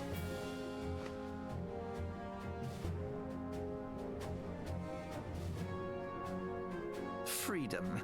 Yes, they have always been rather fond of their freedom. The problem with freedom is that it is antithetical to leadership, to what the leadership of any nation wants. And that freedom is often defined in such a way that your freedom is what you choose to give. You're free to give yourself to the state. We give you the choice, but if you make any choice other than the one we don't want you to make, you get punished for it. That's how freedom works in America, at least. You do whatever the state wants you to do. If you don't do what the state wants you to do, then you're punished. And everyone sees you as a problem. The citizens, the state, everything. And by social jury, your behavior is or is not acceptable, and it's sort of a mob rule kind of situation. It's interesting, too, because they're pirates, that the idea of mob rule is very much the politics of a ship. That if your crew likes you, you're so safe as the captain and everyone's doing great, times get hard, people start to question your leadership, and they mob and they mutiny and they install a new ruler who's promised them what they want, and then ultimately runs the same cycle of tyranny again, of being ousted, because it is impossible to keep everyone happy. But if you can't balance that, none of the factions of unhappy people are unhappy enough to actually revolt. That's the job of the leaders, to keep everyone pacified. That's all it is. That's their job. They don't need you happy, they need you pacified. They don't care about your happiness. It's irrelevant and expensive. What they want is your pacified behavior. You need to not be a problem for any of the machines that do matter. The war machine, the economy that pays for the 1%'s yachts. Those are the machines that are not allowed to be disrupted. If you disrupt those machines, you're a problem, and you'll be met with bullets. Rubber or metal, either way, it doesn't matter. They don't care. So this is very much a situation where I'm expecting the population to be rowdy, outgoing, and I'm expecting her to be very good at commanding authority. She seems like a bad bitch. And in the couple times that we've seen her in other cases, she's quick to make a decision. She's quick to give up, though, too. She's quick to she pivots very quickly. I think it was in that cutscene, she was one of the first to suggest that they withdraw when it was clear that they were losing. And that's interesting to me. Maybe I'm wrong about that. I don't remember, but I know that there was one that was saying, let's withdraw, the first one to mention it. Just interesting. Let's see. This is very much a populist state, though. Much as the beast tribes have. At least it's pretending to. I don't know how much of it's democratic, but we'll see. One would struggle to tell them apart. Mm-hmm. Yeah, it's you rule by people's willingness to believe in you. They believe they're free, but ultimately you're giving them a false choice. It has been 5 long years since the calamity struck. 5 long years of tireless rebuilding. So then her job is to keep them happy, keep them satisfied, tell them what they want to hear, and then as long as they stay productive, you don't have anything that you need to do. So it's not surprising that her rhetoric right here is very supportive. It's honorable. She isn't needing to threaten anybody. She isn't needing to do that. She's just... Leaders like this are going to be predisposed to telling you everything is okay. There's nothing you need to be worried about. Don't worry about it. You go back to work. I'll handle the rest of it. Unless there's value in having an enemy. But she gets to make that choice. She's very much going to weave a narrative here. I'm interested. Yet still the wounds of the calamity fester and weep. Unification through a common enemy, though, is no matter what your leadership style, there usually needs to be one to keep people focused on external threats and not focused on you as the leader who is fucking them harder. When I stand atop the mizzenmast and gaze out upon our battered and broken vessel, I see an undying spirit. Did we not build all this from the wreck of the Galadian all those centuries ago? Shall we not do so again? A lot of what she's talking about is pride, ethical pride, which is very common for this kind of populist leader. It's interesting. Yet there are those who would see this ship of ours sink beneath the waves of the restless Rotano. The Sahagin creep ashore seeking blood for their accursed god. Common enemy, yeah. Called it. Those fishbuck The Sahagin have risen?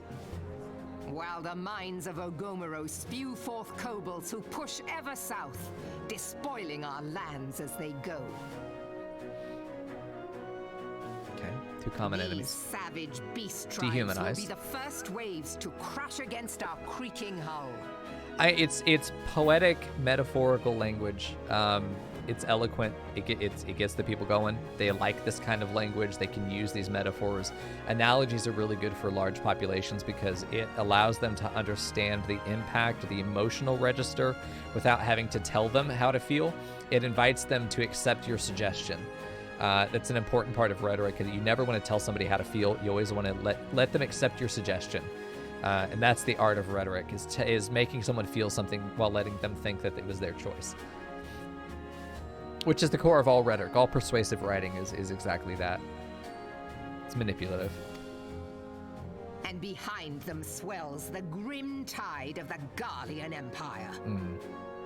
Yeah. Foreboding, interesting. Even now the Curs fly their flags within our borders. Doubt not, but that they will be upon us ere long. We are well nigh surrounded. Yet there are those among us who would rather turn their swords against their crewmates than our cannons against our foes. It's the same rhetoric we saw in Ul'dah in the sense that your neighbor might be an enemy. Don't trust your neighbor, trust me as the leader. That's a red flag. This is where you have like citizens spying on each other, which is not good. How can we hope to repel our many enemies when mutiny breeds? She said the word mutiny. Deck? I was hoping she would. Still being metaphorical, but now I mean, look at them. Obviously, they're listening intently. She's priming them to suspect each other. This is actually very destabilizing. It's not something I have seen work out well in the past. There is but one course left to us. The lack of options.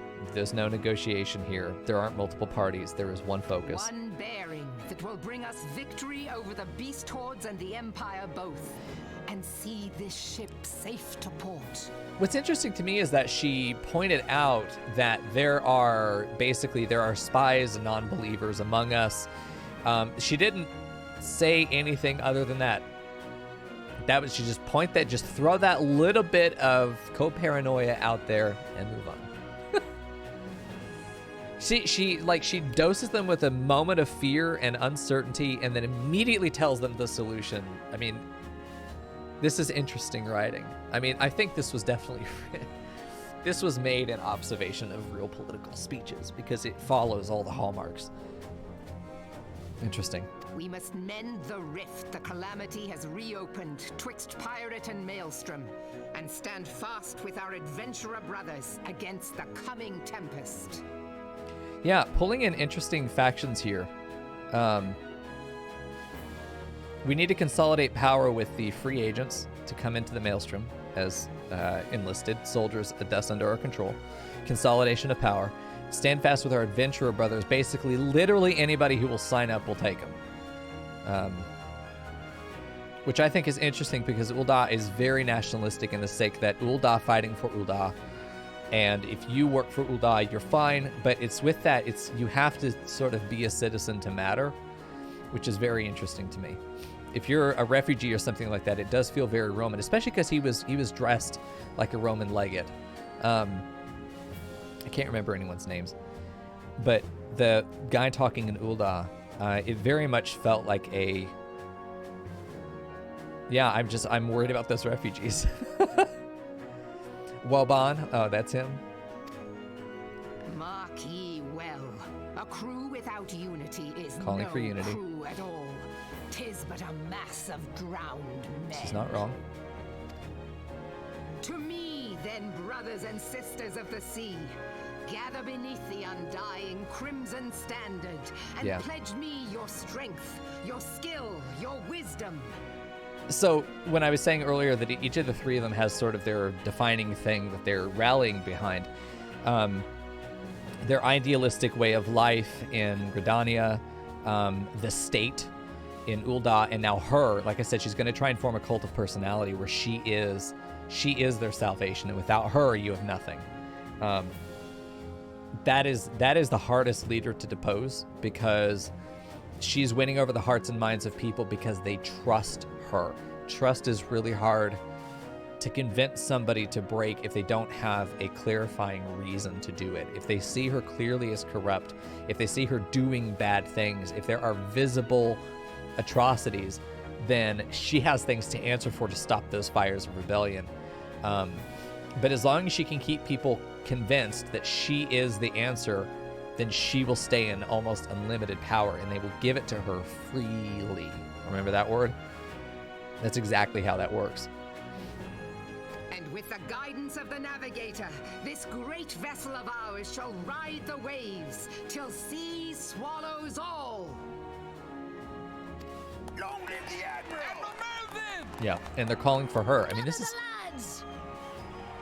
is an interesting exploration of political ideology in a video game. But this is the kind of shit I love Final Fantasy for. Final Fantasy XII did it really well, and I'm glad we're getting into the weeds here with a little bit of the political ideology. I know which one I'm going to pick already. I don't think it will surprise any of you either. These fuckers are following me around. They don't ever end up anywhere else in the crowd either. We also never just fucking leave when they're done talking. We stick around too. We know these two are going to be sitting here. Yeah. As the Admiral mentioned in her address, Lominsa is plagued by two beast tribes. The first are the fish-like Sahagin, worshippers of the primal Leviathan. The second are the kobolds, who dwell beneath the earth and take the primal Titan for their god. Titans? As if the beast tribe's presence weren't troublesome enough, the Garleans have also chosen to erect a fortress right in Lominsa's backyard. Titans? And that is to say naught of internal strife. As a nation of pirates, there is no end to the blood feuds between the various factions. And while they fight amongst themselves, the Garleans whet their blades and watch. Yeah, this is the biggest problem. If they don't have unity, they're the easiest to conquer, for sure. But they're also the strongest engine, because people who are fighting because they believe it's what they should do, they have a sort of intrinsic internal conviction, those are the most valuable units. People who are fighting for fear are easily demotivated. They run out of morale quickly. They're the first to flee in a fight if they think it's not going well. They're often the first to turn coat because their value is of survival, personal survival. If you get people fighting for an ideology greater than themselves, they will gladly throw themselves into the machine in order to keep it operating. And as a leader, that's what you want. Anything less than that is uncertain, and uncertainty is the enemy.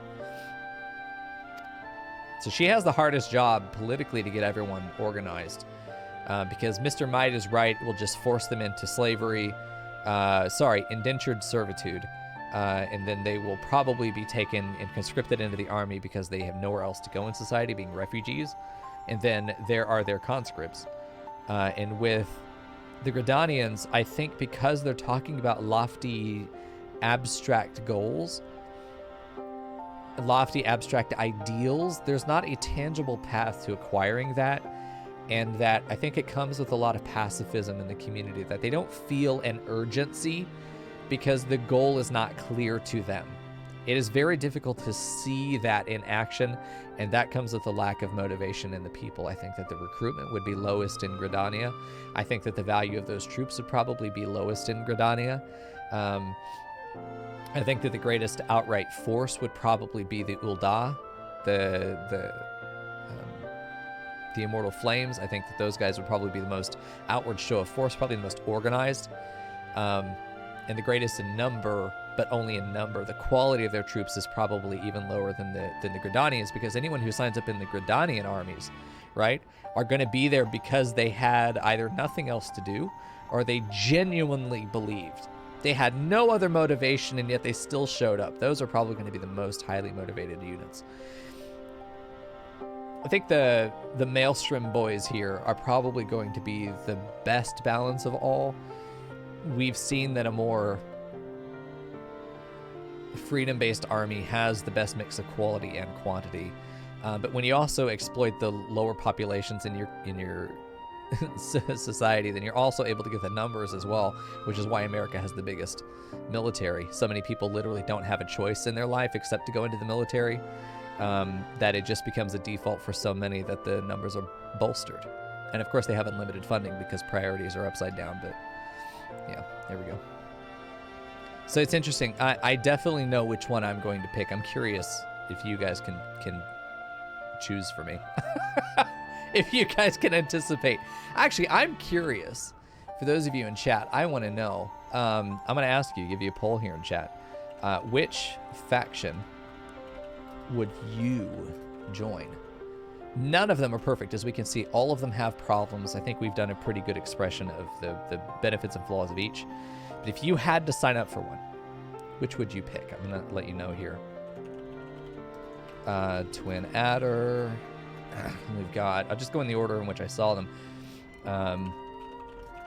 It's an interesting conversation because if you have to choose one, you have to choose one. Or just don't vote, I guess, but you're a fucking loser.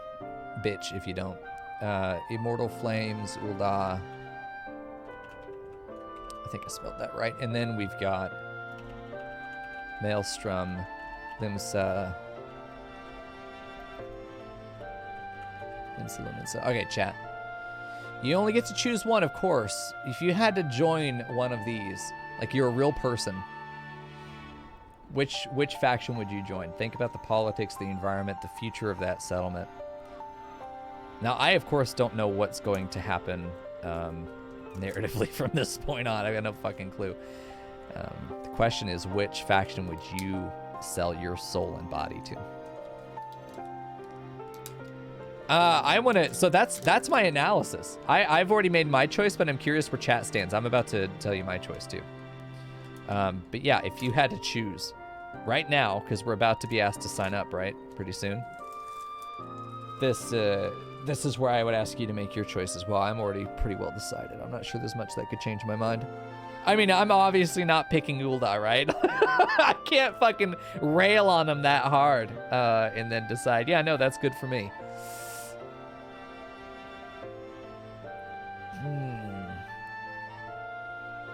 Is this me answer or Quiet's? I mean, my character is basically me, right? Like, I'm just role-playing a self-insert in Final Fantasy. I'm not going to make a character to role-play them. Not me. I'm not sure if Quiet is a self-insert or not. But yeah, I treat Mico Boy here as a proxy of myself. Halfway? Yeah, that's fair. I'm just curious, chat. I would say answer for yourself if you had to pick one. Twin Adder and Gridania. Interesting. Overwhelmingly. Interesting. Her answer is actually too interesting. I'm curious. I would love to know why. I am surprised chat is so overwhelmingly Twin Adder. I would love to know some of your thoughts. I did not expect that. Very interesting to me.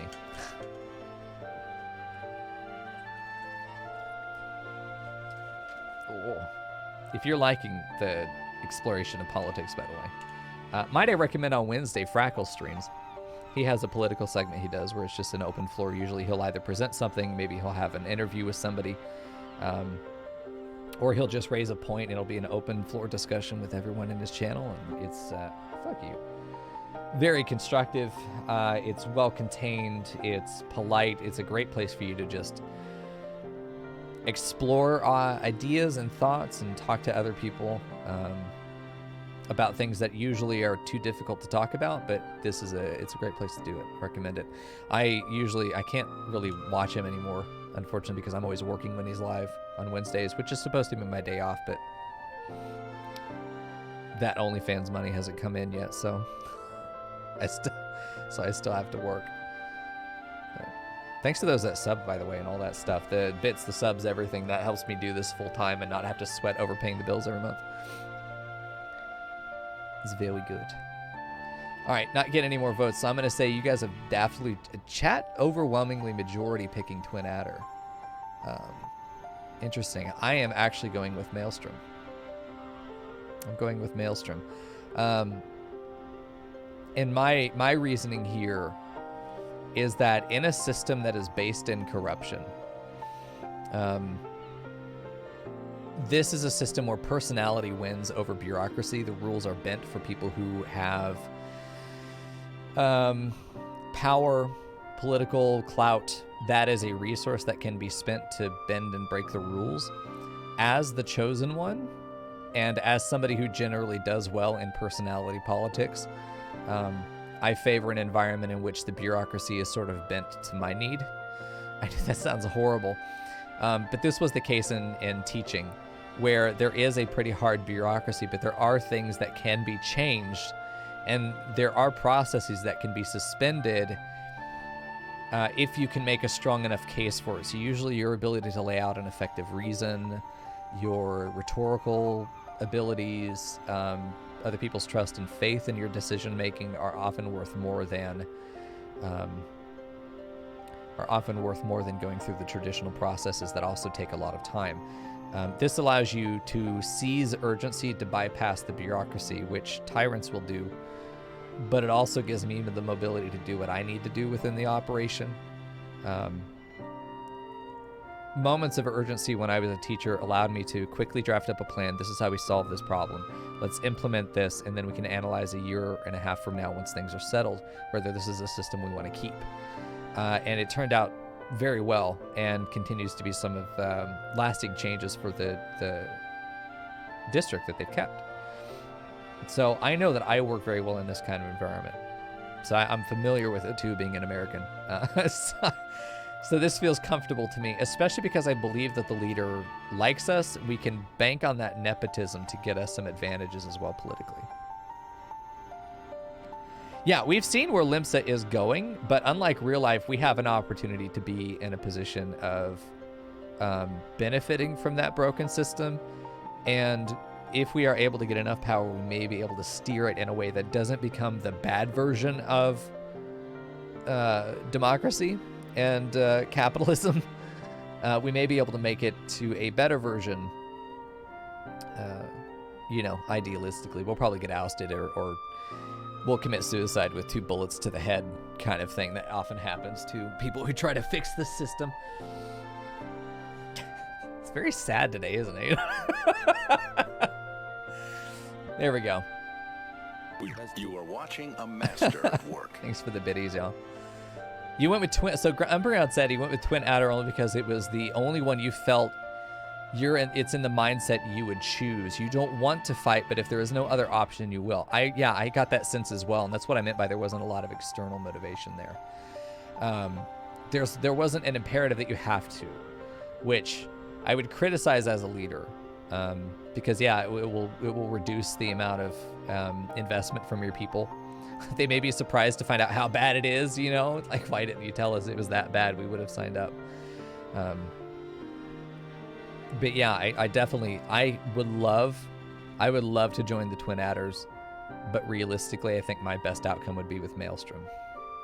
I think my best future would be with Maelstrom. I think what's going to possibly happen is that Gridania is not going to have the flexibility needed to respond to a changing and intelligent threat. They can beat beasts, they can deal with the primals, they can deal with sort of animal threats, they can deal with the wilds, but an intelligent problem-solving opponent, another person, I think that they're going to find themselves being too stubborn or too static or too slow to be able to really pivot in time.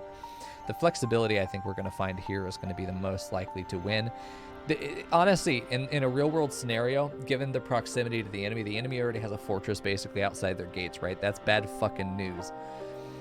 If they rally and consolidate power and organize quickly enough, it's going to probably be the strongest force. You have to kill this. You have to kill democracy in the cradle, or it's going to become rampant. Which is good for its own defense. It's very good at proliferating itself. People like democracy. People like the idea of having the freedom to choose.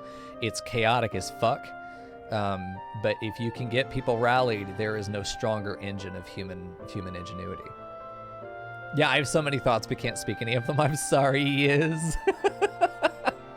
Yeah, Twin Adder was the first one we saw, June. I think you came in after that, so you probably missed that. You screamed at Rion, currently screaming. Yeah, I have no idea how wrong I am, but this is the beauty of it, is I don't know, right? So based on the limited material I've been handed, how well can I assess the potential outcomes? We talked about plots being this infinite branching path out from where we are right now, and as soon as we move forward, we know, like, of all the other paths that did not happen from where we are now, what do we see? And for where I am right now, I see there are some very, very clear indications of things that could happen. But even like all of this, there's so much of this analysis is me inserting from real world observation rather than extracting analysis from what I have been shown. And we have to really caution ourselves with, and this is the biggest thing I always have to coach my old students on when they were writing persuasive writing, is you cannot insert conjecture into the argument and then battle it. That's a straw man, right? What you have to do, you guys should make a chat in Discord that I can't see, just a private chat for you guys, so you can yell at each other. How wrong I am. You know, there was a lot of that was external conjecture that we are, but to be fair, it is based on historical evidence and examples. It's all based in a true reality and a non-fiction reality. It's very difficult to then attribute that to a fictional environment, especially one that is so much more complex than real world is.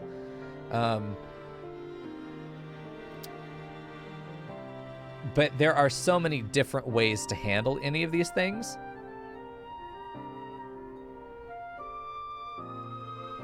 Step back, there is no wrong. What?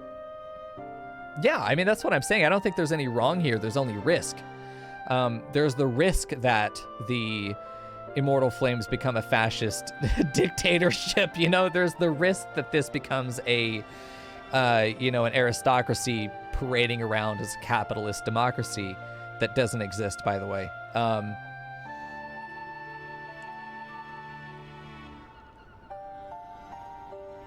Yeah, and then with the what looks like a proper fucking monarchy in Gridania, you know, how flexible is that really?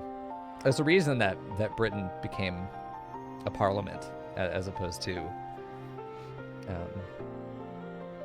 being proper monarchy anymore, because having your head of state not represent your people at all and it being as far from your people as possible, it turns out, is not really good for getting them motivated. It's good for controlling them, though. It's good for keeping your own control over power. But yeah, again, a lot of that is based on real-world examples. How do I see these things playing out? It's just the only way you can analyze. What I've been given is that she is a no-bullshit, bad bitch leader who just wants to get shit done and is not worried about the means. She seems very well able to know when she's not in the lead and is able to withdraw. If I'm right about her in that way, and I might be wrong about that having been her, but I think that she's very good with tactics. I think she's very good with that kind of strategy. I think she gets people. I think she connects in that way.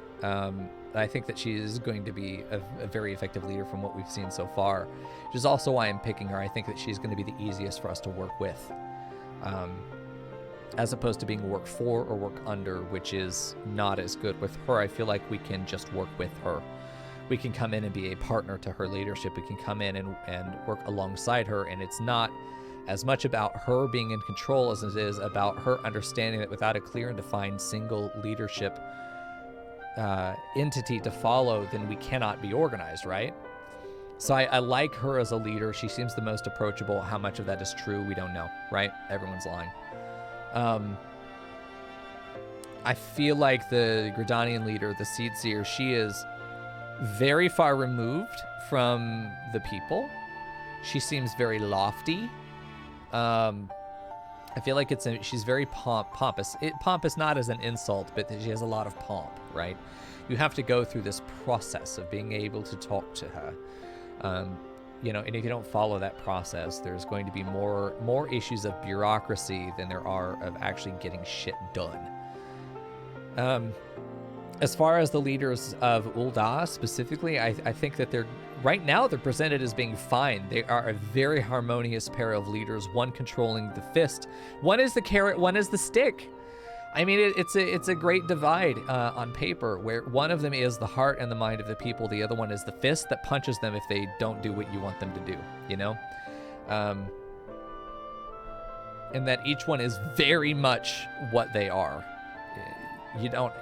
She's meant to be, God, I don't know. I just don't see any of that lasting, right? So yeah, step back, of course, and we always do. Like, we get into the weeds and then we work our way back out and assessing how much of that is conjecture. But honestly, we have to make the comparisons there, because at the end of the day, the writers writing this are still based in the same world we are, even if the world they're writing is not. Potato in the stick, that's fair. You have your small French fry, and then you have your fucking tree trunk. It's gonna smash you. Yeah, I don't know. I don't have a lot of faith in that dynamic duo paying out for Ul'dah. I don't have a lot of faith in the Seed Seer being able to make difficult decisions in a way that... I don't see her having the backing of the people. I feel like they're all kind of asleep in that way. I just don't see them being effective leaders. I think it's going to be very close-knit. Just doesn't seem like it's very malleable to me. With her, I feel like shit's going to get done, and that matters to me. You know what? Long live the Empire. You think so, June? Are you swapping allegiance? You going into Ul'dah? Are you up for that potato ass? Damn. Yeah, anyway. If the Lominsans are to have any hope of If the Lominsans are to have any hope of withstanding the Empire, they must first resolve their own affairs. Differences must be set aside, and the primal threat dealt with once and for all. Oh, the bad guys, long out of the actual Empire. Fucking yeah, you know, honestly, why is the Empire bad? We haven't actually seen any evidence that the Garleans are bad, apart from we are not them. You know, you never want to be the conquered people, because you'll always be the outsider, but like, we haven't seen any war crimes or atrocities. We haven't seen anything other than a commanding officer putting one of his subordinates in line when he was talking out of turn, when he was saying things that are treasonous. And then he turned out he was a spy anyway, so he fucking killed him. I haven't seen them doing anything wrong. I haven't seen Garlean any problems with the Garlean, you know, apart from their conquerors, which, you know, why do they want this land? Why can't it be a peaceful addition? Why all empires are inherently bad, right? Can we just throw that out there?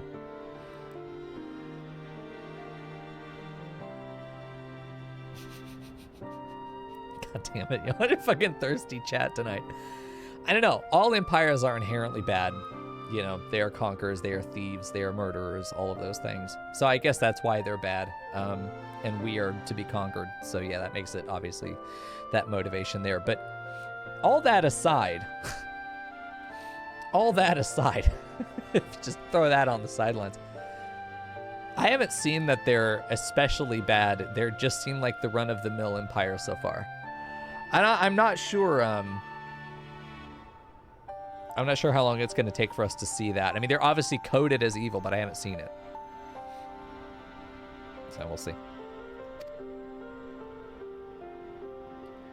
To this end, I expect that they will soon take decisive action against the beast tribes.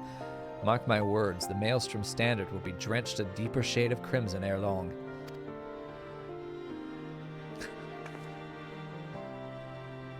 That a capable adventurer like you would be a valuable addition to their crew is beyond question. They're really horny to get me signed up for something.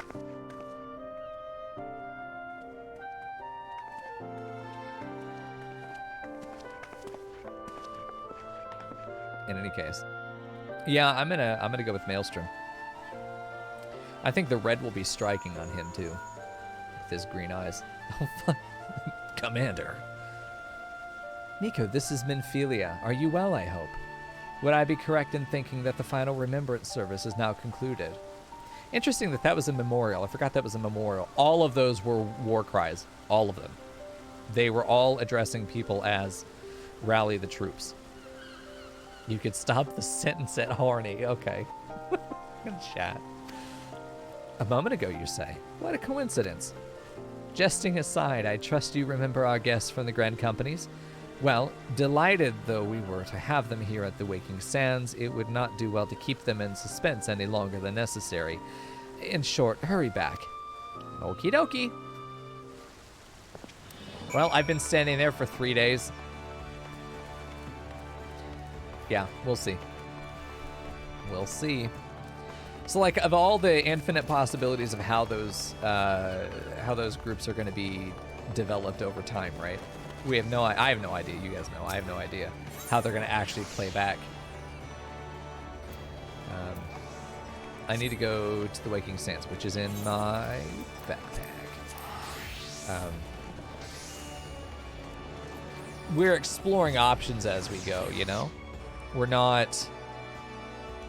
Yeah, more like get these guys the fuck out of my house. Yeah, that's definitely what she was saying. As much as we need to step back at the same time, you know, there's no way to know what's going to happen. You just look so fucking bad. Every time I come in here, I hate you just so much. I want you to know that. It could go anywhere. We're not making predictions like this is what I think is going to happen, but we're exploring what I would expect to happen. But I'm also a very different writer than whoever is writing this game, the team writing this game. I probably would make very different decisions, which is why I'm making my own game series. To explore these things. It's the only reason I've got like a bachelor's worth of research into history. Without the certificate, of course, because I'm not paying $40,000 for someone to tell me I know some shit. Oh shit, why? What? Oh, I probably have to talk to them. Well, I'm doing Maelstrom. I don't like him, but I'm doing it. When the Admiral speaks, even pirates listen, and that is no small thing. She is a born leader. The kind one would gladly follow to the 7th hell. It's a level 15 quest. The fuck, nice. There we go. What? Wait a minute, what am I supposed to do? Report to Minfilia at the Waking Sand. Why can I not? Oh, I see what you mean now, Fern. That's what you meant. I didn't realize I was still in this class. I was like, I'm not level 8, you're funny. Hold on. Maybe Archer. Goodbye. Okay. It really should let you do that if you have any class above that, right? I'm just talking dialogue, right? Welcome back, Mico. Were the Grand Company leader's words as illuminating as you had hoped? I got about an hour of content out of that, so that's pretty good. Aye, each nation is beset with problems. I trust you see now why your services are in such demand. Would that there were more of you, Mico. Oh, don't start talking like that. You'll get Twitter upset. But you must be tired from your journey. Why don't you rest a while and take a moment to reflect on your decision? Once your mind is made up, pray give the Grand Company officers your answer. Yes, I'm ready. I need about 8 of me to do all the shit I want to do. They're tiny children! The gods only know what Grand Company our adventurer friend will keep. Why is he so... He's not visually smarmy at all. He's sweet. The wheels of change are in motion regardless. Brother, are you certain this course is best? They remind me a lot of the twins in BioShock 2. Infinite. infinite. Whatever do you mean, dear sister? You have to voice him like a villain. There's no other way. The so-called remembrance ceremonies were little more than standard waving rallies. Yeah, they were. As though the Calamity and Seventh Umbral Era warranted scarcely a mention. True. Well, of course they were standard waving rallies. Analysis holding up. Since you are so observant, mayhap you noticed What a dick! mention was made of the Warriors of Light? None. I suppose they must have forgotten the heroes who spared Eorzea a fate worse than the Calamity? No, dear Alize, they haven't forgotten these details. It's not Elise. They have elected to omit them. Yeah, probably. Deep are the wounds the Calamity inflicted upon Eorzea. So deep, in fact, that the realm still bleeds. To be fair, though, what's the rhetorical or political value in acknowledging them? If you give power to the Warriors of Light, that is not consolidating power, which was the purpose of that. Alpha no. Needless to say, the beast got shit to tribes learn. and their primals do little to alleviate the pain. So, the task of salving Eorzea's wounds falls to the scions of the Seventh Dawn, with a little help from our friends, the Grand Companies. Remembrance will yield no remedy. If our world is to heal, we must put the horrors of the Calamity behind us. Our grandfather would never entrust the fate of the realm to despots who rewrite history to their convenience. Get it, Alice? She's right. That's exactly what's happening here. There must be another way to cure what ails this world, and I mean to find it. She's right.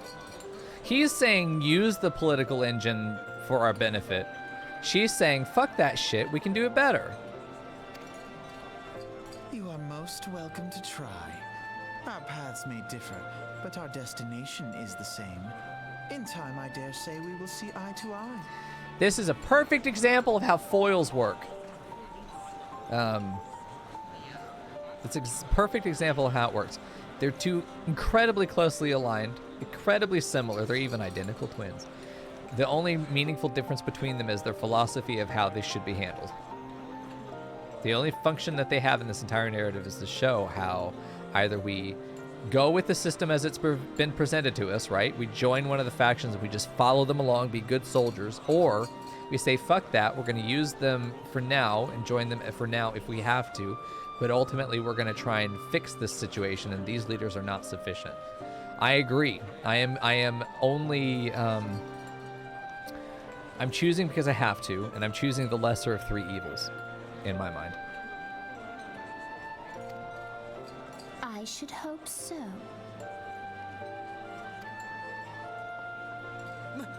My lady! We are to escort you! Then fucking do it, you losers! Does not come into it. We share the burden of this fate, dear sister, and will prevail together or not at all. Yeah.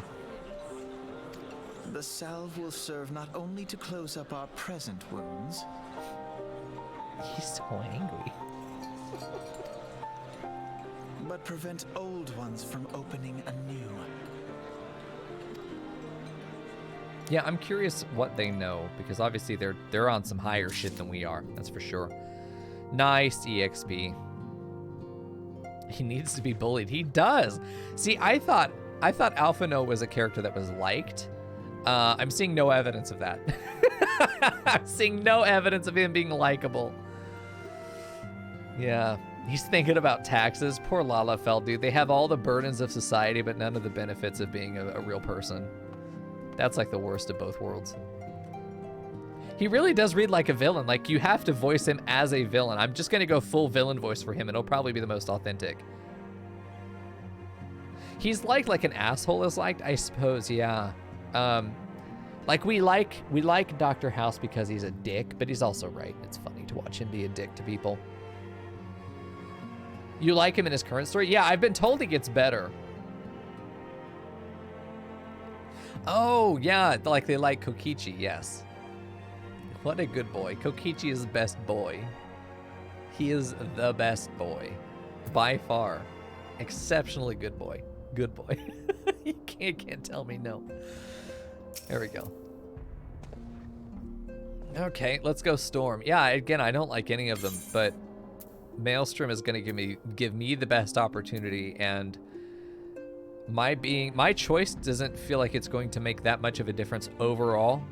So I might as well profit in the process, right? I might as well get something out of it. If it ultimately is going to lead to the same end, we might as well take whatever journey is going to be most profitable. Am I a bad guy? Probably. There we go. That's the spirit, lad. With allies like you, how much stronger is our crew? Well, yeah, fuck. What awful sentence. Let us brave the seas together, friend. Now the choice is made, it's time to add your name to our rolls. Make your way to Limsa Lominsa and seek out our Grand Company's headquarters. Fucking where? Maelstrom Command is... He answered me! What a good boy. Fuck. Oh, I didn't read that. Maelstrom Command is located on the upper decks. I will send word to our personnel officer to expect you. The duties of a Maelstrom soldier can be both arduous and challenging, but I promise you, you will not regret this choice. May your passage be swift and your bearings sure. Okay, bye. Hey, and Devine, good to see you, man. Command is on the upper dicks. Yes, of all the dicks, we want the upper ones. We hope to God we have command on the upper dicks. Leave the solar, correct.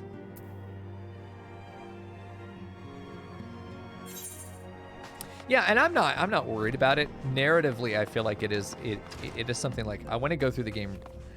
The analysis is through the lens of role-playing as the protagonist, right?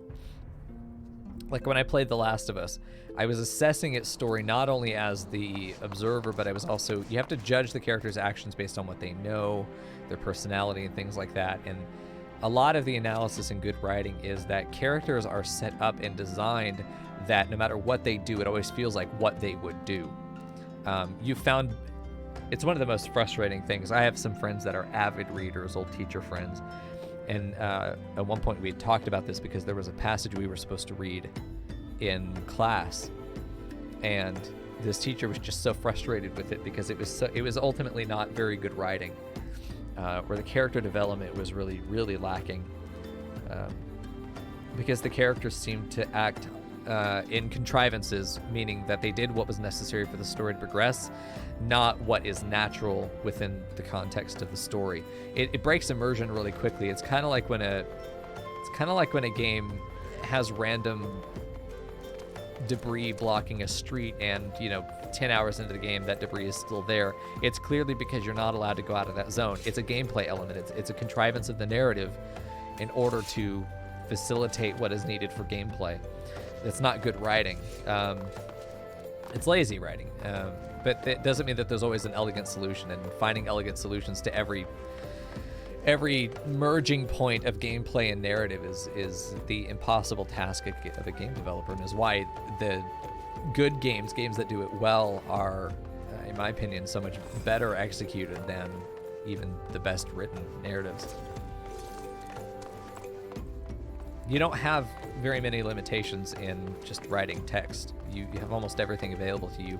Your only limitation is the real estate of words on a page, the length of the story, your reader's attention span. But those are things that you also have in a game, but then you also have all of the technical limitations that you have to merge with, which is really important. Okay, what the fuck am I doing now? Oh, I need to go, okay. I need to go to Limsa again. Let me do teleport. I probably should set that as my main town. I imagine I'm going to be going to and from Limsa a lot from this point. What would you guys recommend setting as a sort of a home base?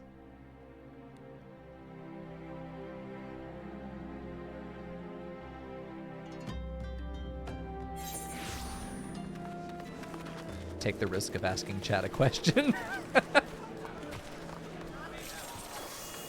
You set your home to wherever the current job class is. That's a good idea. Once I get more sort of stable into one of them, that probably will be what we do. What? Okay, I ran all the way down here. Mew, mew. I know, bitch. I'm trying. I know I need to go upstairs. I'm trying to teleport to the Aft Castle, bitch. Which one's actually going to be better, though, if we do this? Oh, the Maelstrom Barracks is right there, the Aft Castle. I appreciate them meowing, though. It's fucking adorable. You set to wherever your Grand Company is. And set the 3 main cities as favorites and use the extra one from the companion app at a city you haven't gotten to yet. Okay. Dancer's going to be Limsa? Okay. We definitely are going to be moving to Limsa then, in that case. We showed up in Gridania thinking that it would be a good place for us to find work, but ultimately I think it's going to be Limsa that's going to get us there. Fuck. Are you going Marauders Guild or just going wrong? I'm going precisely where I mean to.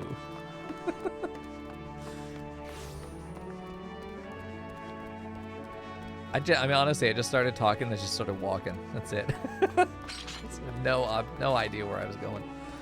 I've never been in this room, I think, except maybe popped in and walked out. I ended up going Twin Adders my first time through, so. I'm glad I don't have to fucking walk back there anymore. Let me tell you, I fucking hated going to the Twin Adders place in Gridania. Blech.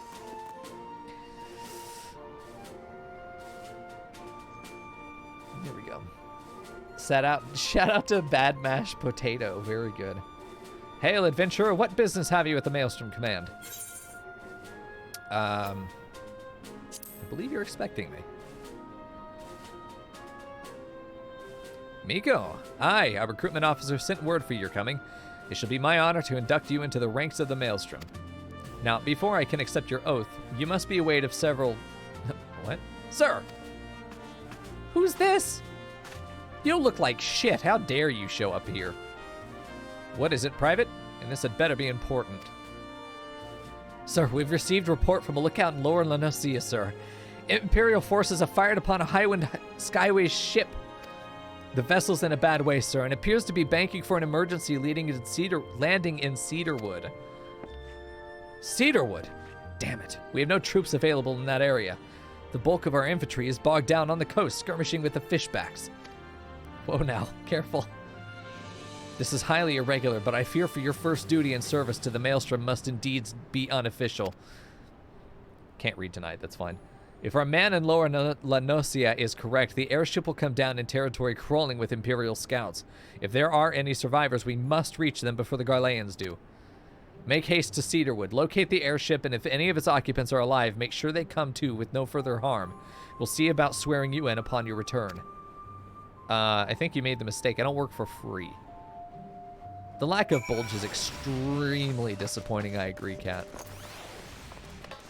The lack of ass is equally extremely disappointing. You gotta give the goods, man.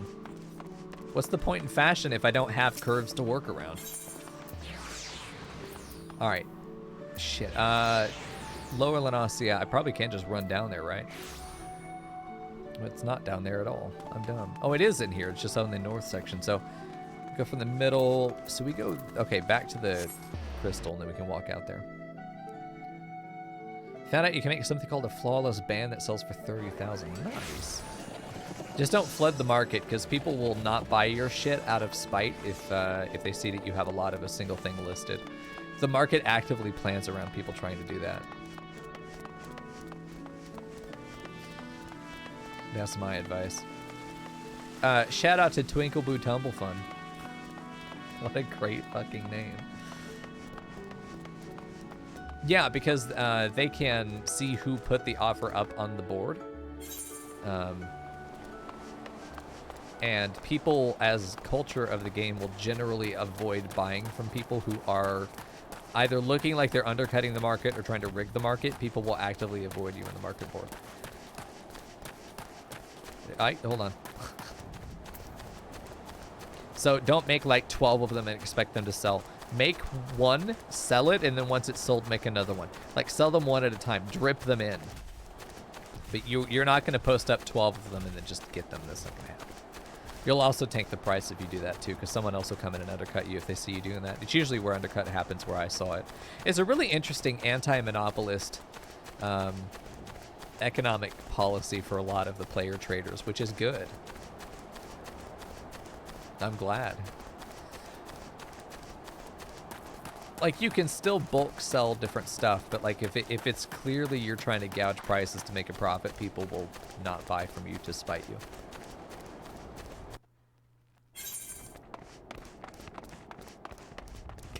Giz is going full fucking Final Fantasy pro tag here. I cannot, it's just dollars, I will marry. Okay, you got it, dude. That kind of conviction cannot be tempered. You two are too fucking cute, I hope you know that. Yeah, I've been out here. There wasn't a ship here before, though.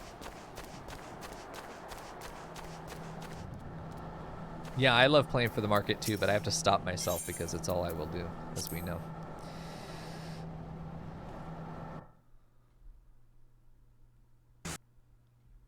Yeah, it didn't seem hard to make money. Crafting makes you a fuckload of money. Crafting materials make you a fuckload of money. As with anything, find the commodities.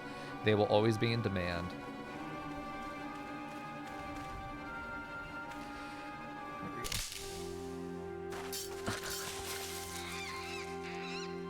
Yo, it's just a dodo. There you go. That's right, just the wind. How the fuck is this guy hiding? Sells Yiz for money? I bet you'd get quite a bit of cash for that. An adventure? What are you doing out here? No, wait, let's find some cover first. How do you not have some fucking cover? I am actually, he's behind a bush. He just stands up and runs.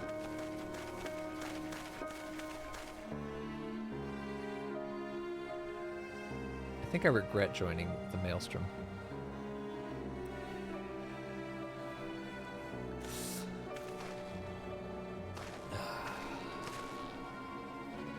Maelstrom Command sent you.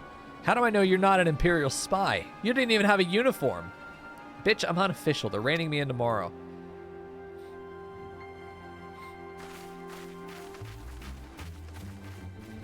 This is the man you send in for scouting. Not you. Be at ease, sir. We are of the Maelstrom. You're a... Oh, God. You're a Garland Ironworks engineer, yes? One of our lookouts reported the attack on your craft. We're here to rescue you. You must be... Oh, boy. Good work on reaching our friend here before the Imperials. He wasn't making it easy.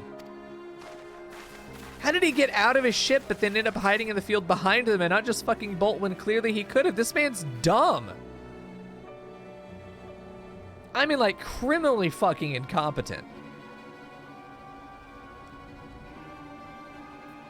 Yeah, it's like he's hiding behind the bush, then you just got the two fucking ears standing up like this, like, go that way. I've never seen a craft of this design. It must be Garland's work. There's no end. Is there no end to the man's treachery? Oh shit, he's a wanted man. The secrets of Magitech belong in Imperial hands. They are not to be squandered on Eorzean savages. Okay, I see. So I'm starting to understand that we are more like indigenous people in that sense, compared to the industry. So the industrialization of the Empire. We are treated as indigenous peoples. So the city-states are not regarded because they don't seem to have formed a proper nation. They are city-states. Very few actual nations are going to regard them as valid entities. That makes a bit more sense. Ow. As to also why the technology has rapidly advanced in the Empire, which makes sense. That's very typical. The technology has lagged behind for those outside the Empire who are not given access to all the resources of the planet, right?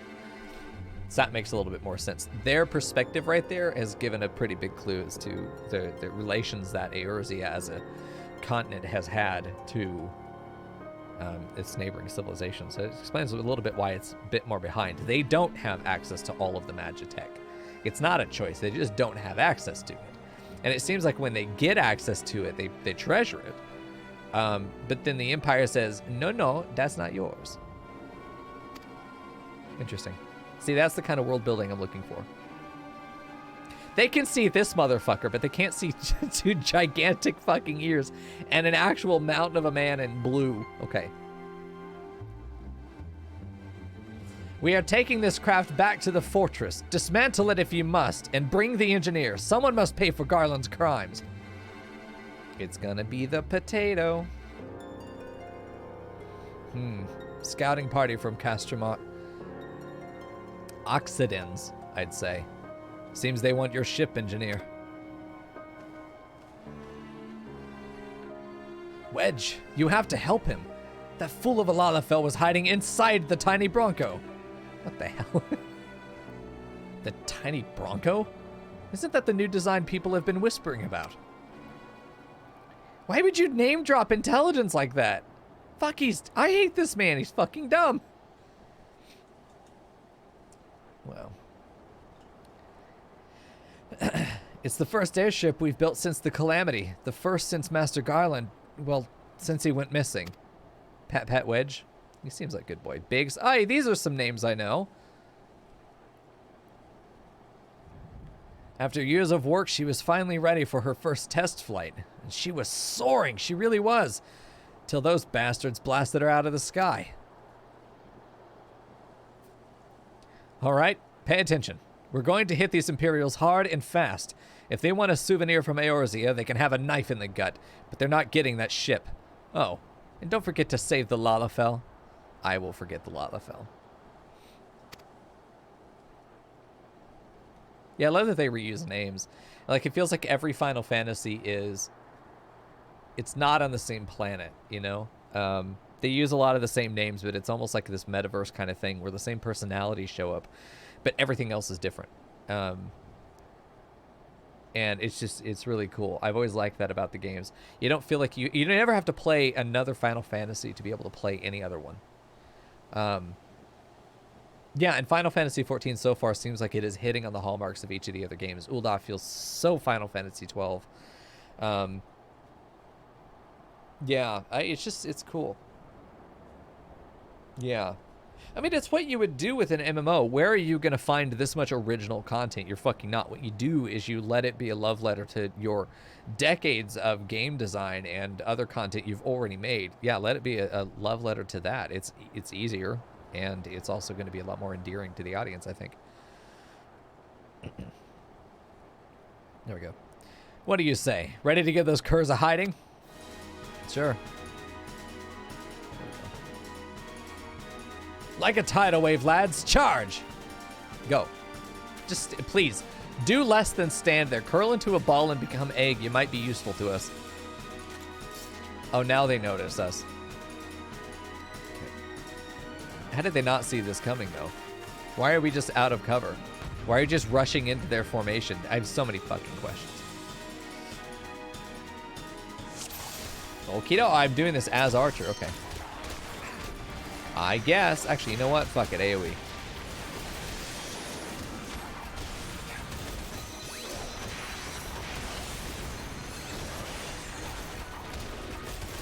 Probably not better to do AoE here. It'd probably be better to focus down some individuals. But, oh, there's a... I think there's a healer somewhere around there. This guy was almost dead a few times now.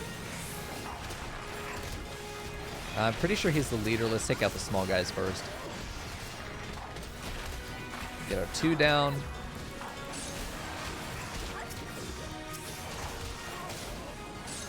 Perfect. All right, got it. Nice. Let's shoot him from behind because that's what feels better. Get a dot on him for no goddamn reason. Yeah, I don't know why. If you were ever going to run up behind somebody to ambush them, you don't scream. Don't do that. That's not a very smart plan. And like, it doesn't matter ultimately, but still, as far as the writing is concerned. What the fuck? Hello? Oh, God, that's not good. Okay, well, we're going to kill this guy and then... Jesus, all right. Shouldn't have put my back to the ship. Clearly, they had some reinforcements just over the hill. There we go. Nice AoE, friend.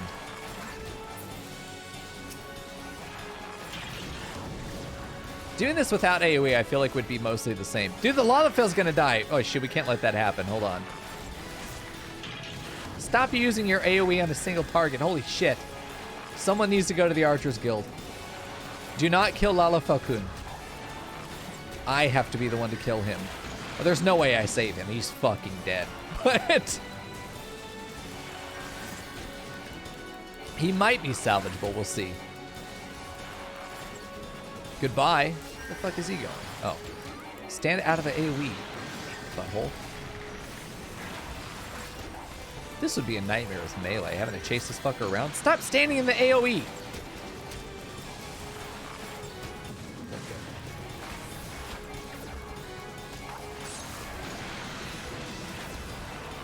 There we go. He's about down. Nice. I got the last shot there. And they lived.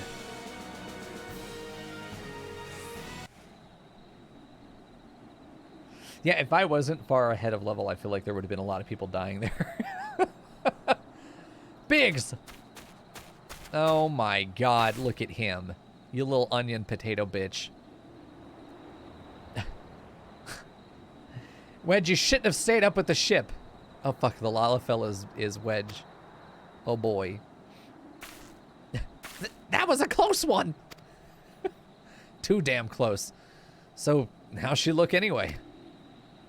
The auxiliary propeller is a dead loss, but I think we can wing enough thrust from the main propeller to get us airborne. A few minor modifications and we should be able to fly the tiny Bronco home.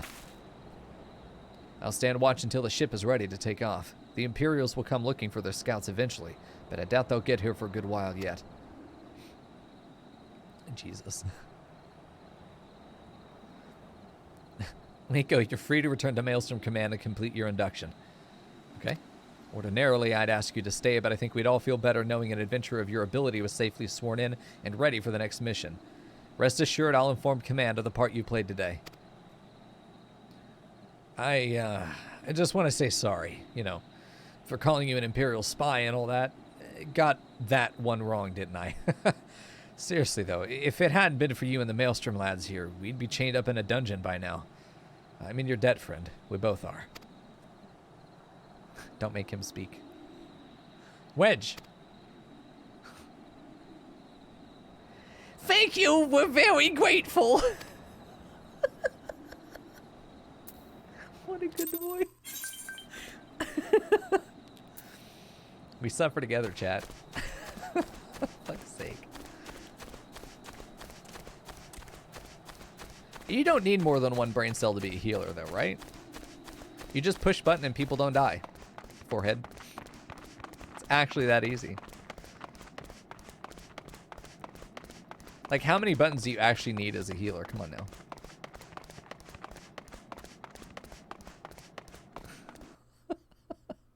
Oh no. Healers in chat. Alright, good deal. Well, we got that done, man. We've accomplished a lot here. So we're going to be formally inducted, and we should be able to get our fucking chocobo soon. God help us, I hope so.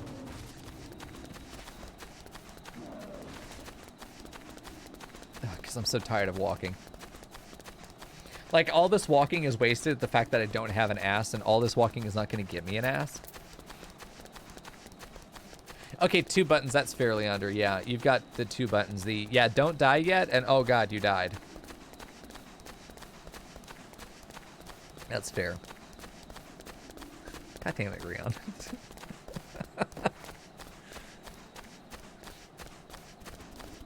Fucking thirsty ass chat tonight.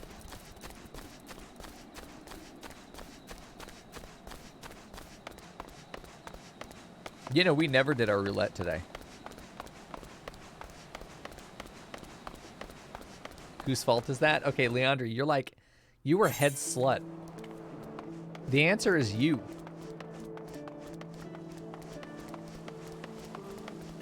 I've been a good girl just sitting here quietly.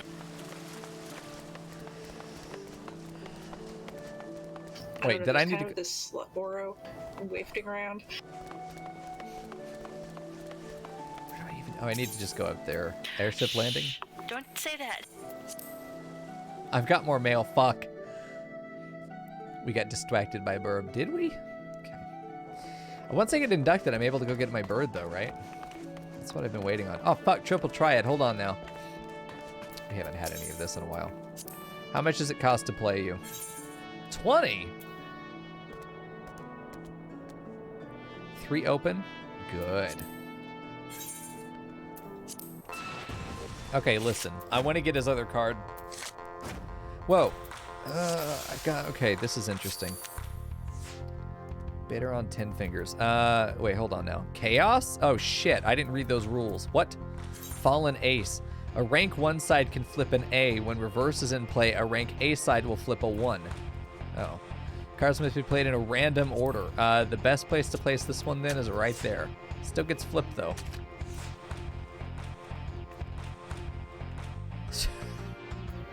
Best place to place you. I'm getting fucked by RNG right here. That's what this is. This is pure fucking RNG dick move. I think I lose here almost no matter what I do. Yeah, I don't see there being any fucking hope here. It made me play the worst possible cards.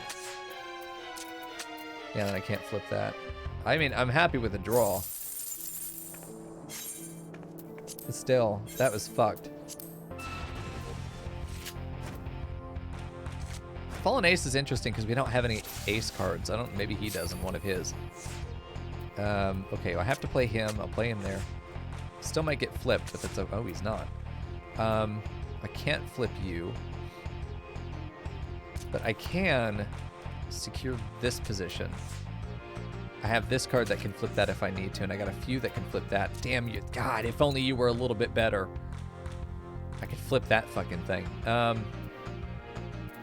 I'd rather get the card and keep this, but he's probably going to be able to flip that there very easily, yeah. Is that Miyun? Ugh, God, her neck is so nasty. Put that there, though it's going to get flipped on the bottom. I lose this round. I don't really have any recourse. Take that back and draw. You have to win by 2, I see, okay. We can do it. I'm losing like 1 point every time I play because we draw. He's got cards that seem like they're just enough, or I'm putting them in like just bad enough positions. He's always able to flip them, and it's randomly choosing cards that I can't make any use of. 5 on the bottom means you could put the Lalafell there, but I have other cards that could take that if it flips, but let's just try and stay 2 ahead there. He didn't flip it. The fuck is wrong with you? Let's put you there. It's the only viable place to put him. I was expecting to get this guy flipped, and I'd be able to flip back. In this case, I think I'm better off doing this to protect her weak side, and then I don't think you can win. Oh, he can. But won't. Let's just hope I get the, there we go. Did I get the card? The Sahagin card? I've already got the Sahagin card before. I wasn't able to play him before. Yeah, just to make sure. I want to get his new card, but man, this guy's kind of tough for us right now. Let's try this deck and see what comes up. Got a couple other cards in here.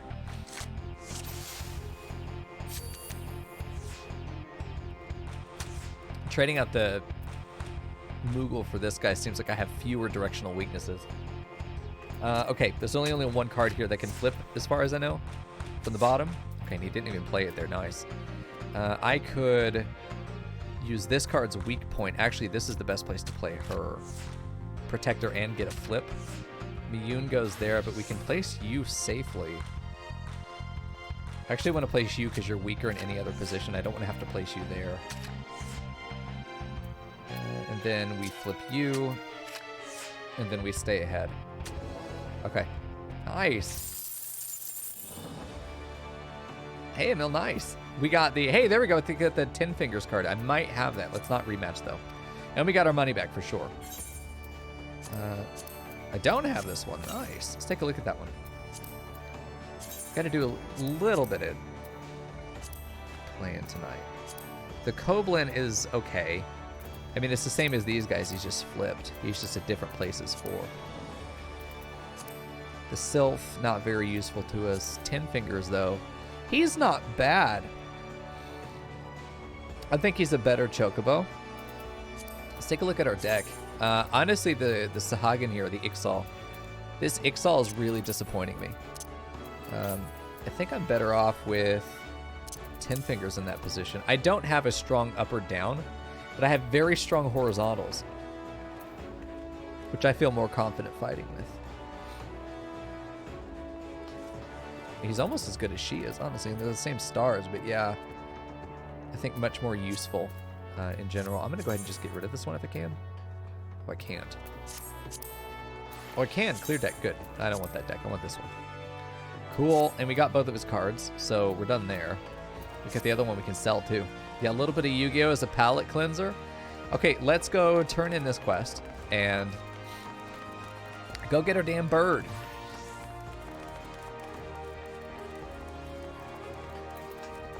The rules would change with him. I think we had the same rule set every time we fought him. I wouldn't be surprised to find that there are going to be differing rules over time. All right, let's go ahead and do this. This man's huge, Gary Hot Soup. He had random.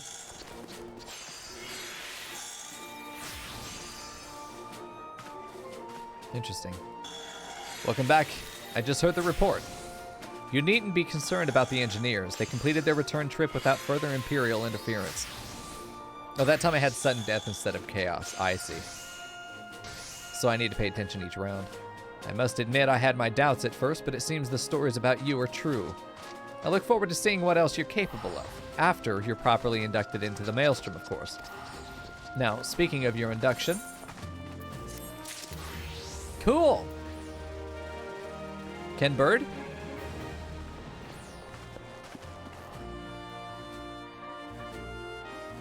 If he's got roulette as a rule, it'll cough up any rule at once in that place. Ah, I got it. Okay. Perfect.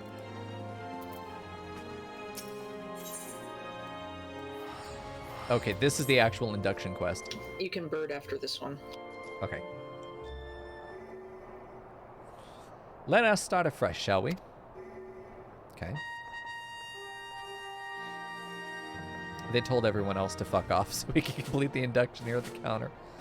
Listen, hey, we've got fucking rifles. Hold on now.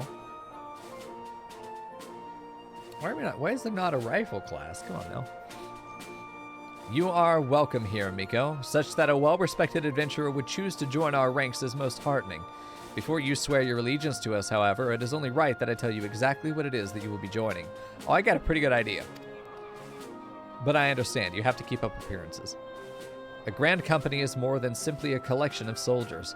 It's an all-encompassing organization which draws upon the resources of an entire city-state to form a unified military force capable of standing against a nation's deadliest enemies. That's... wow. There is a gun class machinist. Oh, that's true. Okay, never mind. You're right. What is your class? Gun. Yeah, I can't wait for that. I might play machinist. I'd been interested in it before and then never actually got around to it. It always sounded interesting. We of the Maelstrom are charged with meeting the threats posed by Primals and the Garlean Empire and solving the many problems caused by the Calamity. Oh yeah, gun tank, that's true. Every man and woman who serves under our colors has a role to play in keeping the great warship that is Lominsa afloat, and on whatever heading Chief Admiral Merlwyd Bothleswyn sees fit to set. As part of this grand vessel's crew, you will be expected to take your turn at the oars, for the winds do not look favorable, lad, and the strength of an arm may be all that sees us safe to port. Have you seen my arms? If I've lost you with talk of ship and oar, let me put it another way. A Maelstrom soldier labors till his last breath, fights till his last drop of blood. We will give all in our service to this nation, and no less is expected of you. Got it. It is customary for new recruits to swear an oath to their own choosing upon entering the Maelstrom's ranks. Is there aught you'd like to say?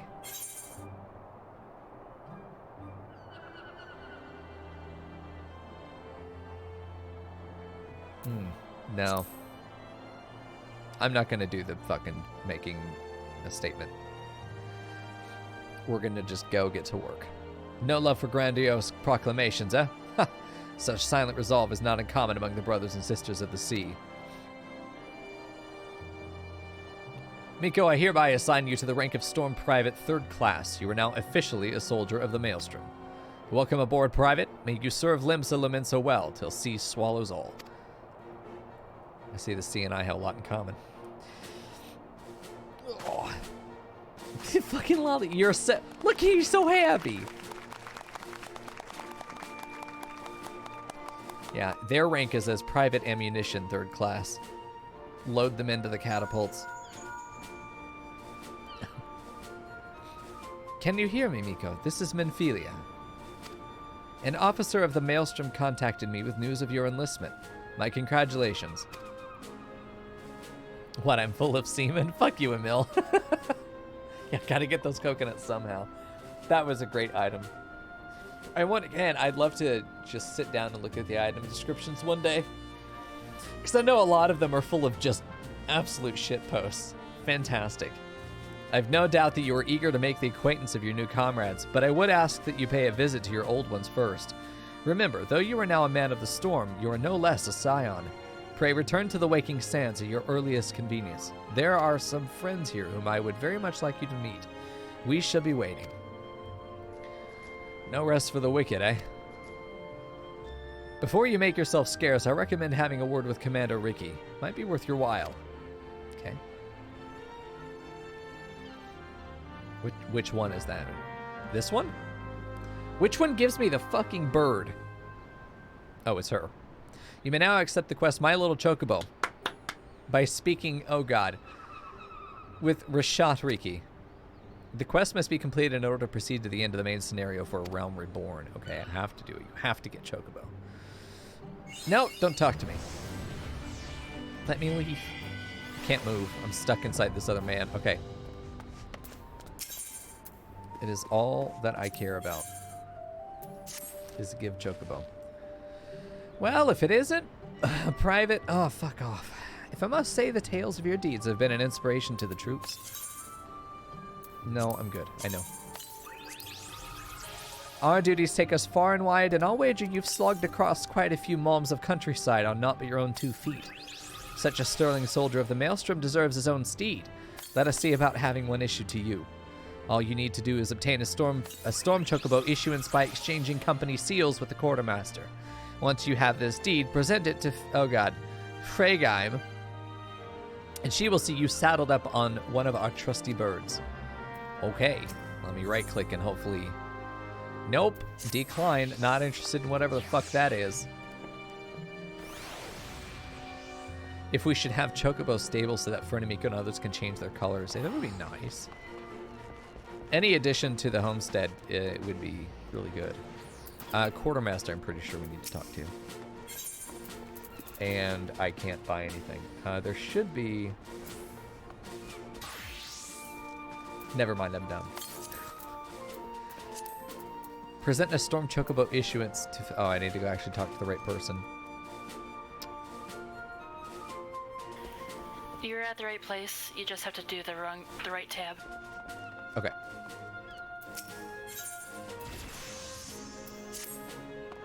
Let me see. Oh, yeah. Because I remember doing this the first time. I thought it was... I don't have any seals. Is it the personnel officer? No. It's the quartermaster. Meow.